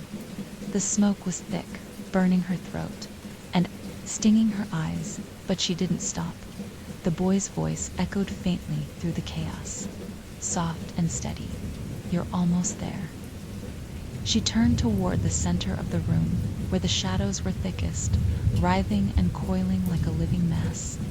At their center, she could just make out the outline of a door, the same blackened, pulsing door she had seen before. It was smaller, now shrinking as the fire consumed the room, but the pull it exerted on her was stronger than ever. Emily took a step forward, her feet unsteady on the trembling floor. The heat was almost unbearable now, the flames roaring around her as the house fought back with everything it had. She reached for the door, her hand brushing against its charred surface. The shadows recoiled. Closed in. With one final push, she threw the door open. A blinding light burst from the doorway, consuming the room in an instant. The heat and the flames disappeared, replaced by a deafening silence that pressed against her ears like a physical force. When the light faded, Emily found herself standing outside the house. The air was cold and still, the night sky above her clear and dotted with stars. She turned slowly, her chest tight as she stared at the house behind her. It was burning, the flames tearing through its walls and roof, but the fire was silent. The house didn't groan or scream, it simply crumbled, collapsing in on itself. As the fire consumed it, Emily's legs gave out, and she fell to her knees in the grass, her breath coming in shallow gasps. She watched as the house burned, her chest tight with a mixture of relief and grief. And then she saw him. The boy stood at the edge of the yard, his small frame illuminated by the flickering light of the flames. His face was calm now, his hollow eyes no longer filled with pain or sadness. "Thank you," he said softly. Emily's throat tightened as tears streamed down her face. She wanted to say something, anything, but the words wouldn't come. The boy gave her a faint, bittersweet smile, and then he turned, his form dissolving into the shadows of the trees. The house burned until there was nothing left but Ashdod as Emily sat in the grass. The faint sound of her name echoed through the night, soft and familiar. Emily. Emily sat in the cold, dew-soaked grass, her chest heaving as she stared at the smoldering remains of the house. The fire had consumed it entirely, reducing the once imposing structure to a skeletal frame of blackened beams and ash. The faint glow of the embers cast flickering shadows across the yard, but the house no longer felt alive. The oppressive presence that had weighed on her since the moment she returned was gone, replaced by an eerie, hollow stillness. She wrapped her arms around herself, trembling. Her body ached from the tension and terror of the last few hours, but it was the silence that unnerved her the most. After all the groaning walls, the shifting shadows, and the whispers, the quiet felt unnatural. Then, faintly, she heard it. Emily, her name drifted through the night like a breeze, soft and familiar. She froze, her breath catching in her throat. It wasn't the boy's voice this time. It was lighter, warmer, a voice she hadn't heard in years. Her mother's. Emily turned toward the sound, her eyes scanning the darkened edges of the yard. Beyond the faint glow of the embers, the oak tree loomed like a twisted sentinel, its gnarled branches reaching out as if to shield the house's remains. The voice came again, clearer now. Emily, come here. Her pulse quickened, her heart hammering against her ribs. No, she whispered to herself, shaking her head. This isn't real. But her legs moved anyway, carrying her toward the tree. As she drew closer, she noticed something she hadn't seen before. Small opening at the base of the tree, partially obscured by its thick roots. It was barely large enough for a person to fit through, but the closer she got, the more the opening seemed to pull at her, its darkness beckoning her forward. The air around her grew colder, and the metallic scent returned, faint but distinct. She hesitated, her body trembling as she stared into the black void beneath the tree. Emily. Her mother's voice was louder now, coming from deep within the opening. Emily's chest tightened, her mind racing. She had burned the house, destroyed everything that had tied her to its secrets, and yet the pull of the voice was undeniable. Taking a deep breath, she knelt down and crawled into the opening. The tunnel beneath the tree was narrow and damp, the dirt walls pressing against her shoulders as she crawled forward. Roots hung down like fingers, brushing against her arms and legs, and the air grew colder with each passing second. Her flashlight illuminated the path ahead, revealing claw marks in the dirt, as though someone or something had clawed its way through. The tunnel seemed to stretch on forever, but eventually it opened into a small, circular chamber. Emily's breath caught as she crawled out into the space and rose to her feet. The chamber's walls were lined with old, crumbling bricks, and the ceiling was low, dripping with moisture. In the center of the chamber was a stone pedestal, and on top of it sat an object she recognized immediately. The teddy bear it was, the same one she had seen in the hidden room beneath the house, its matted fur and missing button unmistakable. But now, the bear's presence felt different. It exuded an unnatural energy, its small, lifeless form commanding the space. Emily stepped closer, her flashlight trembling in her hand. The pedestal was surrounded by faint symbols carved into the dirt floor, spiraling outward in a pattern she didn't recognize. Emily, her mother's voice came again, softer this time, but closer. Emily turned sharply, her flashlight sweeping the chamber. She was alone, her breathing quickened as she turned back to the pedestal. The teddy bear seemed to stare at her, its single, button eye glinting faintly in the light. Her hand trembled as she reached for it, her fingers brushing against its worn fur. The moment she touched it, a jolt of energy shot through her, and the world around her shifted. Violently, she was back in the house, but it wasn't the house as she remembered it. The walls were pristine, the floors polished and clean. Sunlight streamed through the windows, filling the space with warmth. It was the house as it had been in her childhood, untouched by time or decay. Her heart raced as she looked around, her footsteps echoing softly. The oppressive weight that had haunted the house was gone, replaced by a strange sense of calm. Emily, she turned toward the sound, her breath catching in her throat. Her mother stood at the end of the hallway, her face soft and familiar, her eyes filled with the warmth Emily had yearned for her entire life. "Mom," Emily whispered, her voice trembling. Her mother smiled gently, her hands clasped in front of her. "You came back," she said. Tears welled in Emily's eyes as she took a step forward. "I don't understand," she said. "What is this? What's happening?" Her mother's expression faltered, a shadow passing over her face. "You shouldn't have opened the door," she said softly. Emily froze, her chest tightening. What do you mean? Her mother's gaze drifted to the floor, her hands trembling. We tried to protect you, she said. We did everything we could to keep you safe. But the house, it always had its own plans. The words sent a chill down Emily's spine. You built the house, she said, her voice rising. You built it to hide the truth, to hide him. Her mother's eyes snapped back to hers, and for a moment her face twisted with anger, but it was gone just as quickly, replaced by a deep, hollow sadness. It wasn't just about him, she said, her voice trembling. It was about you. Emily took a step back, her heart pounding. What are you talking about? Her mother didn't answer. Instead, she began to fade, her form dissolving into the air like smoke. Wait, her mother was gone. The warmth of the house vanished, replaced by the cold, suffocating air she had come to associate. With its true nature, Emily turned to find herself back in the circular chamber beneath the tree. The teddy bear was still in her hand, its fur now damp and cold. The shadows along the walls began to move, and the boy's voice echoed faintly around her. You're so close, he said. You just need to let it go. Emily's chest heaved. As she stared at the bear, her mind racing. What does that mean? She shouted, her voice breaking. How do I let it go? The shadows surged forward, swallowing the walls of the chamber. The boy's voice came again, quieter this time.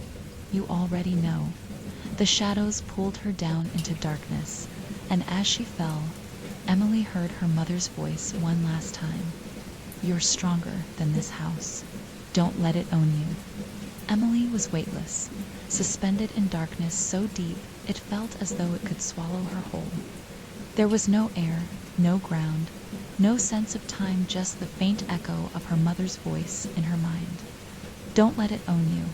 Her fingers tightened around the teddy bear, the only solid thing in the void. The matted fur was damp and cold, almost pulsing faintly as though it had a heartbeat of its own.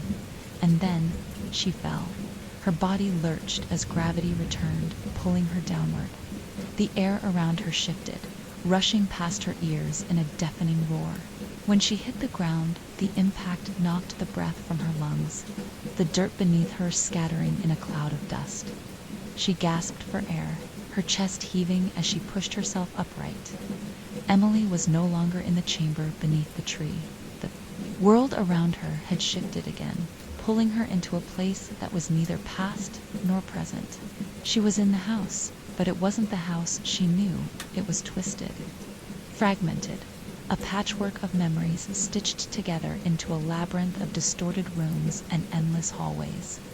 The air was cold, heavy, and suffused with that metallic tang that had become all too familiar. Shadows danced along the walls, their movements erratic and unnatural, as though they were watching her, Emily. The boy's voice echoed softly from somewhere in the distance, faint and muffled, like a sound carried on the wind. She stood on shaky legs, the teddy bear still clutched tightly in her hand. Her flashlight had been lost somewhere along the way, but a faint, flickering light illuminated the space ahead, casting long, jagged shadows that seemed to stretch and shift as she moved. The house felt alive, its walls groaning softly as she took a step forward. Where are you? She called out, her voice trembling. The boy's voice came again, clearer now. I'm here. She followed the sound, her footsteps echoing unnaturally as she moved through the distorted house. The rooms were wrong, their dimensions twisted and inconsistent. The wallpaper peeled and writhed as though it were breathing, and the furniture sat at impossible angles, defying gravity. In one room, she saw her old bedroom, but the bed was suspended on the ceiling, its sheets hanging like tattered banners. In another, the dining room table was set for three, the plates and utensils pristine, but the chairs were all facing away from the table, their backs turned to her. The house was unraveling, its structure breaking down under the weight of the truth it had been built to conceal. As she entered a long, narrow hallway, the boy's voice came again, louder this time. You're close. Don't stop. The hallway stretched endlessly before her, its walls lined with old photographs. She recognized the images immediately. They were pictures of her family. But each one was wrong in some small, unsettling way. In one, her father's face was blurred, his features smudged beyond recognition. In another, her mother's hands were twisted, her fingers too long and too thin. And in the final photo, Emily saw herself as a child, standing in the yard, but she wasn't alone.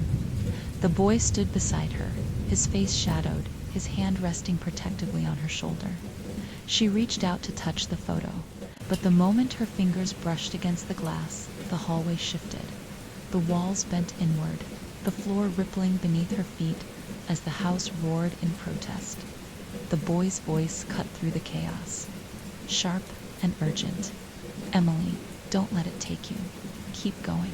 She stumbled forward, her breath coming in ragged gasps as the hallway collapsed around her.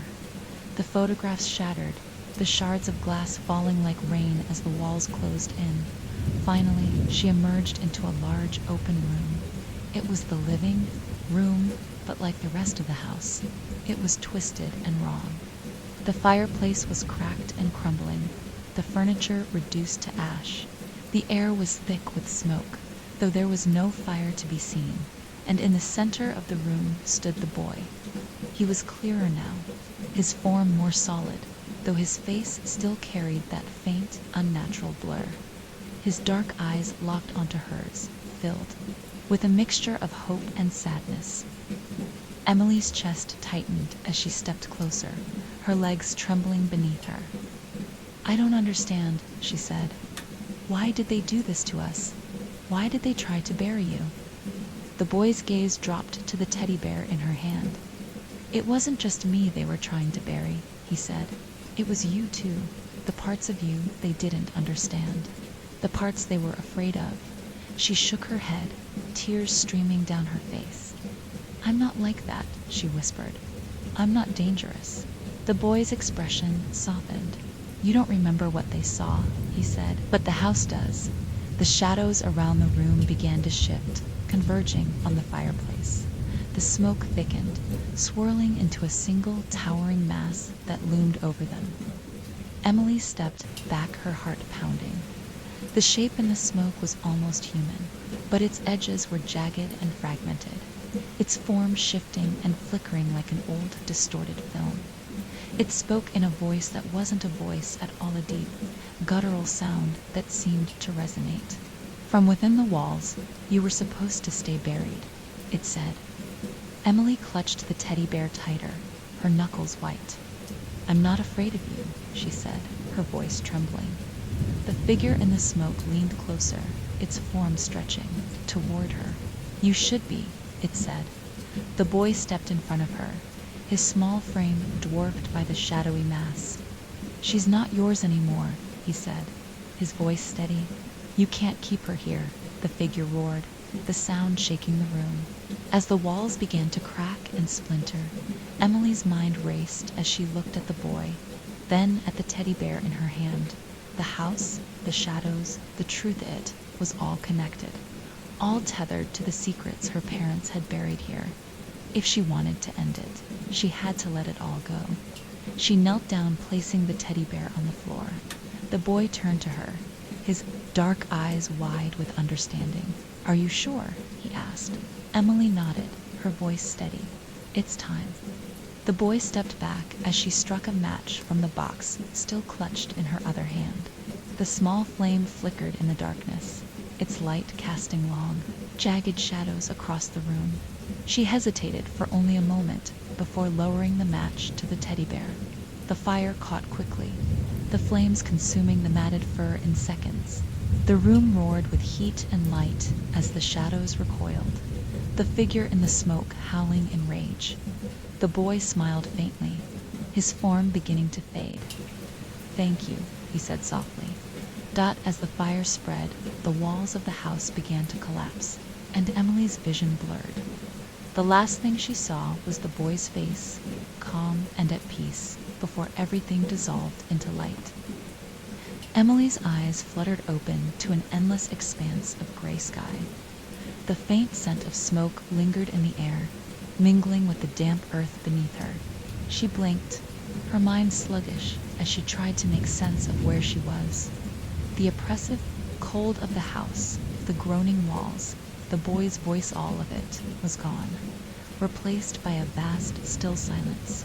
She sat up slowly, wincing as her muscles protested. The remains of the house stretched out before her, a blackened patch of earth where the structure had once stood, smoldering ashes releasing thin tendrils of smoke that curled upward. Before dissolving into the overcast sky, the house was gone. Her chest tightened as the weight of what she had done settled over her. She had destroyed it, the house, the memories, the secrets it held. But instead of relief, she felt hollow, as though she had left a part of herself in the fire. She climbed to her feet, her legs unsteady beneath her. The yard felt impossibly large now without the looming presence of the house to anchor it. The old oak tree still stood at the edge of the clearing. Its gnarled branches stretched wide as if watching over the aftermath. Emily turned in a slow circle, taking in the destruction. The fire had spread quickly, consuming not just the house, but everything it had been holding.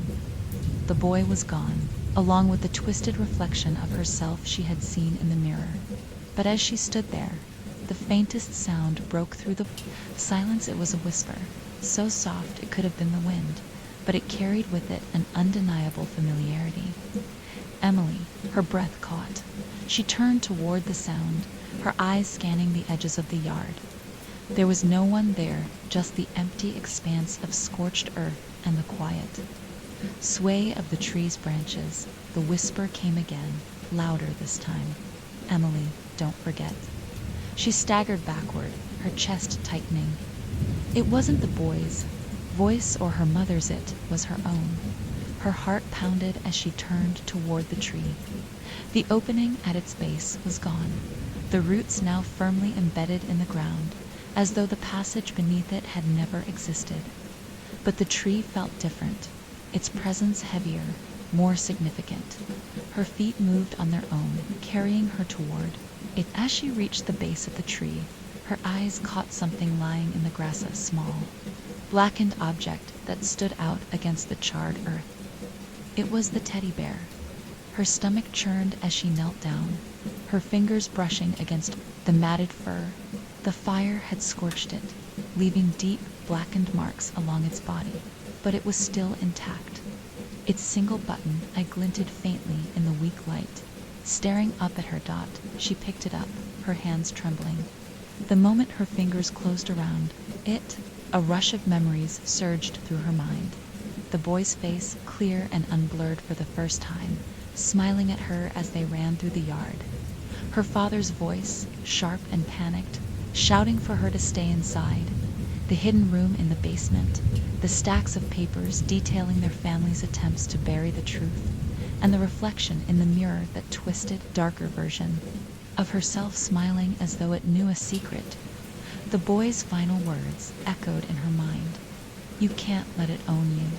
Her grip on the bear tightened as she forced herself to stand. The weight of everything she had seen, everything she had done, pressed down on her. But she couldn't let it crush her.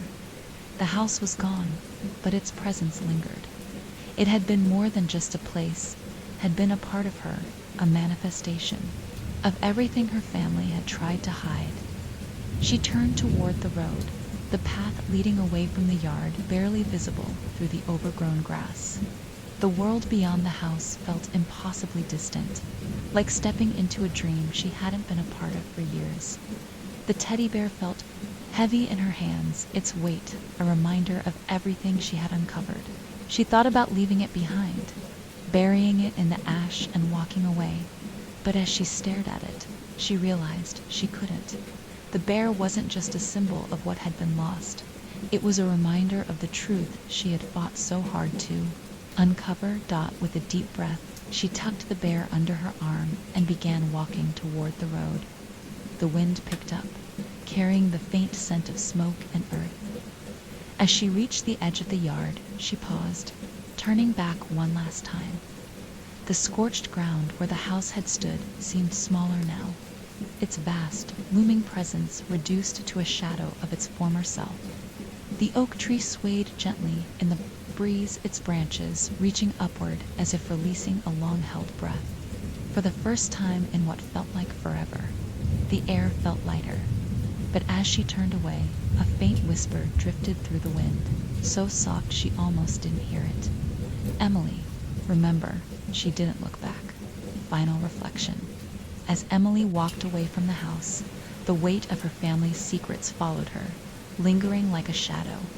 The house was gone, but its mark remained a reminder of the darkness she had confronted, and the truth she could no longer ignore. And though the boy's voice had faded, she knew he would always be with her, a quiet presence in the back of her mind, urging her forward. The house hadn't owned her, not anymore, but some part of it would always remain etched into her memory like a scar.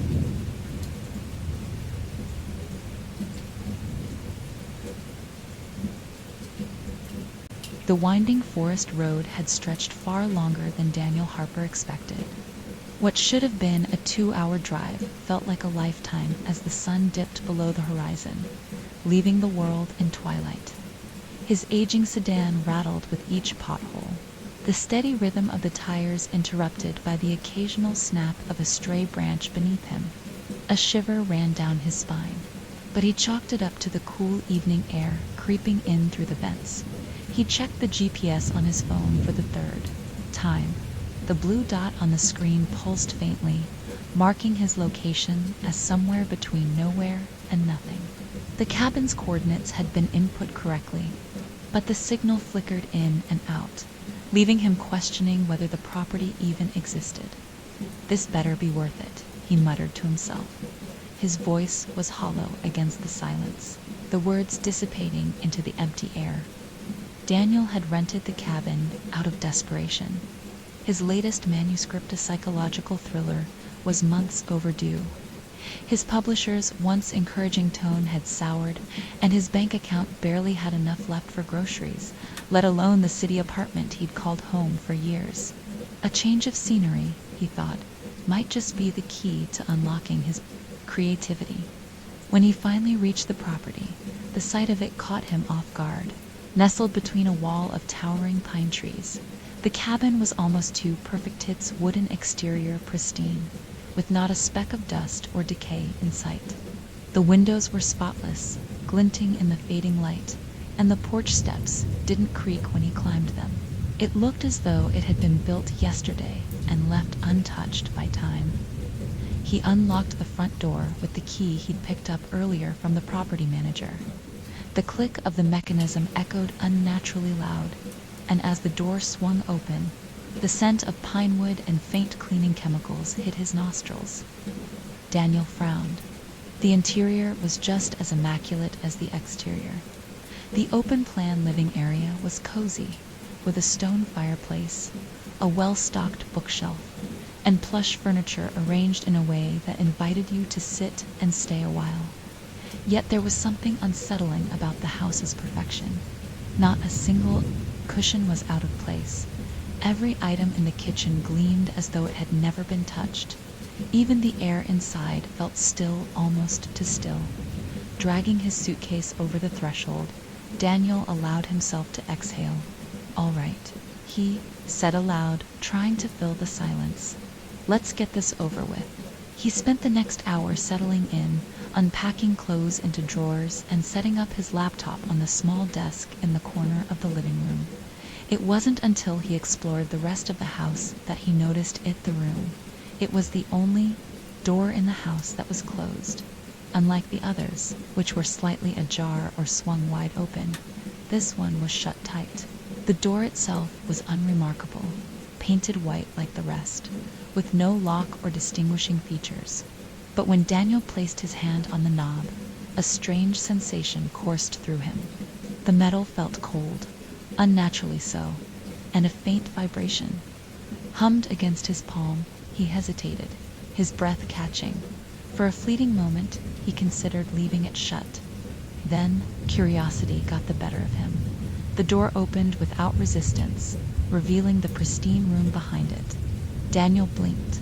The walls were a stark, spotless white. The hardwood floors were polished to a mirror shine. In the center of the room sat a simple twin-sized bed with crisp white sheets, flanked by a small bedside table and a single wooden chair. A desk stood against the far wall, perfectly aligned beneath the window. Sunlight, now almost gone, cast an orange hue through the glass, illuminating the room in a way that felt unnatural, too sharp, too precise. It was the cleanest, most untouched room Daniel had ever seen. He stepped inside cautiously, his footsteps soft against the floor. The air was heavier here, almost suffocating, though he couldn't explain why. Standing at the desk, he ran his fingers across its surface. There wasn't a single speck of dust, no scratches or marks to suggest anyone had ever used it. Yet the room didn't feel empty. A faint sound broke the silence, so faint that Daniel almost thought he'd imagined it. Scratch, he froze, his hand hovering above the desk. The sound came again, soft but deliberate. It was coming from the wall. To his left, Daniel's pulse quickened as he turned his head, his eyes scanning the pristine surface of the wall. He moved closer, his breath shallow. The scratching continued, rhythmic and faint, like the sound of nails dragging lightly over wood. He pressed his ear against the wall, his skin brushing against the cold paint. "Hello," he said, his voice barely above a whisper. The scratching stopped. He backed out of the room, closing the door firmly behind him. He told himself it was nothing, just the house settling, or maybe a mouse trapped between the walls, but the uneasy feeling lingered as he returned to the living room and sat at his desk. The stillness of the house felt oppressive now, every creak and groan amplified in the silence. That night, as Daniel lay in bed, he couldn't shake the feeling that something was watching him. When he finally drifted into a restless sleep, the faint sound of scratching began again, louder this time. Before continue to the story, hello, everyone, and welcome to Terrified Tales. I am here to help you. Today, I know you use this video to fall asleep. So before that, like the video and subscribe to the channel also. Where are you from and what time are you watching? Let us know in the comment now. Get comfortable and relax. Daniel woke up with a start, his heart pounding as though he'd been running for miles. The room was dark, save for the faint moonlight seeping in through the window. He lay still for a moment, listening. The cabin was quiet, too quiet.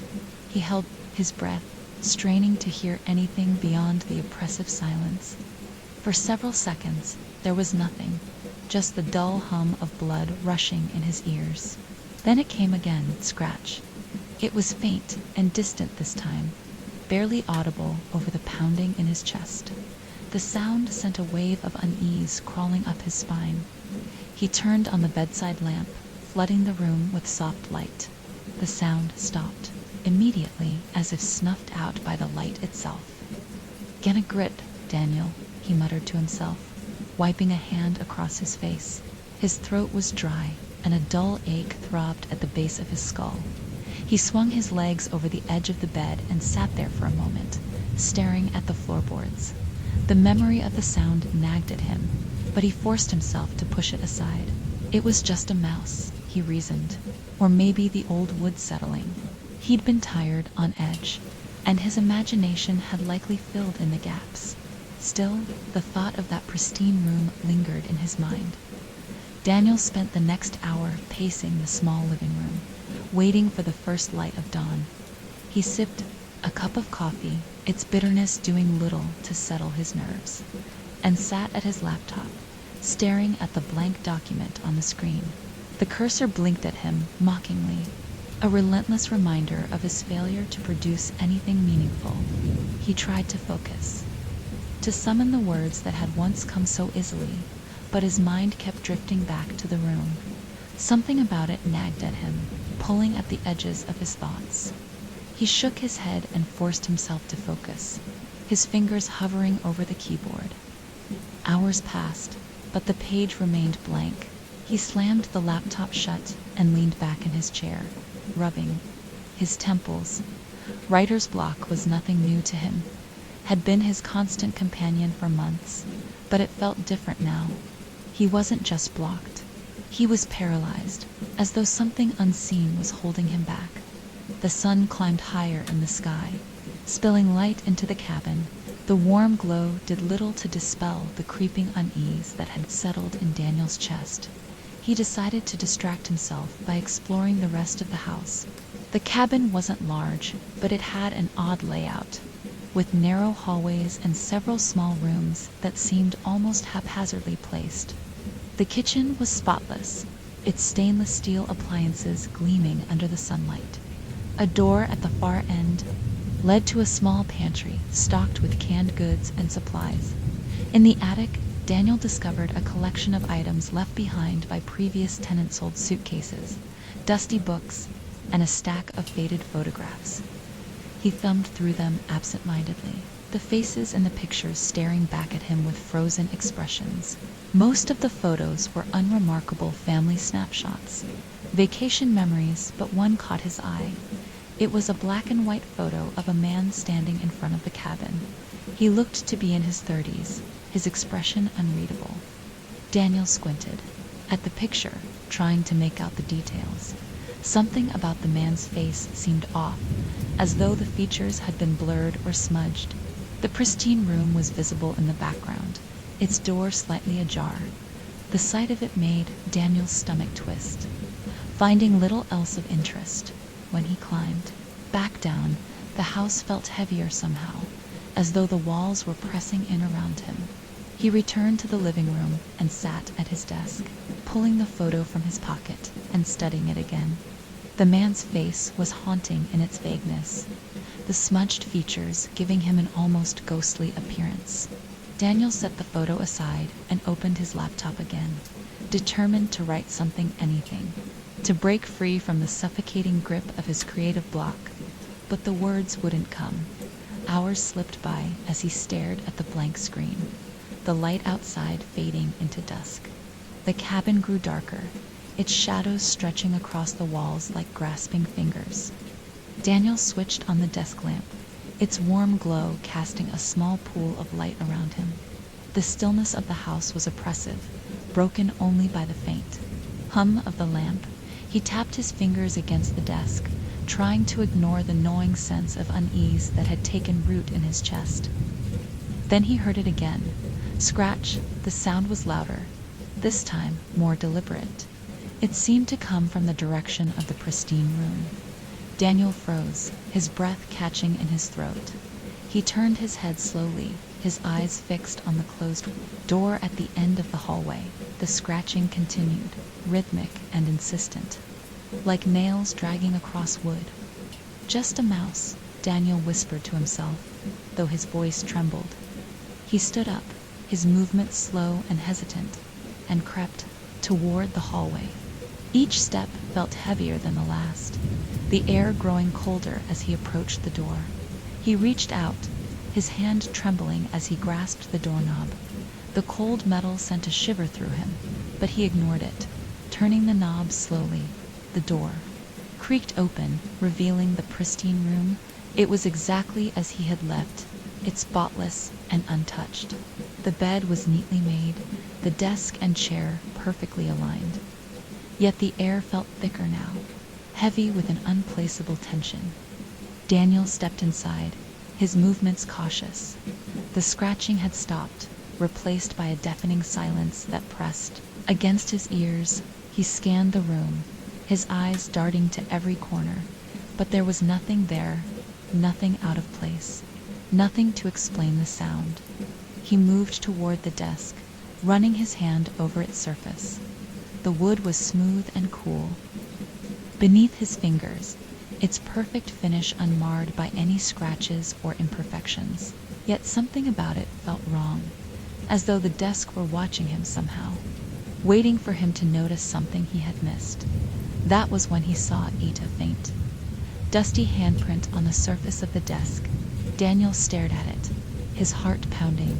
The print was small, almost childlike, and seemed impossibly clear against the otherwise spotless wood.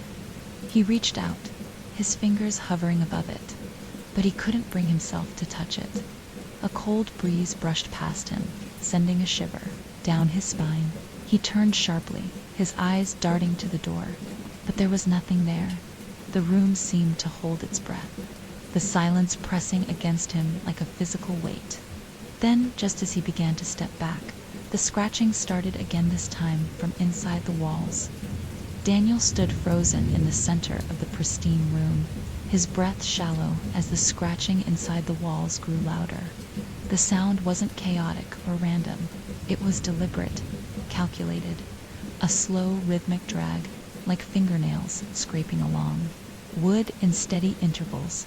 His eyes darted toward the source of the sound, a section of the wall near the bed. The pristine white paint seemed to ripple ever so slightly, as though the wall itself were breathing. It was faint, almost imperceptible, but Daniel couldn't tear his gaze away. The air in the room felt suffocating now, thick and cold, pressing down on his chest. His instincts screamed at him to leave, to shut the door and never come back. But some deeper part of him, the part that had always been drawn to dark corners and unanswered questions, kept him rooted in place. "Hello," he called out, his voice cracking slightly. The scratching stopped instantly, the silence rushing in like a tidal wave. Daniel's pulse hammered in his ears as he backed away from the wall, his footsteps echoing unnaturally in the small room. His hand trembled as he reached for the doorknob, desperate to escape the oppressive stillness. Just as his fingers brushed the cold metal, the scratching started again, faster this time, more frantic, as though whatever was inside the wall had heard him and was clawing to get out. Daniel yanked the door open and stumbled into the hallway, slamming it shut behind him. He leaned against the door, his chest heaving as he tried to catch his breath. For a moment, he stood there, staring at the door. The scratching had stopped again, leaving only the faint hum of the cabin's silence. He ran a hand through his hair, his fingers trembling. "It's just a mouse," he muttered, trying to convince himself, or the wind, or something. But he didn't believe it. Daniel returned to the living room, his thoughts a swirling storm of unease. He couldn't shake the feeling that the pristine room wasn't just a room. It felt alive in a way he couldn't explain. Watching, listening. He sat at his desk and opened his laptop, determined to distract himself by writing. But as soon as the blank document appeared on the screen, his mind went blank. The words refused to come, as though the house itself were sapping his creativity. Minutes stretched into hours as Daniel sat there, staring at the blinking cursor. The stillness of the house felt oppressive, the silence pressing against his ears like a tangible weight. He glanced toward the hallway, half expecting to see the door to the pristine room creak open on its own. But it remained closed, the corridor, dark and empty. Unable to focus, Daniel grabbed the photograph he had found in the attic and examined it again. The man in the picture stood in front of the cabin, his posture stiff, his face still blurred and indistinct. The pristine room was visible in the background, its door ajar. Something about the image bothered Daniel. The man's body language seemed wrong and natural, almost as if he had been placed there rather than standing of his own accord. He set the photo down and leaned back in his chair, rubbing his temples. His head throbbed, the dull ache growing sharper with each passing moment. The scratching started again. Daniel froze, his hands clenching into fists. This time, the sound wasn't coming from the pristine room. It was coming from the living room wall, directly behind him. He turned slowly, his heart pounding. The wall behind the desk was as spotless and unremarkable as the rest of the house, but the sound was unmistakable. It moved steadily, traveling along the wall toward the hallway.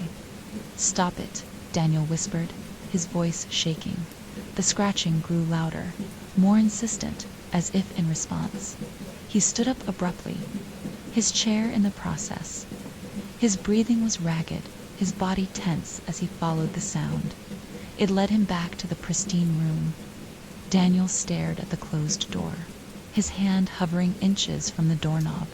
The scratching continued, now frantic, almost desperate. Mind screamed at him to turn away, to leave the cabin entirely, but he couldn't. He gripped the doorknob, its icy surface sending a jolt through his hand, and turned it slowly. The door creaked open, revealing the pristine room. At first glance, everything seemed unchanged. The bed was neatly made, the desk and chair perfectly aligned, the walls spotless. But as Daniel stepped inside, he noticed something new. There was a faint outline on the wall near the bed, a dark, almost imperceptible smudge, as though something had pressed against it from the other side. Daniel approached the wall cautiously, his breath catching in his throat. He reached out, his fingers hovering inches from the surface. The air around the wall felt colder, heavier, as though the room itself were holding its breath. The scratching stopped. Daniel flinched, his hand jerking back instinctively.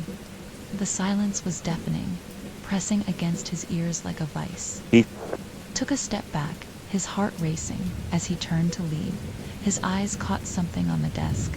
A single sheet of paper sat there, perfectly centered on the otherwise spotless surface. It hadn't been there before. Daniel approached the desk slowly, his footsteps echoing unnaturally in the small room.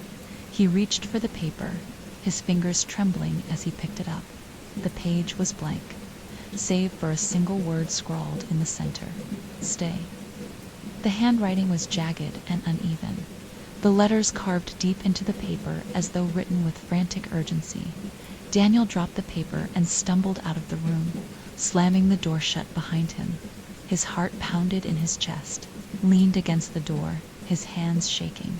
He didn't sleep that night. Instead, he sat at the desk in the living room, staring at the photograph and the blank page on his laptop. The memory of the room lingered in his mind, its pristine perfection now tainted by the unmistakable sense of something watching him as the first light of dawn crept through the windows. Daniel made a decision. He needed to know the truth about the house, about the room. But deep down, he already knew it wouldn't let him leave. Morning brought little relief to Daniel. The sunlight streaming through the windows only served to highlight how isolated the cabin truly was. The surrounding woods stood like silent sentinels, their dense shadows stretching toward the house, as if eager to claim it. His hands trembled, the events of the previous night replaying in his mind like a broken record. The scratching, the smudge on the wall, the paper on the desk, it all felt unreal, like fragments of a nightmare that refused to fade with the dawn. The cabin was too quiet. Every creak of the wooden floor, every gust of wind outside, set his nerves on edge. He couldn't ignore the gnawing sensation that something was wrong, that the house was somehow alive, watching him. Determined to take his mind off the room, Daniel decided to explore the house further. There had to be something, some clue, would explain the strange phenomena. He couldn't write, not now. The blank page on his laptop was as taunting as the eerie silence of the cabin. The attic seemed like the logical place to start. He retrieved a flashlight from the kitchen drawer, its beam cutting through the dim light as he made his way up the narrow staircase. The attic door creaked open with a reluctance that set his teeth on edge, and a cloud of dust greeted him as he stepped inside. The space was cramped, filled with forgotten belongings that spoke of lives once lived.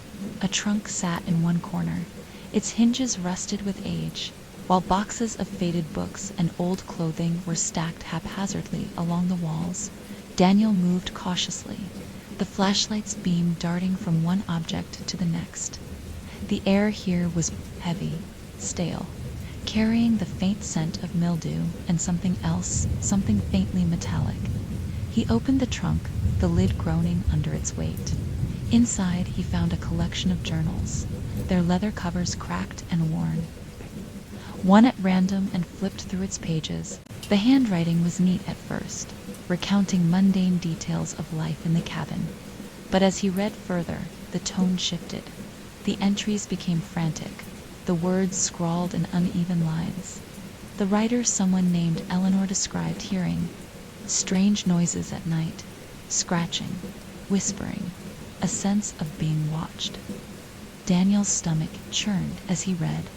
The final entry, "It knows my name. I hear it every night now, whispering from the walls. I don't know how much longer I can resist. The room ... It's not a room. It's alive." The entry ended abruptly, the pen trailing off the page. Daniel closed the journal, his hands shaking. He rummaged through the rest of the trunk, finding more journals, all telling similar stories. Different tenants, different years, but the same disturbing patterns. Each of them described the pristine room and the strange events that followed. He pulled out a stack of old photographs, their edges yellowed with age. One photo in particular caught his Aja family of 4 standing in front of the cabin. The father's face was stern, the mother's smile forced. The 2 children, a boy and a girl, stood in front of the pristine room, its door open behind them. Daniel's breath hitched as he noticed something odd about the photo. The boy and girl were slightly blurred, their outlines faint and indistinct, as though they were fading from the picture itself. He stuffed the journals and photographs back into the trunk, his heart racing. The attic suddenly felt too small, the air too thin. As he made his way back downstairs, the house seemed different. The shadows in the corners felt deeper, more pronounced. The hallway leading to the pristine room stretched unnaturally long, the door at the end standing like a sentinel. Daniel avoided it, instead heading to the bookshelf in the living room. He scanned the titles, hoping to find something, anything that might offer an explanation.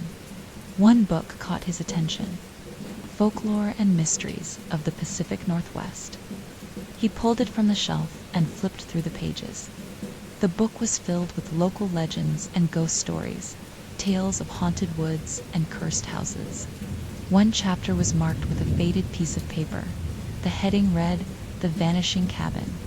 Daniel's pulse quickened as he read the entry. It described a cabin deep in the woods, known for its history of strange disappearances. Renters would arrive seeking solitude, only to vanish without a trace. Locals whispered of a cursed room within the house, a place that fed on its occupants, erasing them from existence entirely. The story felt too familiar, too close to what he was experiencing. The description of the room, spotless, untouched, and unnaturally cold, sent a chill down his spine. The book offered little explanation for the phenomenon, only vague theories about spiritual energy or curses tied to the land.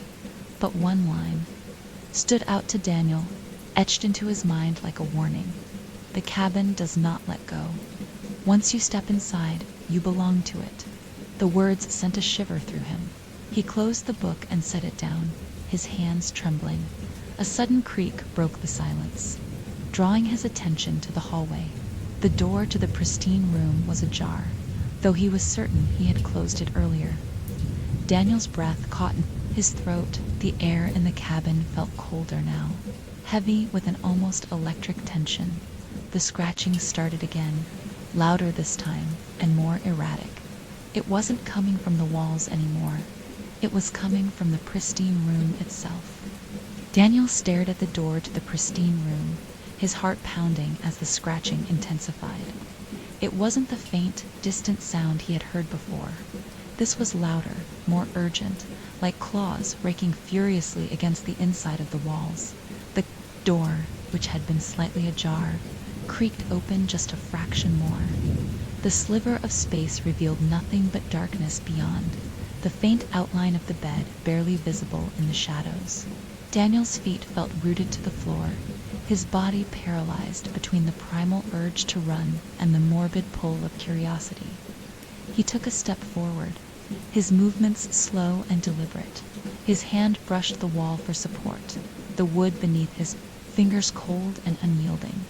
With each step, the scratching grew louder, more frantic, as though whatever was inside the room knew he was coming closer.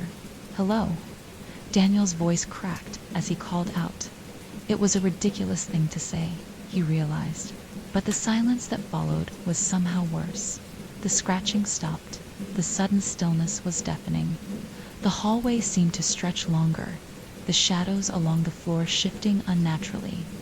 Daniel reached the door and hesitated, his fingers brushing against the cold, smooth surface of the knob. He pushed the door open slowly, the hinges groaning. Like a wounded animal, the pristine room was exactly as it had been before, spotless, untouched, and unnaturally perfect. The bed was neatly made, the desk and chair perfectly aligned. The air was heavy, suffused with the same faint metallic scent he had noticed in the attic. But the room wasn't empty in the far corner. Near the window, something moved. Daniel's breath caught in his throat as his eyes locked onto the figure crouched there. At first it was hard to make out just a mass of shadows pressed into the corner. Then it shifted, unfolding itself in slow, deliberate movements. The figure was vaguely human, but wrong in every way. Its limbs were too long, its fingers unnaturally thin and ending in sharp, blackened tips. Its head tilted unnaturally to one side, the face obscured by shadows that seemed to cling to it like a second skin. Daniel stumbled backward, his back hitting the door frame. The figure remained still for a moment, as though observing him. Then, in a single, jerky motion, it raised one of its hands and dragged its claws across the wall. Scratch. The sound was deafening in the small room, reverberating in Daniel's skull. He turned and fled, slamming the door shut behind him. His breathing was ragged, his chest heaving as he stumbled into the living room. He collapsed onto the couch, his hands trembling uncontrollably. His mind raced, trying to process what he had just seen. It didn't make sense. None of it made sense. He glanced toward the hallway, half expecting the door to the pristine room to burst open. But the hallway remained empty, the door closed. Grabbing his phone from the coffee table, Daniel tried to call anyone, but the screen displayed a no-service message. He cursed under his breath, his hands shaking as he set the phone down. He needed answers. There had to be a logical explanation for what was happening. Maybe the cabin was rigged with some kind of elaborate hoax, or maybe the stress of his writer's block was causing him to hallucinate. Determined to find out, Daniel returned to the attic. The journals he had found earlier had to hold more clues.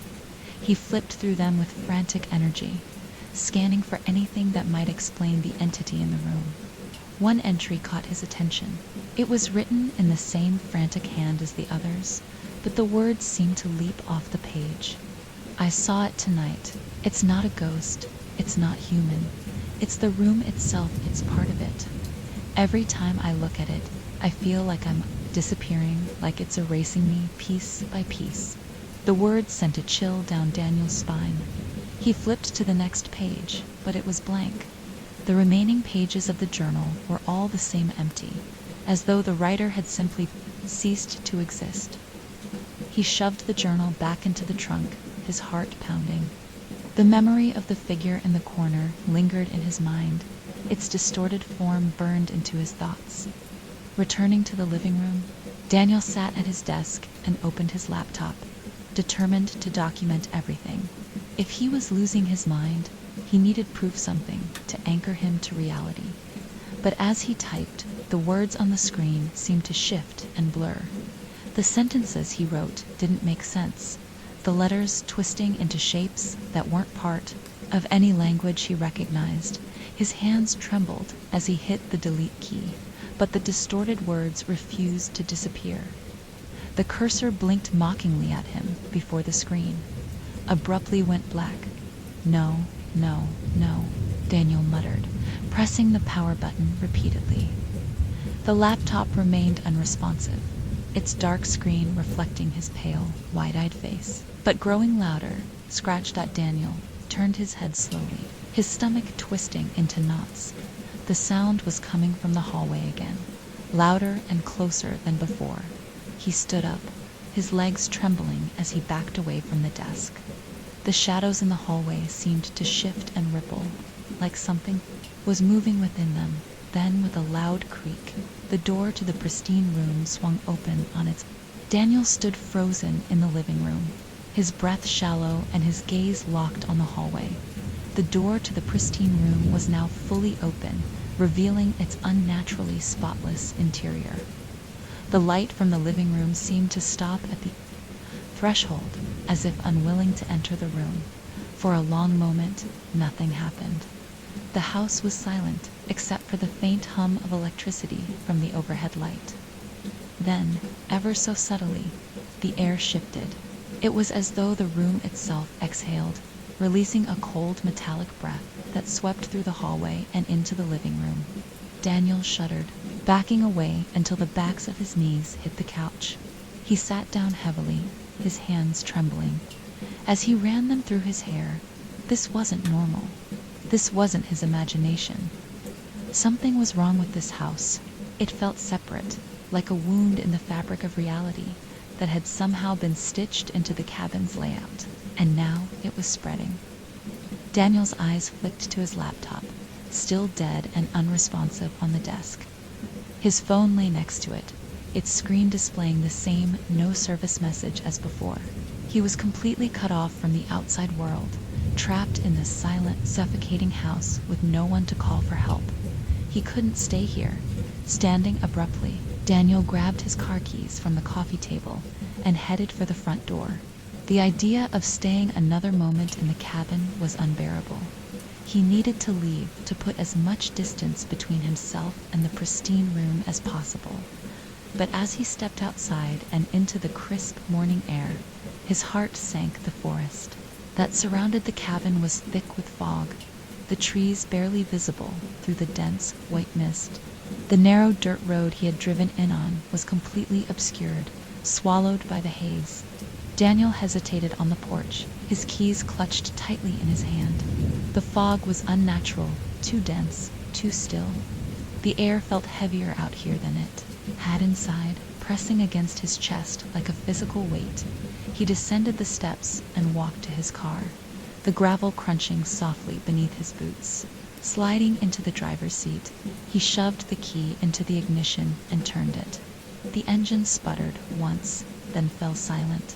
"No," Daniel whispered, trying again. The car refused to start, the engine clicking uselessly each time he turned. The key. Panic flared in his chest as he slammed his hand against the steering wheel.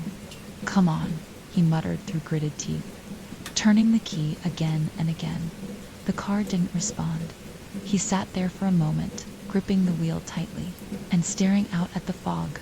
It was too thick to see anything beyond the first few trees. The world outside the cabin felt wrong, empty, as though the forest itself had ceased to exist beyond the veil of mist. A faint sound reached his ears, breaking the oppressive silence. Scratch. Daniel's head snapped toward the cabin. The sound wasn't coming from inside the house this time. It was outside, moving along the walls of the building. He felt the blood drain from his face as the sound grew louder, circling the cabin in slow, deliberate movements. It wasn't random, it was calculated, purposeful, as though something was pacing around the house. Daniel gripped the keys tightly in his hand, his heart hammering against his ribs. He couldn't stay in the car, not with that sound creeping closer. He stepped out, the cold air biting at his skin, and turned toward the cabin. The scratching was louder now, almost deafening, and seemed to be coming from every direction at once. He stumbled back toward the porch, his legs shaking with each step. When he reached the front door, he hesitated. The house felt like a trap, but out here in the fog, he felt exposed, vulnerable. Whatever was circling the cabinet wanted him back inside. The scratching stopped. Daniel froze, his hand on the doorknob. The silence that followed was worse, stretching out endlessly as though the world itself had gone still. Then, from deep within the fog, he heard something else. A voice, Daniel. It was faint, barely more than a whisper. but it sent a jolt of terror through him. The voice was wrong, distorted, as though it were being dragged through water.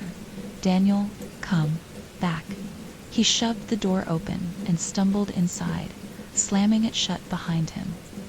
His chest heaved as he leaned against the door, his body trembling. The house was silent again, but the oppressive air seemed heavier than before. He could feel the pristine room's presence pressing against him, pulling at him like a magnet.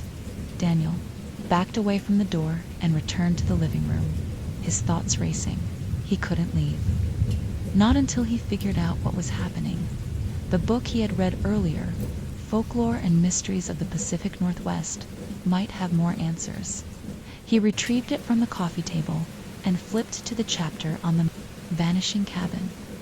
One passage caught his attention. Those who enter the cursed room often describe a sense of profound unease, as though the room is aware of their presence. Over time, the room begins to exert an influence on its occupants, feeding on their repressed fears and unresolved guilt. The room's purpose is not merely to frighten, it seeks to erase. Daniel stared at the words, his breath catching in his throat. The journals in the attic had described the same thing, the room consuming its victims piece by piece, leaving no trace of their existence behind. He slammed the book shut, his pulse racing. The entity in the room, it wasn't just haunting him, it was feeding on him, drawing strength from his fear and despair. He needed to do something to fight back. But how? As he sat there, staring at the hallway where the pristine room waited, an idea began to form in his mind. The room was connected to the house, to its history. If he could find the source of its power, something that tied it to this place, maybe he could destroy it. The scratching started again, faint and rhythmic. Coming from inside the walls, Daniel stood up, his jaw tightening. He wasn't going to let the room take him, not without a fight. Daniel paced the living room, his mind racing. The scratching in the walls hadn't stopped. It had grown louder, more deliberate, like it was following him from room to room. He could feel the house closing in on him, its suffocating stillness, broken only by that unnerving sound. The book's words echoed in his mind. The room begins to exert an influence, feeding on their repressed fears. What did that even mean? Was the room somehow aware of him? Was it manipulating him? He couldn't shake the memory of the figure in the corner, its distorted form etched into his thoughts. He grabbed his flashlight and headed for the attic again. The journals and photographs he'd found earlier weren't enough. He needed more. There had to be something else up there, something that could explain why this was happening. The attic was colder than before, the air thick with the faint metallic temps he now associated with the room. He flicked on the flashlight, the beam cutting through the shadows as he rummaged through the stacks of boxes and forgotten belongings. A small, locked chest caught his attention. It was tucked beneath an old blanket, its metal surface rusted and worn. Daniel knelt beside it. The design looked almost ritualistic, concentric circles surrounding a strange, jagged symbol. The lock was old and fragile, and it didn't take much effort to pry it open with a screwdriver he'd brought from the kitchen. The chest creaked. As he lifted the lid, revealing its contents, inside were more photographs, yellowed with age. Unlike the others, these were stark and unsettling. They depicted the interior of the cabin, specifically the pristine room, but something was off. The images seemed to capture the room in various states of decay, the one's perfect walls marred by cracks and dark stains. Daniel flipped through them, his pulse quickening. In one photo, the bed was overturned, its sheets shredded. In another, the walls bulged outward, as though something were pressing against them from the inside at the bottom of the chest. He found a bundle of letters, tied together with a frayed ribbon. The paper was brittle, the handwriting faded, but still legible. One letter stood out. It was addressed to someone named Eleanor, the same name he'd seen in the journal earlier. Eleanor, the room is not what we thought. It is not a refuge. It is a trap. I can feel it watching me, feeding on me. Every time I step inside, I lose more of myself. I don't know how much longer I can resist. Burn the house if you must, but do not let anyone else come here. Daniel's hands trembled as he read the words. Whoever had written the letter clearly knew the danger of the room. But why hadn't Eleanor followed their advice? And how had the cabin continued to draw people in after all these years? The scratching grew, louder, reverberating through the attic. Daniel froze, his flashlight beam trembling as he scanned the room. The sound seemed to be coming from beneath him now, traveling through the floorboards in slow, deliberate movements. He shoved the letters and photographs into his pocket and hurried back downstairs. The house felt darker now, the shadows deeper and more oppressive. The air was colder, biting at his skin as he made his way back to the living room. His gaze flicked to the hallway, where the door to the pristine room stood wide open. He hadn't opened it. The sight sent a jolt of panic through him, but he forced himself to stay calm. He needed to focus, to figure out what to do next. He laid the photographs and letters out on the coffee table, examining them more closely. The ritualistic design on the chest appeared again on the back of one of the photographs, drawn in ink. Beneath it was a single line of text. To open the door, you must understand what it wants. Daniel frowned, his mind racing. What door? Was it referring to the pristine room? And what did the room want? He thought back to the book, to the stories of the vanishing cabin. The room feeds on repressed fears and unresolved guilt, it had said. But how and why? The scratching moved to the ceiling, directly above him. He flinched, his eyes darting upward. The sound was louder now, more frantic, as though something were crawling through the walls, circling him.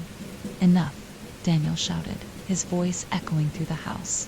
What do you want from me? The scratching stopped abruptly.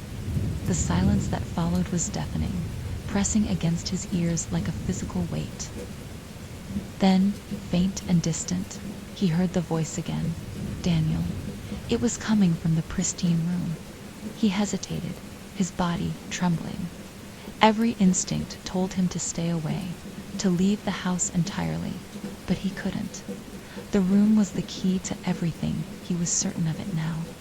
Whatever was happening, whatever the cabin was trying to do, it all came back to that one place. The door to the pristine room loomed ahead, its white surface almost glowing in the dim light. When he reached the threshold, he stopped, his heart hammering in his chest.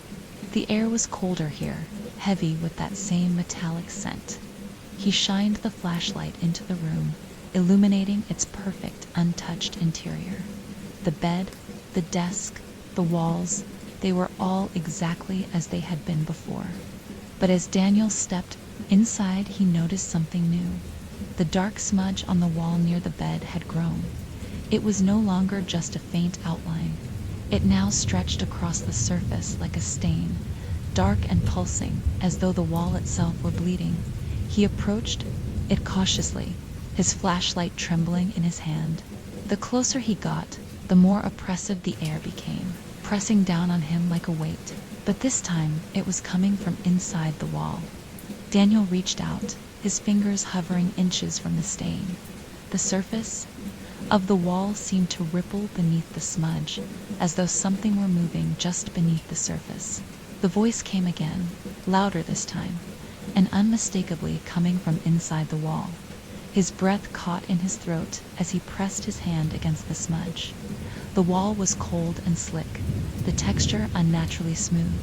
For a moment, nothing happened. Then, the surface shifted beneath his hand, bulging outward as though something were trying to push through. Daniel stumbled back, his flashlight beam darting across the room. The walls rippled, the pristine white surface distorting and warping like liquid.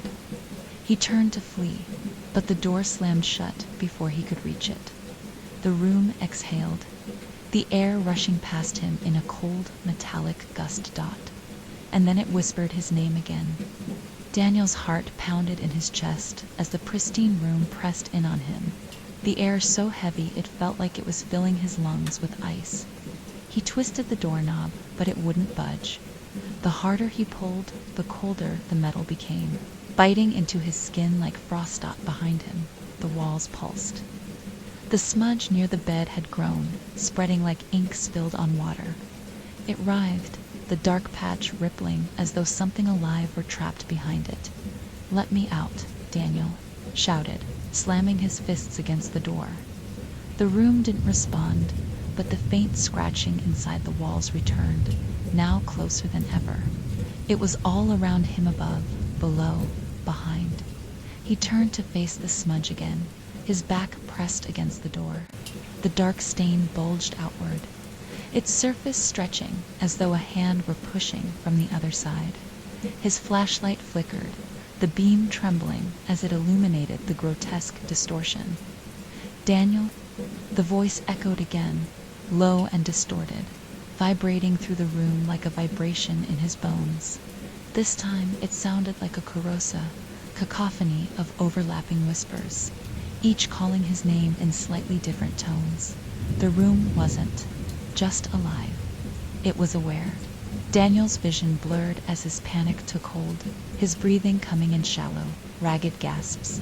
The walls rippled in response, their pristine surface cracking along the edges.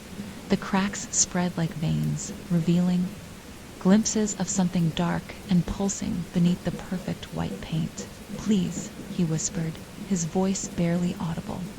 The room seemed to hear him. The scratching stopped abruptly, leaving behind a silence so complete it felt like his ears had been stuffed with cotton. For a moment, he thought it might be over. Then the bed began to move. The neatly made mattress shuddered violently, the pristine sheets twisting as though an invisible force was tearing at them. The bed frame groaned, its legs scraping against the floor as it shifted several inches toward him. Daniel's flashlight flickered again before sputtering out entirely, plunging the room into darkness. He fumbled with it, his hands shaking, as he smacked the device against his palm. A dim beam returned just in time to reveal the bed lurching another few inches forward. The sheets hung in tatters now, the once pristine fabric reduced to jagged ribbons. "Daniel," the voices came, again louder this time, reverberating through the walls. The room shuddered violently, the air vibrating with an intensity that made his teeth ache. The smudge on the wall burst open like a ruptured wound, spilling a thick black substance that oozed down toward the floor. The substance moved unnaturally, slithering across the floor like a living thing. Daniel scrambled backward, his hands slipping against the smooth wood as the black ooze crept toward him. It smelled of decay and metal, the sickly scent filling his nostrils and making his stomach churn. "Get away from me," he screamed, kicking out at the approaching mass. The ooze stopped just short of his feet, pooling into a dark, rippling puddle. For a moment, it was still. Then it began to rise, coalescing into a vaguely human shape. Daniel froze, his entire body trembling as the figure took form. It was tall and angular, its body impossibly thin and stretched. Its face, or what passed for one, was a featureless void, its surface reflecting the dim light like liquid glass. The figure tilted its head, mimicking the motion of a curious observer. Then it raised one elongated hand and pointed directly at him. "Why are you doing this to me?" Daniel stammered, his voice cracking. The figure didn't respond. Instead, it stepped forward, its movements unnaturally smooth and fluid. Daniel scrambled to his feet, his back pressed against the door as the figure closed the distance between them. The walls rippled again, the cracks spreading wider. From within the cracks, more of the black substance began to seep out, coating the edges of the room in a grotesque, writhing mass. The figure stopped just inches from him, its featureless face reflecting his terrified expression. Then, without warning, it leaned forward, its void-like surface inches from his ear. "Stay," it whispered, the word echoing in his mind like a command. Something inside Daniel snapped. The fear that had gripped him moments ago transformed into raw desperation. He gripped the flashlight tightly and swung it at the figure with all his strength. The beam passed through the entity as though it were made of smoke, the figure dissolving on impact. Daniel stumbled forward, his momentum carrying him toward the center of the room. The door behind him creaked open suddenly, the sound cutting through the oppressive silence. Daniel didn't hesitate. He bolted toward the hallway, his feet pounding against the floor as he fled the pristine room. The second he crossed the threshold, the door slammed shut behind him with enough force to rattle the walls. Daniel collapsed onto the living room floor, gasping for breath. His entire body trembled, the adrenaline surging through him, leaving his limbs weak and unresponsive. The house was silent again, but the oppressive atmosphere remained. It was as though the room had extended its influence, seeping into every corner of the cabin. Daniel sat up slowly, his back against the wall. He stared at the hallway, the pristine room's door now firmly shut. He could still feel its presence, a heavy, suffocating weight pressing down on his chest. The letters and photographs on the coffee table caught his eye, their edges curling slightly in the humid air. One photograph had slipped off the stack, landing face down. Daniel reached for it, his hands still shaking. When he turned it over, his breath caught in his throat. The photograph now depicted the pristine room as it appeared to him moments ago. Cracked walls, black ooze dripping from every surface, and the shadowy figure standing in the corner. And there, in the reflection of the desk's polished surface, he saw himself. He dropped the photo, his stomach twisting. The entity wasn't just in the room. Anymore it was, following him, watching him, feeding on him. Daniel knew he had to act. If he didn't, the room wouldn't stop until there was nothing left of him. Daniel sat slumped against the wall, his mind spinning as the cabin seemed to breathe around him. The weight of the house pressed down on him, its stillness louder than any noise. The pristine room's door loomed in the hallway, closed but far from silent. He could feel it waiting, the sound of faint, deliberate scratching leaking through the walls like water seeping through cracks in a dam.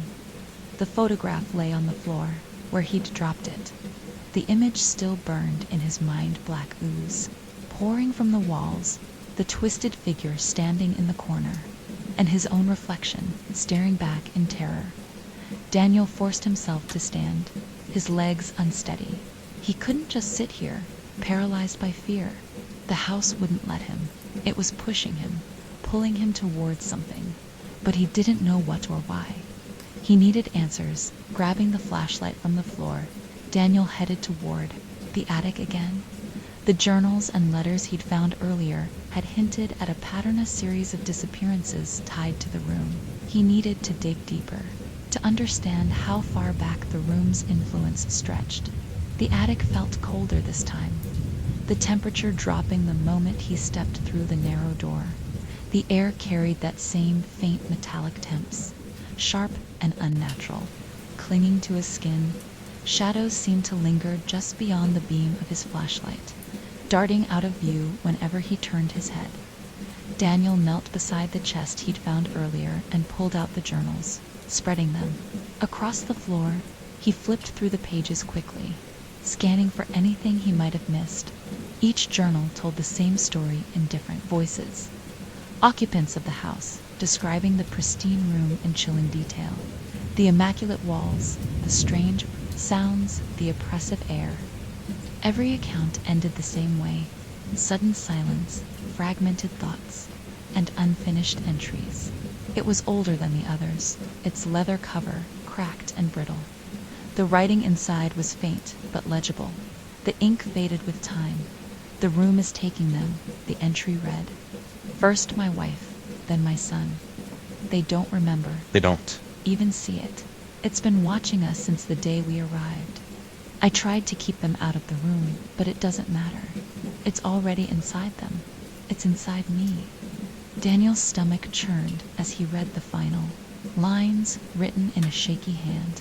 "I've stopped dreaming. I don't think I'm real anymore. If someone finds this, please burn the house. Don't let it take you to..." He slammed the journal shut, his breathing shallow. The cabin had been doing this for decades, maybe even longer. It lured people in, fed on their fear, and erased them. Daniel stood and moved to the far corner of the attic, where another stack of photographs sat in a dusty crate.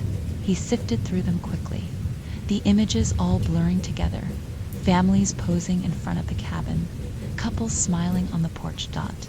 But as he examined them more closely, his stomach twisted. In every photo, the same eerie detail emerged. Someone's face was always blurred, a mother's smile reduced to a smudge, a child's eyes erased as though they'd never existed. One photograph stopped him cold. It was a black and white image of a man standing alone in front of the cabin. His face was completely gone, replaced by a featureless void. The longer Daniel stared at it, the more the edges of the photograph seemed to shimmer, like heat rising from asphalt. And at the bottom of the photo, scrawled in jagged handwriting, was a single word: stay. The photograph slipped from Daniel's hands, fluttering to the floor. His chest tightened as the walls of the attic seemed to close in around him. He could feel the room's presence even here, its influence creeping through the house like roots. In soil, a sudden creak from below made him freeze. The sound wasn't random, it was deliberate, measured, like footsteps moving through the living room. Daniel turned off the flashlight, plunging the attic into darkness, his ears strained, his heart pounding as the footsteps grew louder. They were slow and heavy, moving with a rhythm that made his skin crawl. The footsteps stopped. For several agonizing seconds, there was nothing but silence. Then, from directly below him, he heard the faint sound of scratching. It wasn't coming from the walls anymore. It was coming from the floor. Daniel backed away, his foot knocking against the chest. The noise was enough to jolt him into motion. He grabbed the journals, the photographs, and the letters, shoving them into a bag he'd found in the attic. He didn't know what he'd do with them, but he couldn't leave them here.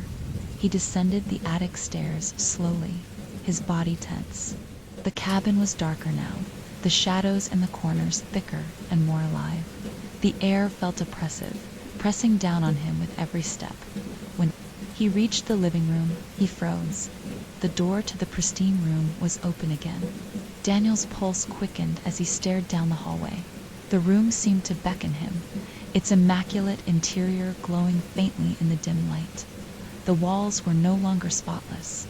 Faint, dark stains crept along the edges, spreading like veins. "Not this time," he muttered, backing away from the hallway. He dropped the bag of journals onto the coffee table and rifled through them, searching for any clue that might help him. One of the older letters caught his eye, the one addressed to Eleanor. He read it again, his hands trembling. "Burn the house if you must, but do not let anyone else come here." Daniel's gaze flicked to the fireplace, its cold, empty hearth, a stark reminder of his isolation. He couldn't burn the house, not yet. He didn't even know if it would work. But he needed to do something. The scratching returned, louder and closer. This time, it wasn't coming from the pristine room. It was coming from the bag of journals on the table. Daniel stumbled back, his heart pounding as the bag began to tremble. The scratching grew louder, more frantic, as though something inside was trying to claw its way out. The bag toppled over, spilling its contents onto the floor. The journals and photographs scattered, their pages flipping wildly as though caught in a strong wind. And then, slowly, the photographs began to change. The faces in the images faded, one by one, until every figure was nothing more than a shadow. Daniel backed away, his breath coming in short, ragged gasps. The house wasn't just erasing the people it consumed. It was erasing their memories, their very existence. The scratching stopped abruptly, leaving a silence so profound it made his ears ring. Then, from the hallway, the pristine room whispered his name again. Daniel felt as though the walls of the cabin were pressing in on him, the silence wrapping around his chest like a coiled snake. The hallway stretched impossibly long, the door to the pristine room open at the end.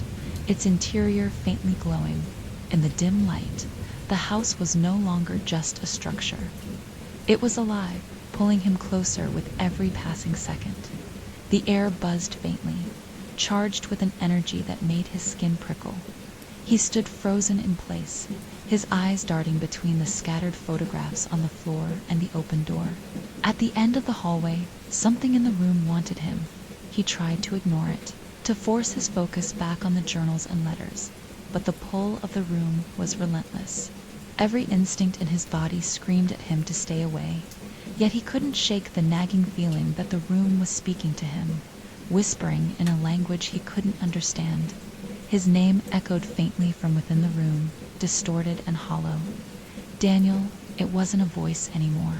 It was a feeling, burrowing into his mind, churning up memories he'd buried long ago. He turned away from the hallway, desperate to escape the oppressive pull of the room. His gaze fell on the fireplace, its cold, empty hearth suddenly promising a flicker of salvation. The letter he'd found, the one warning Eleanor to burn the house, flashed through his mind. Maybe fire was the answer.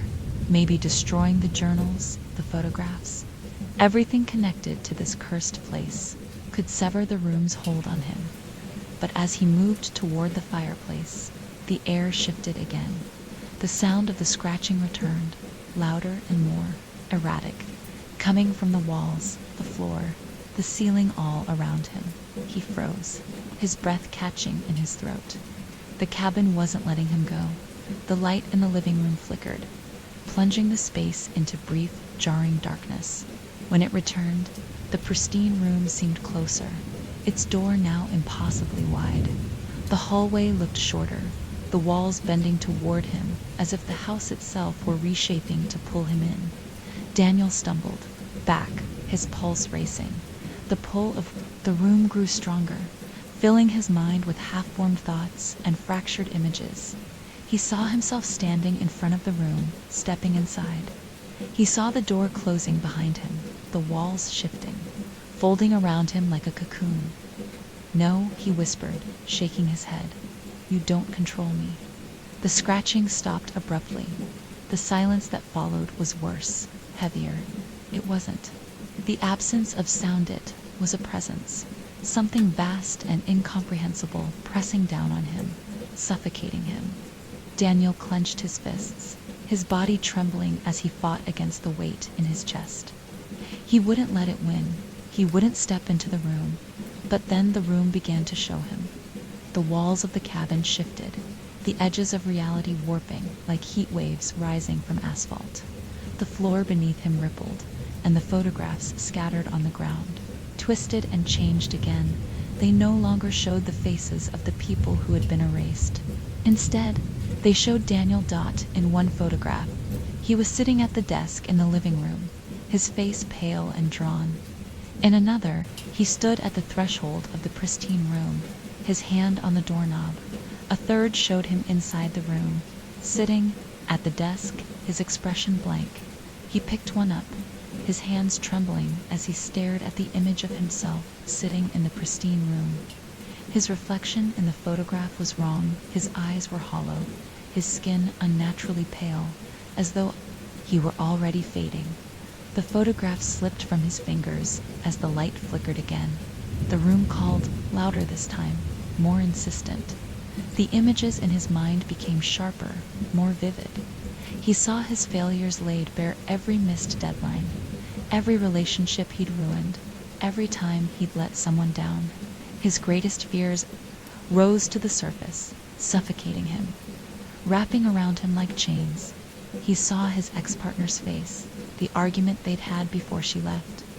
He heard her words again, the way her voice had cracked when she told him she couldn't do it anymore. He felt the crushing weight of his own inadequacy, the guilt he'd buried for so long now, rushing to the surface. The room was feeding on it, drawing strength from his pain. Daniel dropped to his knees, his hands clutching his head as the memories overwhelmed him. The house seemed to pulse around him, the walls vibrating with an energy that made his teeth ache. "Stop," he shouted, his voice cracking. "Get out of my head." But the room didn't stop. It pushed harder, dragging him deeper into the memories, the regrets. He saw himself as a child, standing at the edge of a playground, watching the other kids play while he stayed on the sidelines. He saw the blank page on his laptop, the cursor blinking like a mocking heartbeat. Saw himself, alone in his apartment, staring at the unopened letters from his family, too ashamed to face them. The images twisted, distorted, becoming darker. The playground disappeared, replaced by the pristine room. The blank page morphed into the black ooze that seeped from the walls. His reflection stared back at him, hollow and lifeless, was showing him what he could become, what he would become if he gave in. Daniel's breathing slowed, his trembling hands lowering from his head. "No," he whispered, his voice barely audible. He forced himself to stand, his legs unsteady, but firm. The house groaned around him, the walls pressing closer as the room's pull intensified. "You don't control me," he said again, louder this time. The cabin seemed to hesitate, its oppressive weight lifting slightly. The photographs on the floor stopped shifting, their images frozen in place. The door to the pristine room remained open, but the pull was weaker now, less insistent. Daniel clenched his fists, his resolve hardening. He wasn't going to let the room consume him. He wasn't going to let it win, but he knew he couldn't fight it forever. The room was still hung. Daniel sat on the edge of the couch, his breath coming in slow, shallow bursts. The pristine room's door was still open, but the pull had subsided, as if the house was biding its time. The air felt thicker, heavier, but there was no more scratching, no more whispers. He turned to the photographs scattered on the coffee table, his stomach twisting at the sight of his own face in those snapshots. The images no longer changed, but their stillness was almost worse. It was as though they were waiting for something for him. Daniel reached for the journal he'd left open. Skimming through the frantic, scrawled entries, he thought of the faces in the attic photos, the blurred or missing features, the sense of people fading from existence, and then his own reflection in the latest images, the hollowed-out eyes, the pale skin. He whispered the thought aloud, barely able to voice it. "It's erasing me." His voice broke the stillness, and the room seemed to respond. The light overhead flickered once, and for a brief second, the shadows along the walls stretched unnaturally long, twisting toward him before retreating. Daniel grabbed his bag, tossing the journals and letters into it. He couldn't stay here. If he couldn't leave the cabin, then he'd burn everything he'd found and fight the room with what little strength he had left. But as he moved toward the fireplace, his foot struck something on the floor. A thin wooden board beneath the coffee table creaked, shifting slightly out of place. Daniel froze. He crouched down, his hands trembling as he pushed the table aside. The floorboard was loose, its edges splintered as though someone had pried it up before. His instincts screamed at him not to investigate, but he couldn't stop himself. He slid, his fingers under the board, and lifted it. Beneath the floor, he found a small compartment lined with dust and cobwebs. Inside was a single object, an old, leather-bound journal. Unlike the others he'd found, this one was pristine, its cover free of the cracks and wear that marked the others. Daniel picked it up slowly, his fingers brushing the strange symbol, etched into the leathered, jagged spiral surrounded by faint, concentric rings. The design matched the one on the chest in the attic. The moment he touched the cover, the air in the cabin shifted. The temperature dropped sharply, and the faint metallic scent grew stronger. He opened the journal. The first page was blank, but the second contained a name written in bold, dark letters. Thomas Greaves. Daniel frowned. The name wasn't familiar, but something about it made his skin crawl. He turned the page, his eyes scanning the densely written text. The entries were dated from decades ago, written in precise, careful handwriting. The journal belonged to a man who had lived in the cabin long before it had become a rental property. Thomas Greaves described the house's construction. detailing his decision to build it in the heart of the forest for solitude and reflection.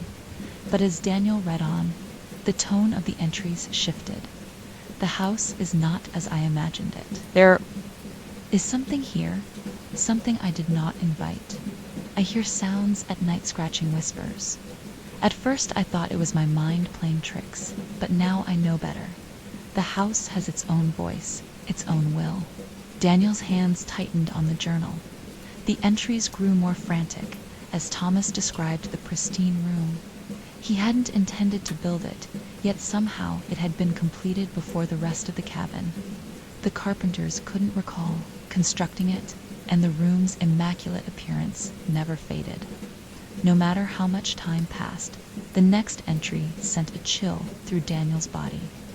The room isn't part of the house. It's a gateway, a thing that doesn't belong in this world. I see it now when I'm inside.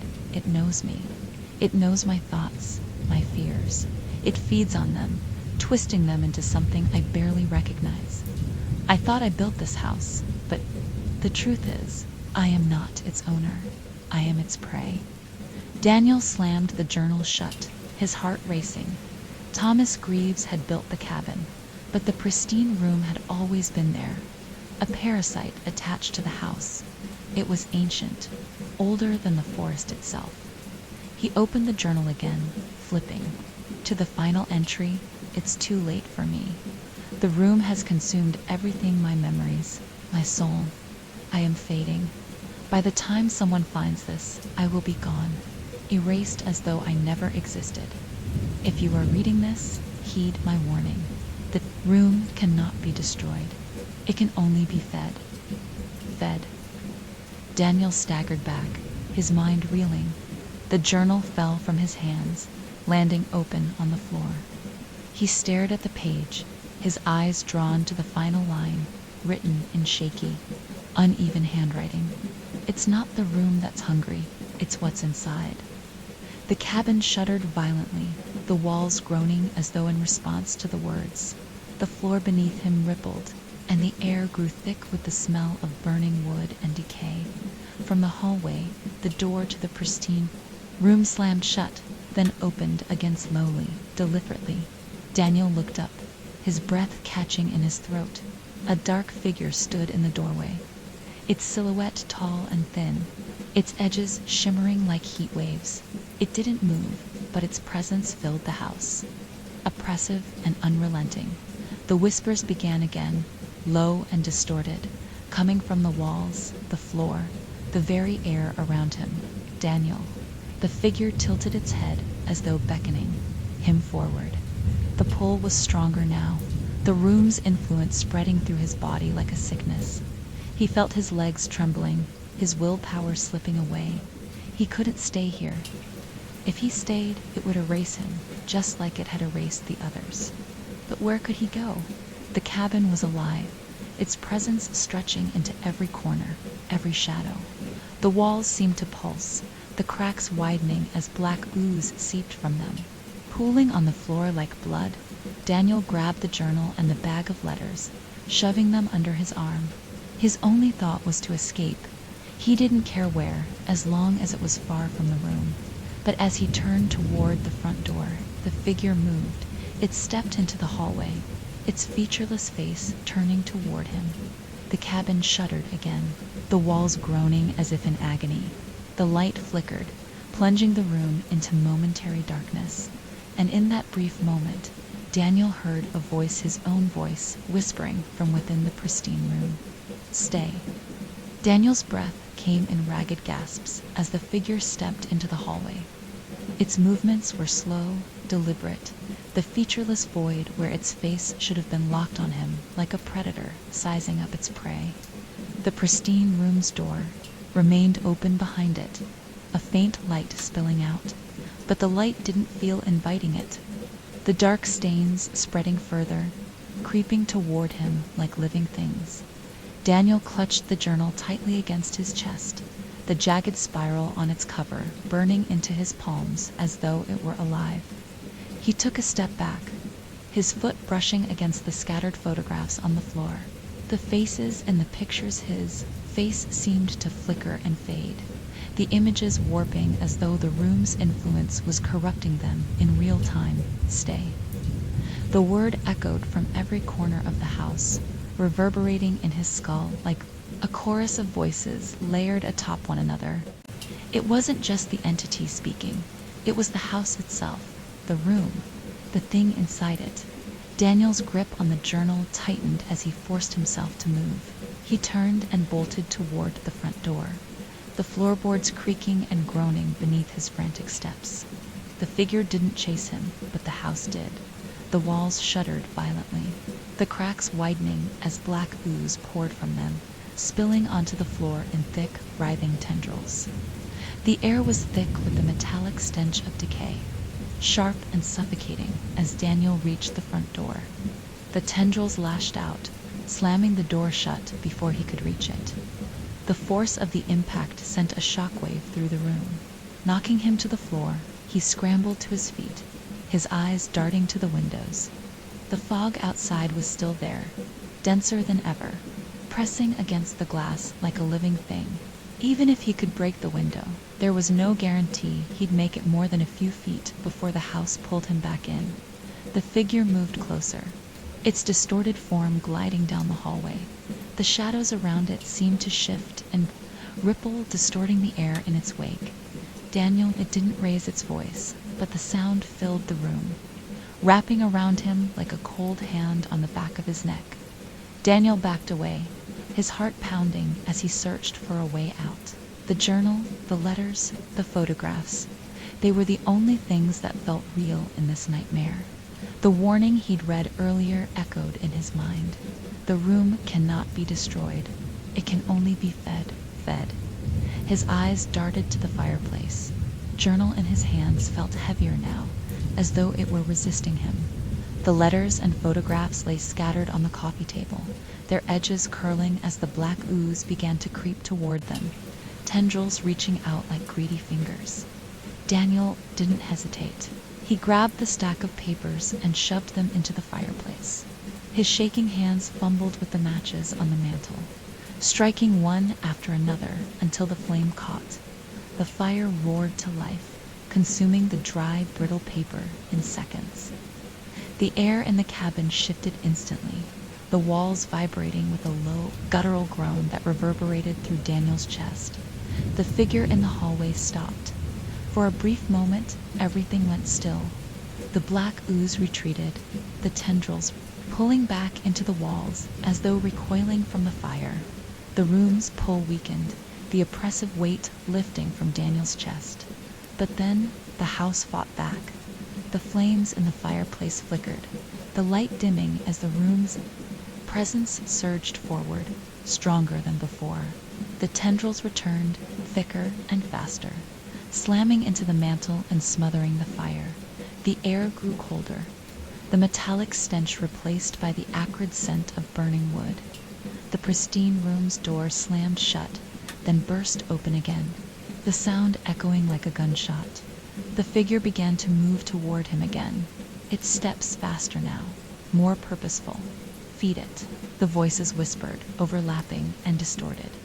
Daniel's head spun as he stumbled back, his foot catching on the edge of the coffee table. He fell hard, the journal slipping from his grasp and landing several feet away.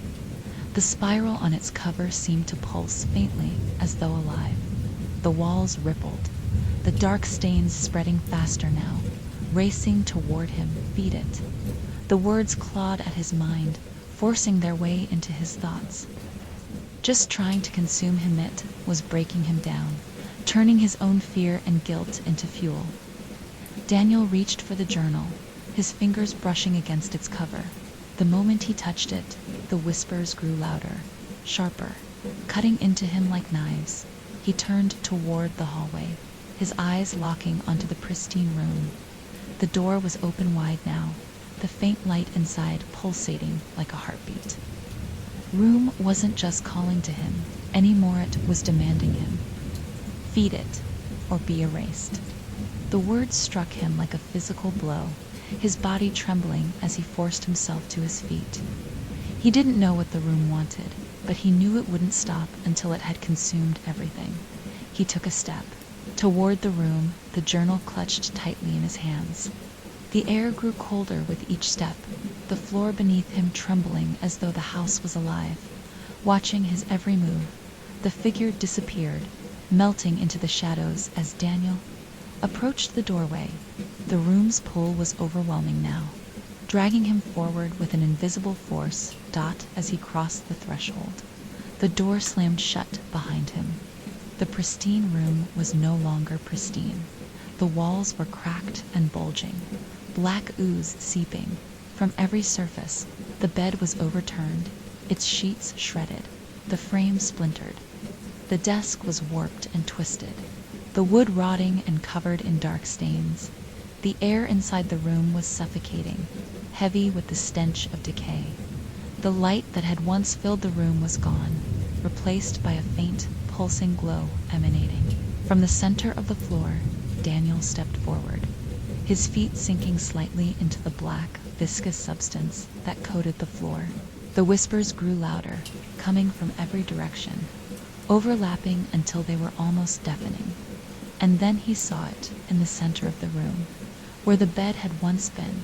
The black ooze rose up, twisting and churning into a shifting mass of shadows and liquid. It pulsed like a living heart, its surface rippling as though something inside was trying to break free. The room shuddered violently, the walls warping and twisting as the mass began to take shape. Daniel clutched the journal tightly, his mind racing. The room wasn't going to let him go, not without a fight. The air inside the pristine room felt alive, thick with a pulsing energy that reverberated in Daniel's chest. He stood frozen, his feet sinking into the dark, viscous ooze that coated the warped floor. The black mass at the room's center churned violently, rising higher as it began to take on a new shape. It wasn't just a random swirl of darkness anymore. It was deliberate, structured. Long, spindly arms formed from the ooze, their fingers impossibly sharp, as though reaching for him. The mass pulsed and writhed, its shape shifting between shadow and solidity. And then it turned its face toward him. The void where its features should have been reflected everything and nothing at once. It was like staring into a mirror, but instead of his own reflection, Daniel saw fragments of himself, his fears, his failures, the worst moments of his life. They flickered across the entity's surface, twisting and distorting, forcing him to confront parts of himself he had desperately buried. Daniel. The voices rose from the entity, layered and overlapping, each one dripping with malice and hunger. He clutched the journal tightly against his chest, his knuckles white. The spiral symbol on the cover seemed to glow faintly, pulsing in time with the entity's movements. He didn't know what it meant. The voices hissed again, louder now. The figure loomed closer, its shadow stretching across the room until it consumed the walls, the ceiling, and the air itself. Daniel stumbled back, his foot catching on the overturned desk. His heart pounded in his chest as his mind raced. The words from Thomas Greaves's journal rang in his head. The room cannot be destroyed. It can only be fed. Fed. The room was feeding on him. It wasn't just his fear, it was his memories, his identity, piece by piece, and if he stayed any longer, there would be nothing left. But it wasn't just taking. It wanted something. "What do you want from me?" Daniel shouted, his voice cracking. "Why me?" The entity tilted its head, its featureless void staring through him. The voices faded for a moment, replaced by a deep, guttural sound that reverberated through the room. It wasn't speaking, it was laughing. The laughter twisted into words, a single phrase repeated over and over, growing louder with each iteration. "Give it back." Give what back? The entity surged forward, its outstretched arm slamming into the floor just inches from where he stood. The impact sent a shockwave through the room, the walls trembling as more cracks spiderwebbed across their surface. "Give it back," the voices repeated, the phrase distorted and echoing like a broken record. Daniel racked his brain, his thoughts. A chaotic whirlwind. The cabin, the journals, the photographs, everything he'd found pointed to a cycle, a pattern of people drawn to this place, consumed by the room and erased. The journal in his hands seemed to grow heavier, the spiral. On its cover, pulsing more brightly now, he opened it, flipping through the pages frantically. The final entry stared back at him. The jagged handwriting burned into his mind. It's not the room that's hungry, it's what's inside. The room groaned, the sound vibrating in his bones. The entity loomed over him now, its massive form blocking out what little light remained. And then Daniel understood. The entity wasn't the room. It wasn't even part of the house. It was a prisoner trapped here, bound to this cursed space. The spiral symbol on the journal wasn't just a decoration, it was a seal, a lock. The room wasn't feeding for itself. It was feeding for the thing inside it. The voices screamed, the words laced with rage. Daniel staggered backward, the journal slipping from his hands and landing on the floor with a dull thud. The entity surged forward, its tendrils of darkness lashing out, wrapping around the journal, and pulling it into the black ooze. The moment the journal touched the mass, the spiral symbol flared with blinding light. The room shuddered violently, the walls groaning as the cracks spread faster. Wider Daniel shielded his eyes as the light intensified, illuminating every corner of the room. The entity recoiled, its form twisting and writhing, as though the light were burning it, and then, for the first time, it spoke clearly. "You brought me here." The words sent a chill through Daniel's entire body. He shook his head, stumbling back toward the door. "No, I didn't." The entity surged forward, its form towering over him now, its shadow consuming everything. "You opened the door," it hissed, its voice like nails scraping against glass. "You let me in." Daniel's mind reeled. The photographs, the journals, the warnings, they all made sense now. The room didn't just erase people, it needed them. Every tenant who had stayed here had unknowingly been part of the cycle, each one feeding the entity, giving it the strength to remain. And now it was stronger than ever. Daniel's back hit the door. He fumbled for the doorknob, his hands shaking as he twisted it desperately. The door refused to budge, the handle cold and unyielding. The entity laughed again, its deep, guttural voice filling the room. "You cannot leave. You belong to me." The light from the journal flared once more, brighter this time. The entity screamed, its form collapsing in on itself as the spiral's glow carved through the darkness. Daniel seized the moment. He grabbed the journal from the floor, the heat of the spiral searing into his palms, and turned toward the center of the room. "You want this," he shouted, holding the journal aloft. "Then take it." He hurled the journal into the pulsing mass at the room's center. The moment it made contact, the entire cabin shuddered violently, the floor buckling beneath his feet. The explosion of light seared through the room, a blinding pulse that illuminated every crack, every shadow, and every inch of the cabin. Daniel stumbled backward, shielding his face as the spiral's glow carved through the oppressive darkness. The entity screamed, its guttural voice reverberating through the walls, shaking the entire house. The black mass at the room's center twisted violently, writhing as though trying to escape the light.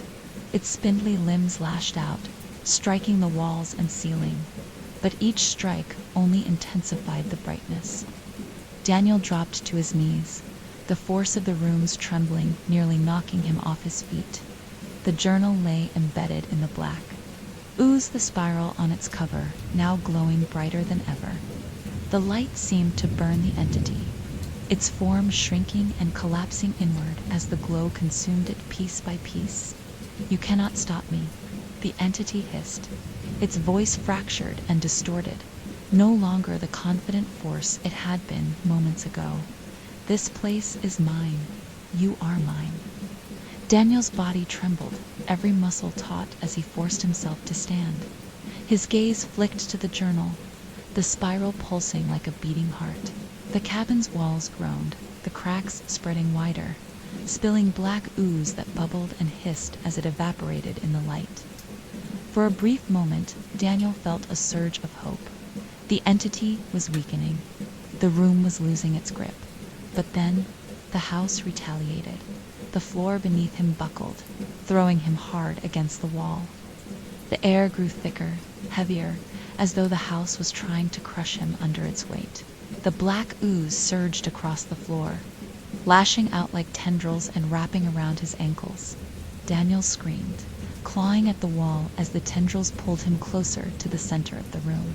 His legs burned where the ooze touched him, the sensation like ice and fire all at once. "Let me go," he shouted, his voice hoarse.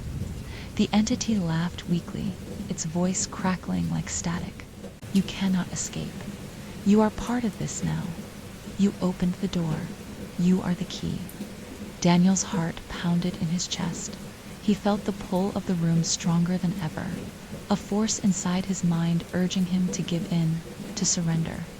Memories flashed before his eyes, his failures, his regrets, his guilt. They poured out of him like a dam breaking, feeding the room's insatiable hunger. But as the tendrils pulled him closer to the black mass, another memory surfaced, one he hadn't thought about in years. It was a simple moment, sitting with his ex, Maya, on their apartment floor, surrounded by his unfinished drafts. She'd been frustrated, trying to help him organize his thoughts, to find clarity in the chaos. "You don't have to be perfect," she had said, her voice calm but firm. "Just right. Even if it's messy, even if it's broken, right. Your way out." The words hit him like a lightning bolt. He wasn't powerless, he had a choice. Daniel reached deep into his jacket pocket, fumbling for the pen he always carried, a habit from his early days as a writer. His fingers closed around it, and he pulled it out, gripping it tightly as the tendrils dragged him closer to the mass. The journal's light flared again, brighter than ever, and the entity screamed in rage. Daniel raised the pen, his voice steady. Despite the chaos around him, "You don't control me," he said. "Not anymore." With a desperate burst of energy, he plunged the pen into the journal's glowing spiral, piercing the center of the symbol. The reaction was immediate. The black ooze recoiled violently, the tendrils snapping away from his legs as though burned. The mass at the room's center began to collapse, its form shrinking and imploding as the spiral's light grew impossibly bright. The walls of the room shook violently, chunks of plaster and wood raining down as the cabin itself seemed to scream in agony. The floor beneath Daniel's feet cracked and splintered, the black ooze evaporating into wisps of smoke. The entity's voice filled the room, a cacophony of rage and desperation. "You cannot end this. The room will always be here. It will always hunger." But its words were weaker now, faltering as the light consumed it. The mass writhed one final time before collapsing inward, the spiral's glow pulling it into itself. And then silence. The room shuddered one last time before going still. The oppressive weight that had hung in the air vanished, replaced by an eerie calm. The black ooze was gone, the cracks in the walls sealed. The room was pristine once more, its immaculate walls and floor eerily undisturbed. Daniel staggered to his feet, his chest heaving. The journal lay in the center of the room, its cover dark and cold, the spiral no longer glowing. He approached it cautiously, half expecting the entity to surge back to life. But the cabin was silent. It was over, or so he thought. As he picked up the journal, he noticed something strange. The air in the room was still heavy, but not with malice. It felt expectant, as though the house was waiting. He turned toward the door, his mind racing. The journal's final entry had said the room couldn't be destroyed, only fed. Had he truly broken the cycle, or had he simply replaced it with something else? The thought sent a chill through him, but he didn't wait to find out. He left the pristine room without looking back, the door creaking shut behind him. The cabin was quiet now, the shadows in the corners still. The photographs on the coffee table were blank, their images erased. The bag of journals and letters lay undisturbed, their edges singed from the fire but intact. He grabbed the bag and headed for the front door, his body trembling with exhaustion. This time, the door opened. The cold night air hit him like a wave, carrying the scent of pine and earth.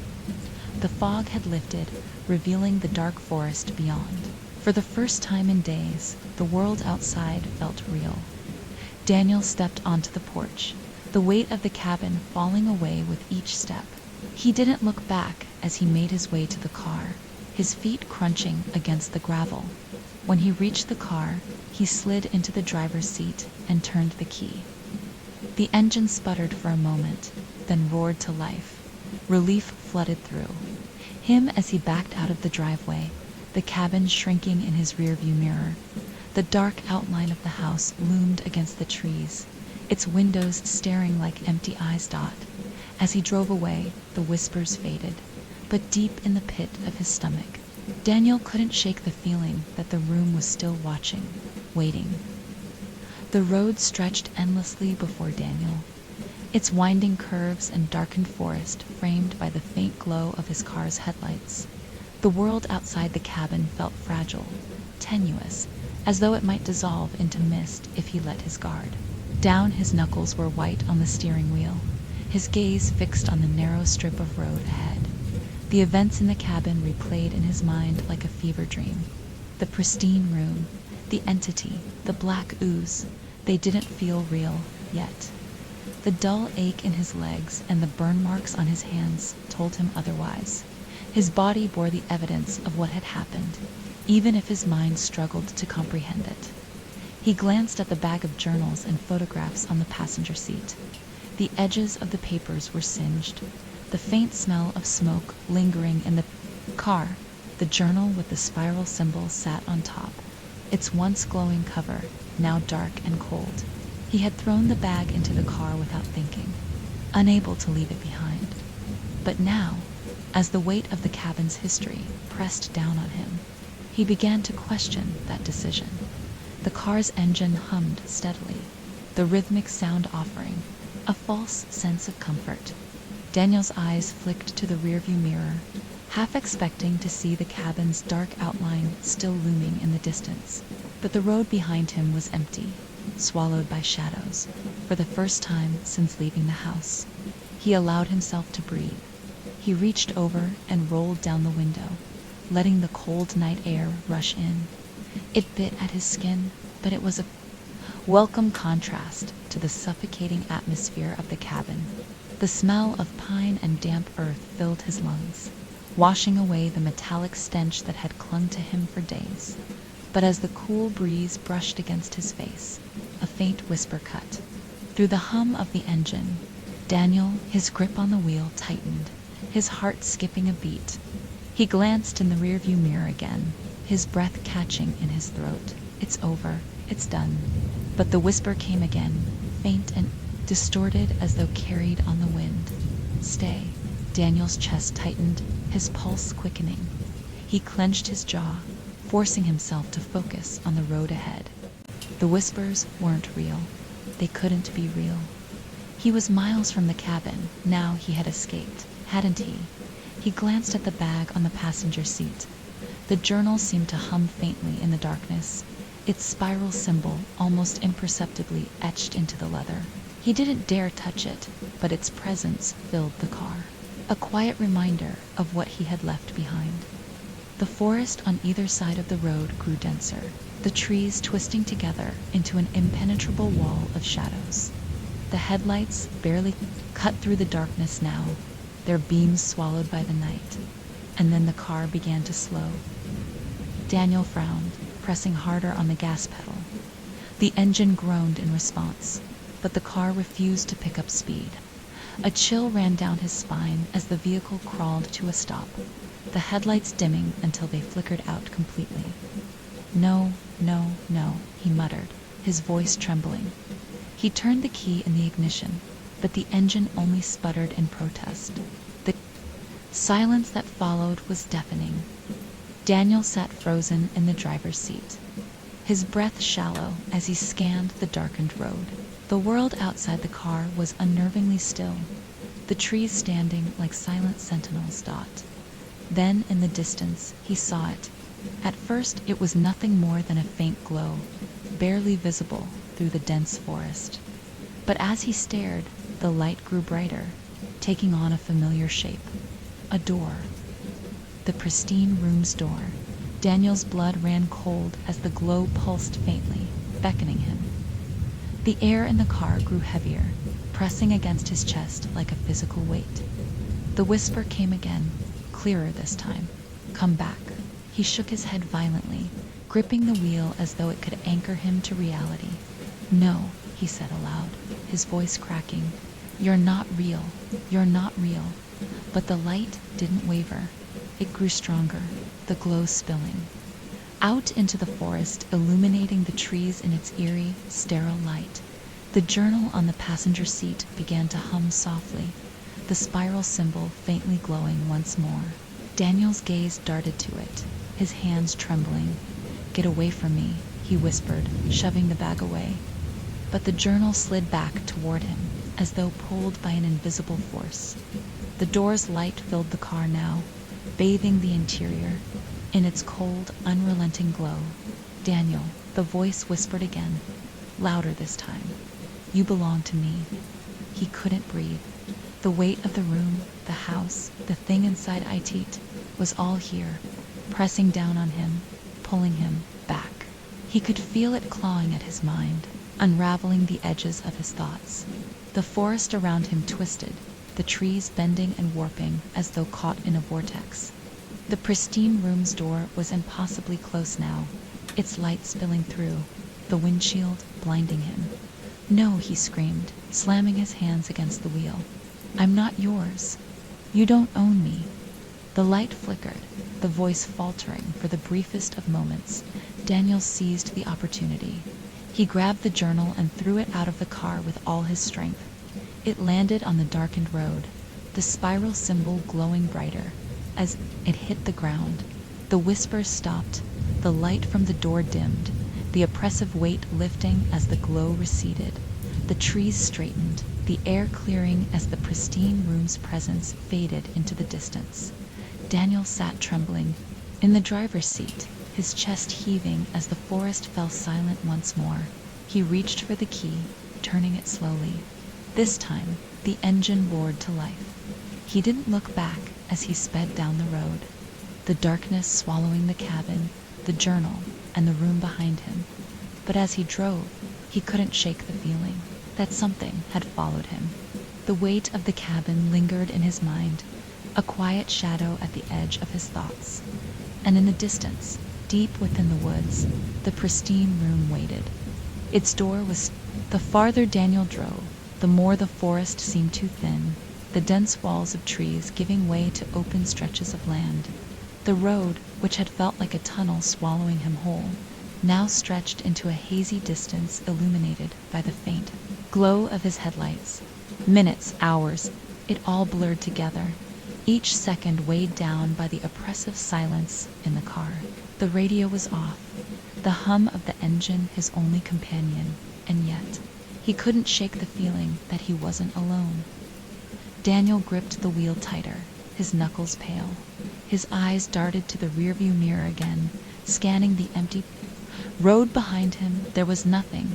There no lights, no shapes, but the unease refused to leave him. Stop it, he muttered under his breath, shaking his head as though the motion might dislodge the thoughts. You're out. You're safe. It's over. But his words rang hollow. Every now and then, he caught a flicker of movement at the edge of his vision. It was never there when he turned his head, but he could feel it as shadow stretching, bending, waiting just beyond the reach of the headlights. The memory of the pristine room lingered in his mind, vivid and raw.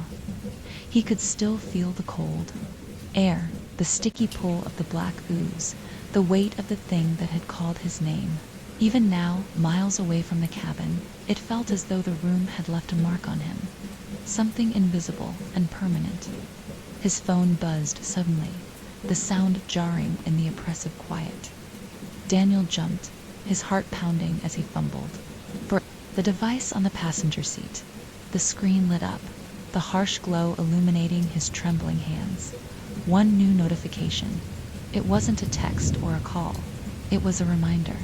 Check-in for the rental property is overdue. Please confirm your stay. At the listed location, Daniel stared at the message, his chest tightening. His fingers hovered over the screen, trembling as the notification pulsed faintly. Like a heartbeat. No, he whispered, his voice barely audible.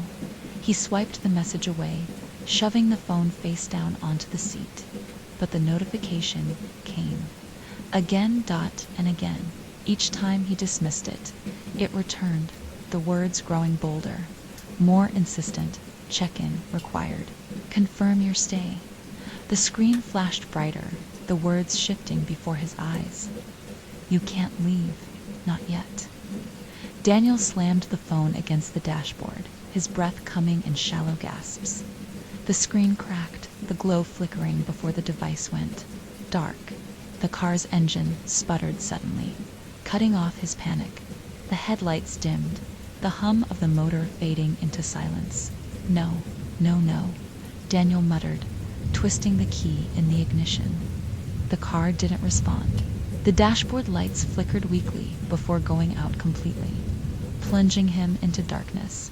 He sat there, frozen, his hands gripping the wheel. The road ahead was swallowed by the night, the faint outline of the trees barely visible in the moonlight. And then he heard it. Almost imperceptible, but it grew steadily louder, moving closer. Scratch, Daniel. Single quotes as breath caught in his throat. The sound wasn't coming from the forest. It was coming from inside the car. His gaze flicked to the rearview mirror, and his blood turned to ice. The back seat was empty, or at least it should have been. A dark shape shifted in the shadows, its outline faint but unmistakable. It was sitting perfectly still, its head tilted toward him. The void where its face should have been reflected, the faint moonlight, a hollow darkness that seemed to pull at him. Daniel. The voice was barely a whisper, but it filled the car, vibrating in his skull. His body went rigid, every muscle frozen as the figure leaned forward, its form distorted and flickering like a glitch in a video. You can't run, it said, its voice low and guttural. Daniel's hands shook as he fumbled for the door handle. It wouldn't budge. The lock was stuck, the metal cold and unyielding beneath his fingers. The figure in the back seat shifted closer, the air growing colder with each movement. You belong to me, it whispered. Daniel let out a strangled cry, throwing his weight. Against the door, it burst open with a loud creak, and he stumbled out onto the road, the cold night air biting at his skin. He scrambled to his feet, his eyes darting back to the car. The figure was gone. The back seat was empty, the car silent and lifeless. But the scratching sound didn't stop. It was coming from the trees now, the same slow, deliberate rhythm he had heard in the cabin. Daniel turned in a circle, his breath clouding in the cold air. The forest was alive with movement, the shadows twisting and writhing like living things. And then he saw it. In the distance, barely visible through the darkened trees, the glow of the pristine room's door appeared. Once more, its light pulsed faintly, a heartbeat in the darkness. No, Daniel whispered, shaking his head. You're not real. You're not real. But the door didn't waver. It loomed in the distance. Scratching grew louder, coming from every direction now, surrounding him. Daniel fell to his knees, his hands clutching his head as the whispers returned, louder and more insistent. Stay. He pressed his palms against his ears, trying to block out the sound. But it wasn't just in his ears, it was inside his mind, digging deeper, pulling him back. Stay. Daniel screamed, his voice echoing through the empty road. The glow of the door grew brighter, the light spilling over him, swallowing him whole. And then there was silence. When the silence finally came, it wasn't a relief. It was heavy, suffocating, wrapping itself around Daniel like an unseen hand. The glow of the pristine room's door was gone, leaving only darkness. The scratching had stopped too, but its absence didn't ease his fear. Daniel lay sprawled on the cold asphalt of the road, his body trembling. He could feel the chill of the night air on his skin, but it did nothing to calm the heat of panic surging through his veins. Slowly he pushed himself up onto his knees, his eyes darting toward the car. It sat motionless, its headlights dim and lifeless. The shadows inside the car were deep and impenetrable, and though he didn't see the figure again, the memory of its presence lingered like a stain. He stood on shaky legs, his gaze sweeping the forest around him. The trees seemed taller now, their dark forms stretching into the sky like jagged spires. The road behind him twisted into the shadows, vanishing into nothingness. Ahead, the faint outline of a curve beckoned, but it felt impossibly far away. Daniel took a hesitant step forward, his boots crunching against the gravel.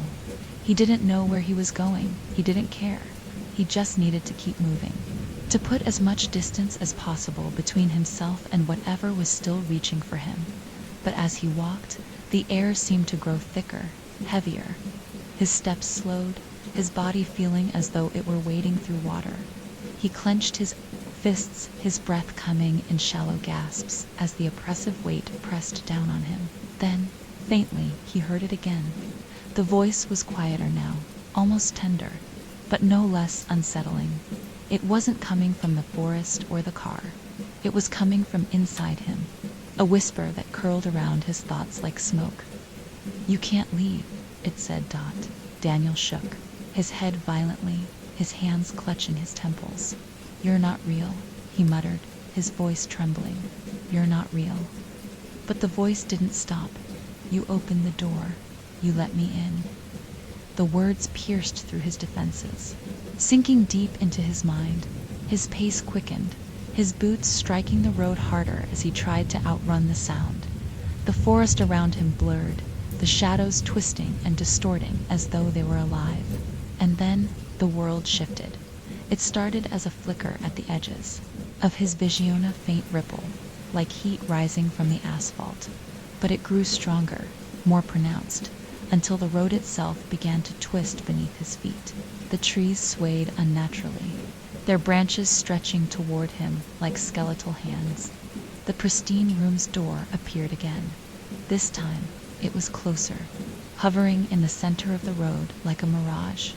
Its glow was faint, pulsing weakly, but the pull it exerted on him was stronger than ever. Daniel stopped in his tracks, his chest heaving as he stared at the door.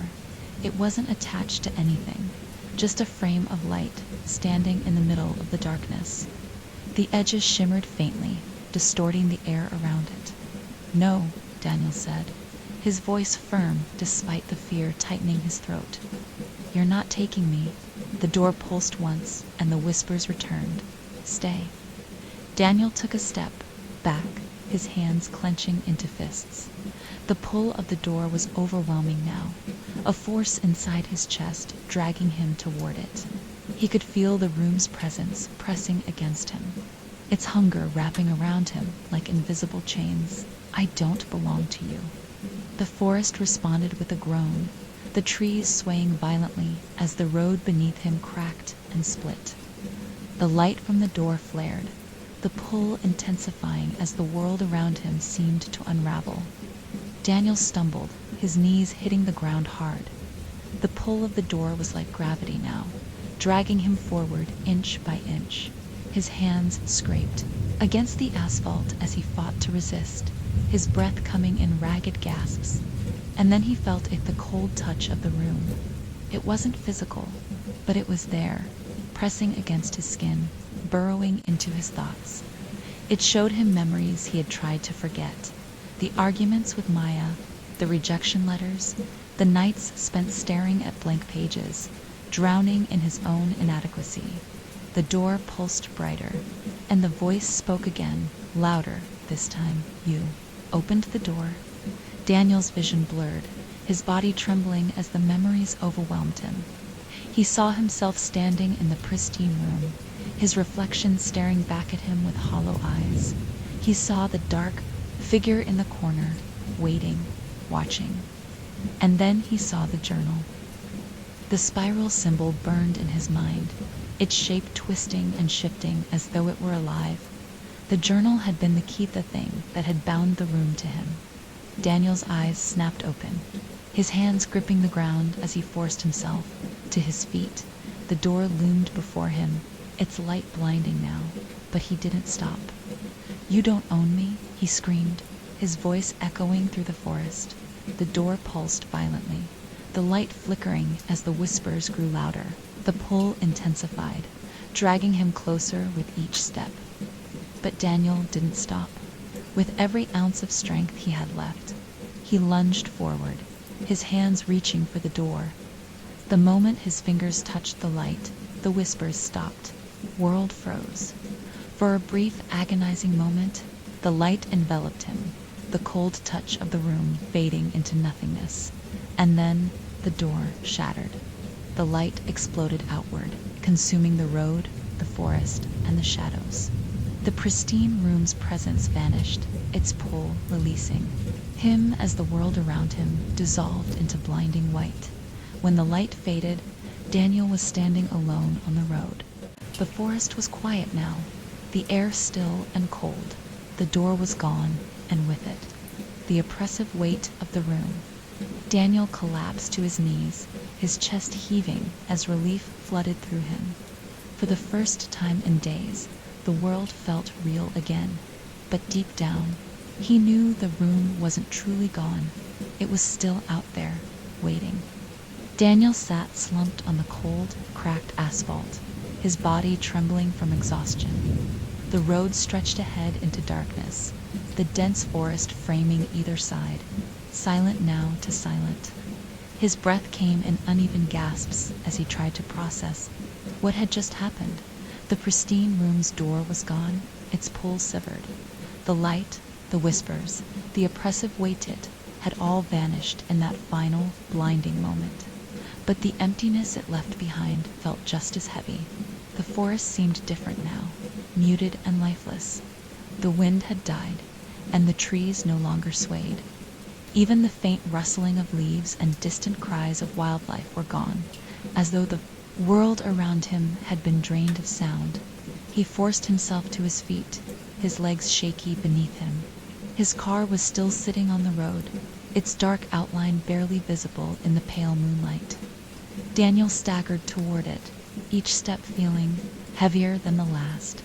The car door groaned as he pulled it open, and he collapsed into the driver's seat. The keys were still in the ignition, dangling uselessly. His hand trembled as he reached for them, twisting them gently.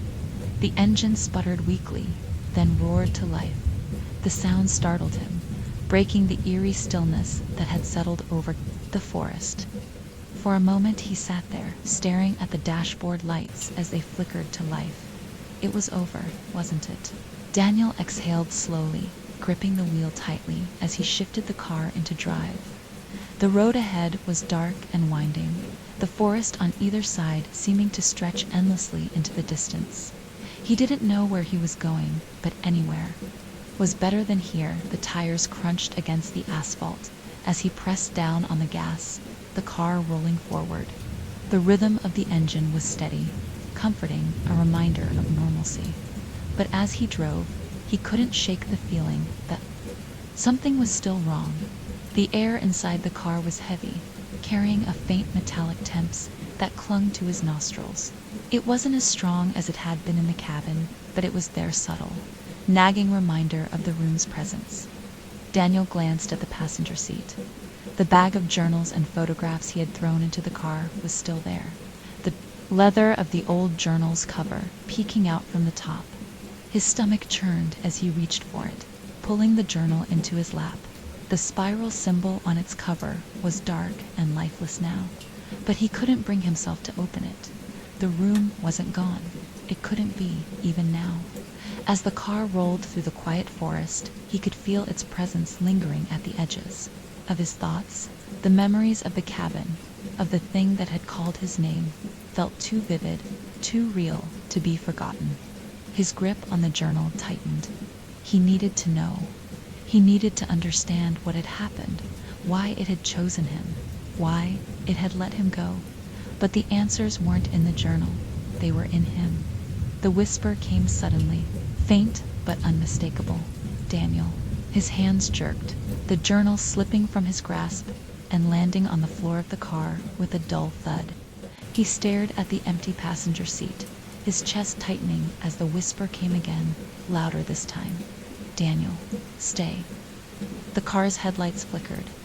No, he said aloud, his voice trembling. No, you're not real. You're gone. But the air around him grew colder, the metallic temps in his nostrils sharpening. The engine began to sputter, the steady hum breaking into uneven fits and starts. Daniel gripped the wheel tighter, his knuckles white. He pressed harder on the gas, willing the car to move faster, to outrun whatever was following him. But the road didn't change. It stretched endlessly ahead of him, the same winding curves and shadowy forest repeating over and over. He glanced at the dashboard clock, but the display was blank, its numbers frozen. Panic surged through him as he realized the truth. He wasn't leaving. He was still trapped. The pristine room wasn't just a place. It wasn't confined to the cabin or the forest. It was tied to him now, following him, waiting for him to give in. Daniel slammed his hand against the wheel, a growl of frustration escaping his throat. "What do you want from me?" he shouted, his voice echoing in the small space.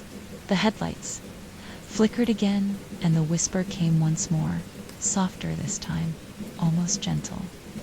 "You brought me with you." The words sent a chill through him, his breath catching in his throat. He stared at the road ahead, his vision blurring as tears welled in his eyes. "No," he whispered, shaking his head. I didn't bring you."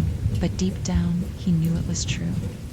The journal, the photographs, the memories, they were all part of the room, fragments of its presence that he had carried with him. By taking them, he had given it a tether, a way to follow him, to keep its hold on him. The car began to slow, the engine sputtering weakly. The road ahead blurred, the edges of the forest dissolving into a haze of light and shadow. And then he saw it, again. The pristine room's door. It stood in the middle of the road, glowing faintly, its light pulsing, like a heartbeat. The pull was weaker now, but it was still there, tugging at him, whispering his name. Daniel's hands trembled as he gripped the wheel. He couldn't go back. He wouldn't. But the road didn't give him a choice. The car rolled to a stop, the headlights dimming as the door's glow grew stronger. The whispers returned, louder now, overlapping and distorted, filling the air with their insistent demand. "Stay, stay, stay." Daniel's chest heaved as he stared at the door. It wasn't going to let him go. Not until he made a choice. Daniel sat in the car, paralyzed as the pristine room's door pulsed faintly in the darkness ahead of him. The glow spilled out across the road, brushing against the edges of the forest like tendrils of light. Reaching for him, the whispers swirled. In his mind, louder now, more insistent. "Stay, stay, stay." The engine had gone silent, the dashboard lights extinguished. Even the hum of the night had disappeared, leaving an oppressive, ringing void. The car felt like a coffin, trapping him between the past and the pull of the room. "You don't own me." The whispers surged again, overlapping and distorted, clawing at the edges of his thoughts. "Stay, Daniel, stay." His heart pounded in his chest as he grabbed the journal from the floor, holding it tightly in his hands. The spiral on its cover seemed darker now. Its grooves deepened like a wound carved into the leather. It was a key, a tether, a reminder of the thing he'd tried to leave behind. The door's light pulsed again, and the whispers shifted, taking on a cruel edge. You can't leave. You never left. Daniel clenched his jaw, his grip on the journal tightening. He forced himself to open the car door, the cold night air rushing in as he stepped onto the road. His legs trembled beneath him, his breaths coming in short, ragged bursts. But he didn't stop. The door stood just ahead, its glow brighter now, bathing the surrounding trees in pale, sterile light. The road beneath it cracked and buckled, the asphalt twisting unnaturally as the room's pull warped reality around it. "You're not real," Daniel said, his voice firm despite the fear tightening his throat. "You don't control me." The whispers responded with laughter, low and guttural, resonating through the forest like the groan of ancient wood. The door's light flared, and the shadows around it began to shift. From the edges of the glow, figures emerged. They were distorted and featureless, their outlines flickering like static. Some were tall and spindly, others hunched and shivering, but all of them shared the same hollow, empty presence. Daniel's stomach churned as the figures moved closer, their steps uneven and jerky, like marionettes pulled by invisible strings. "You did this," the whispers said, their tone mocking. "You brought them. You opened the door." The figures stopped just outside the glow, their heads tilting in unison as they stared at him. Daniel's grip on the journal tightened, his knuckles white. "I didn't bring you," he said, his voice trembling. "You were already there." The door pulsed again, the light growing blindingly bright. The figures began to move forward, their shapes twisting and distorting as they advanced. Daniel stumbled back, his breath catching in his throat. The pull of the room was stronger now, dragging him forward even as he tried to resist. The journal in his hands grew heavier, the spiral on its cover glowing faintly. He looked down at it, his mind racing. The journal had been the key before, maybe it still was. The figures were closer now, their hollow forms reaching out for him with spindly, twisted fingers. "You can't fight it," the whispers hissed. "You belong to us." "No," Daniel said, his voice rising. "I don't belong to you." He opened the journal, flipping through its pages. The text was faint now, the ink smudged and fading, but one line stood out, burned into his mind. "The room cannot be destroyed. It can only be fed." Fed. The whispers faltered for a moment, the figures pausing in their advance. The room's light flickered, its pull wavering. Daniel stared at the door, his chest heaving. The room was hungry, always hungry. It had consumed so many before him, feeding on their fears, their regrets, their very existence. It wanted him now, but it needed more than that. It needed closure. His thoughts raced as he pieced it together. The room wasn't just feeding it, was holding something. Something broken, incomplete, trapped in its endless hunger. Daniel stepped forward, the journal clutched tightly in his hands. The figures hissed. He shouted, his voice cutting through the whispers. "Take it." He hurled the journal at the door. The moment it struck the glowing frame, the light exploded outward, engulfing the road and forest in a blinding way. The figures screamed, their forms collapsing into shadow as the light consumed them. The whispers turned into a deafening roar, the sound vibrating through Daniel's bones. He fell to his knees, his hands covering his ears as the light burned brighter and brighter. Until silence. When Daniel opened his eyes, the road was dark. Again, the pristine room's door was gone, leaving only empty asphalt stretching into the distance. He staggered to his feet, his chest heaving. The weight in the air was gone. The oppressive pull of the room finally lifted, but the journal was gone too. Daniel stared at the empty road, his mind racing. He didn't know what he had done, if he had broken the cycle or simply become part of it. But one thing was certain, the room had let him go. For now, he turned back to the car, his legs trembling with every step, As he climbed into the driver's seat and started the engine, the forest around him remained still. But as he drove away, he couldn't shake the feeling that something was still watching him. The road stretched endlessly before Daniel, the hum of the engine and the crunch of gravel beneath the tires, the only sounds breaking the silence. The forest on either side had thinned, giving way to vast empty fields bathed in the faint light of a crescent moon.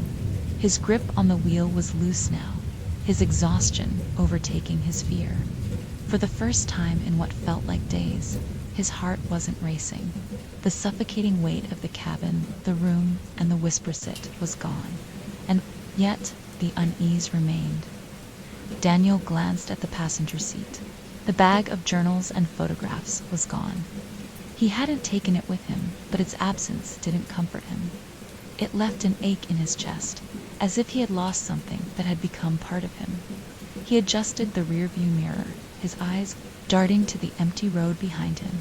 He half expected to see the pristine room's door glowing faintly in the distance, but there was nothing. The forest was dark and still. "It's over," he whispered to himself, his voice barely audible. "It's done." But the words rang hollow. Daniel drove for hours, though he had no idea where he was going. The scenery began to change, the endless fields giving way to the faint outlines of houses and streetlights in the distance. Civilization, he sighed, relief flooding through him as the car crested a hill and a small town came into view. It was quiet, the streets empty, the houses dark, but even in its stillness, it felt alive real. He pulled into a gas station on the edge of town, the fluorescent lights flickering faintly as he parked by the pumps. The engine sputtered and died, the silence that followed oddly comforting. Daniel stepped out of the car, the cold night air brushing against his skin. He stretched, his muscles aching from the tension of the past few days. The gas station was deserted, the convenience store locked up tight. A single security light buzzed overhead, casting long shadows across the cracked asphalt. He leaned against the car, staring up at the stars. The sky felt impossibly vast, a reminder of how small and insignificant he was. And yet, that thought didn't bring comfort, because no matter how far he drove, how far he ran, he couldn't escape the memory of the room. His thoughts were interrupted by a faint sound of soft scratch.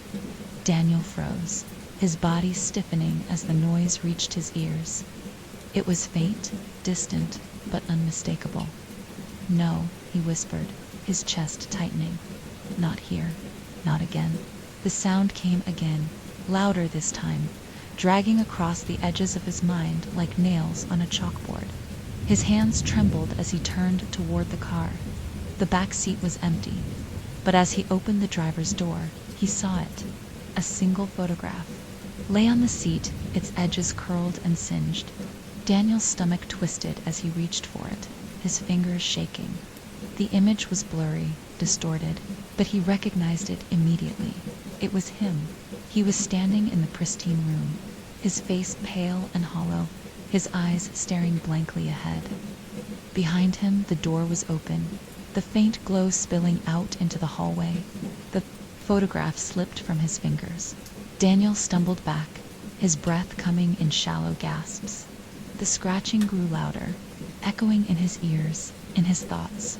The voice was faint but insistent, a quiet reminder that the room wasn't done with him. He climbed back into the car, slamming the door shut. His hands shook as he gripped the wheel, his knuckles white. The photograph was gone. He didn't know if it had fallen to the floor or if it had simply disappeared, but he didn't want to find out. The engine roared to life as he turned the key, the car lurching forward. The gas station disappeared in the rearview mirror, swallowed by the darkened road. Daniel drove faster, the scenery blurring as he put as much distance as possible between himself and the photograph, the scratching, the whispers. But deep down, he knew he couldn't run forever. The pristine room was still out there, waiting. And it wasn't just in the cabin anymore. It was with him,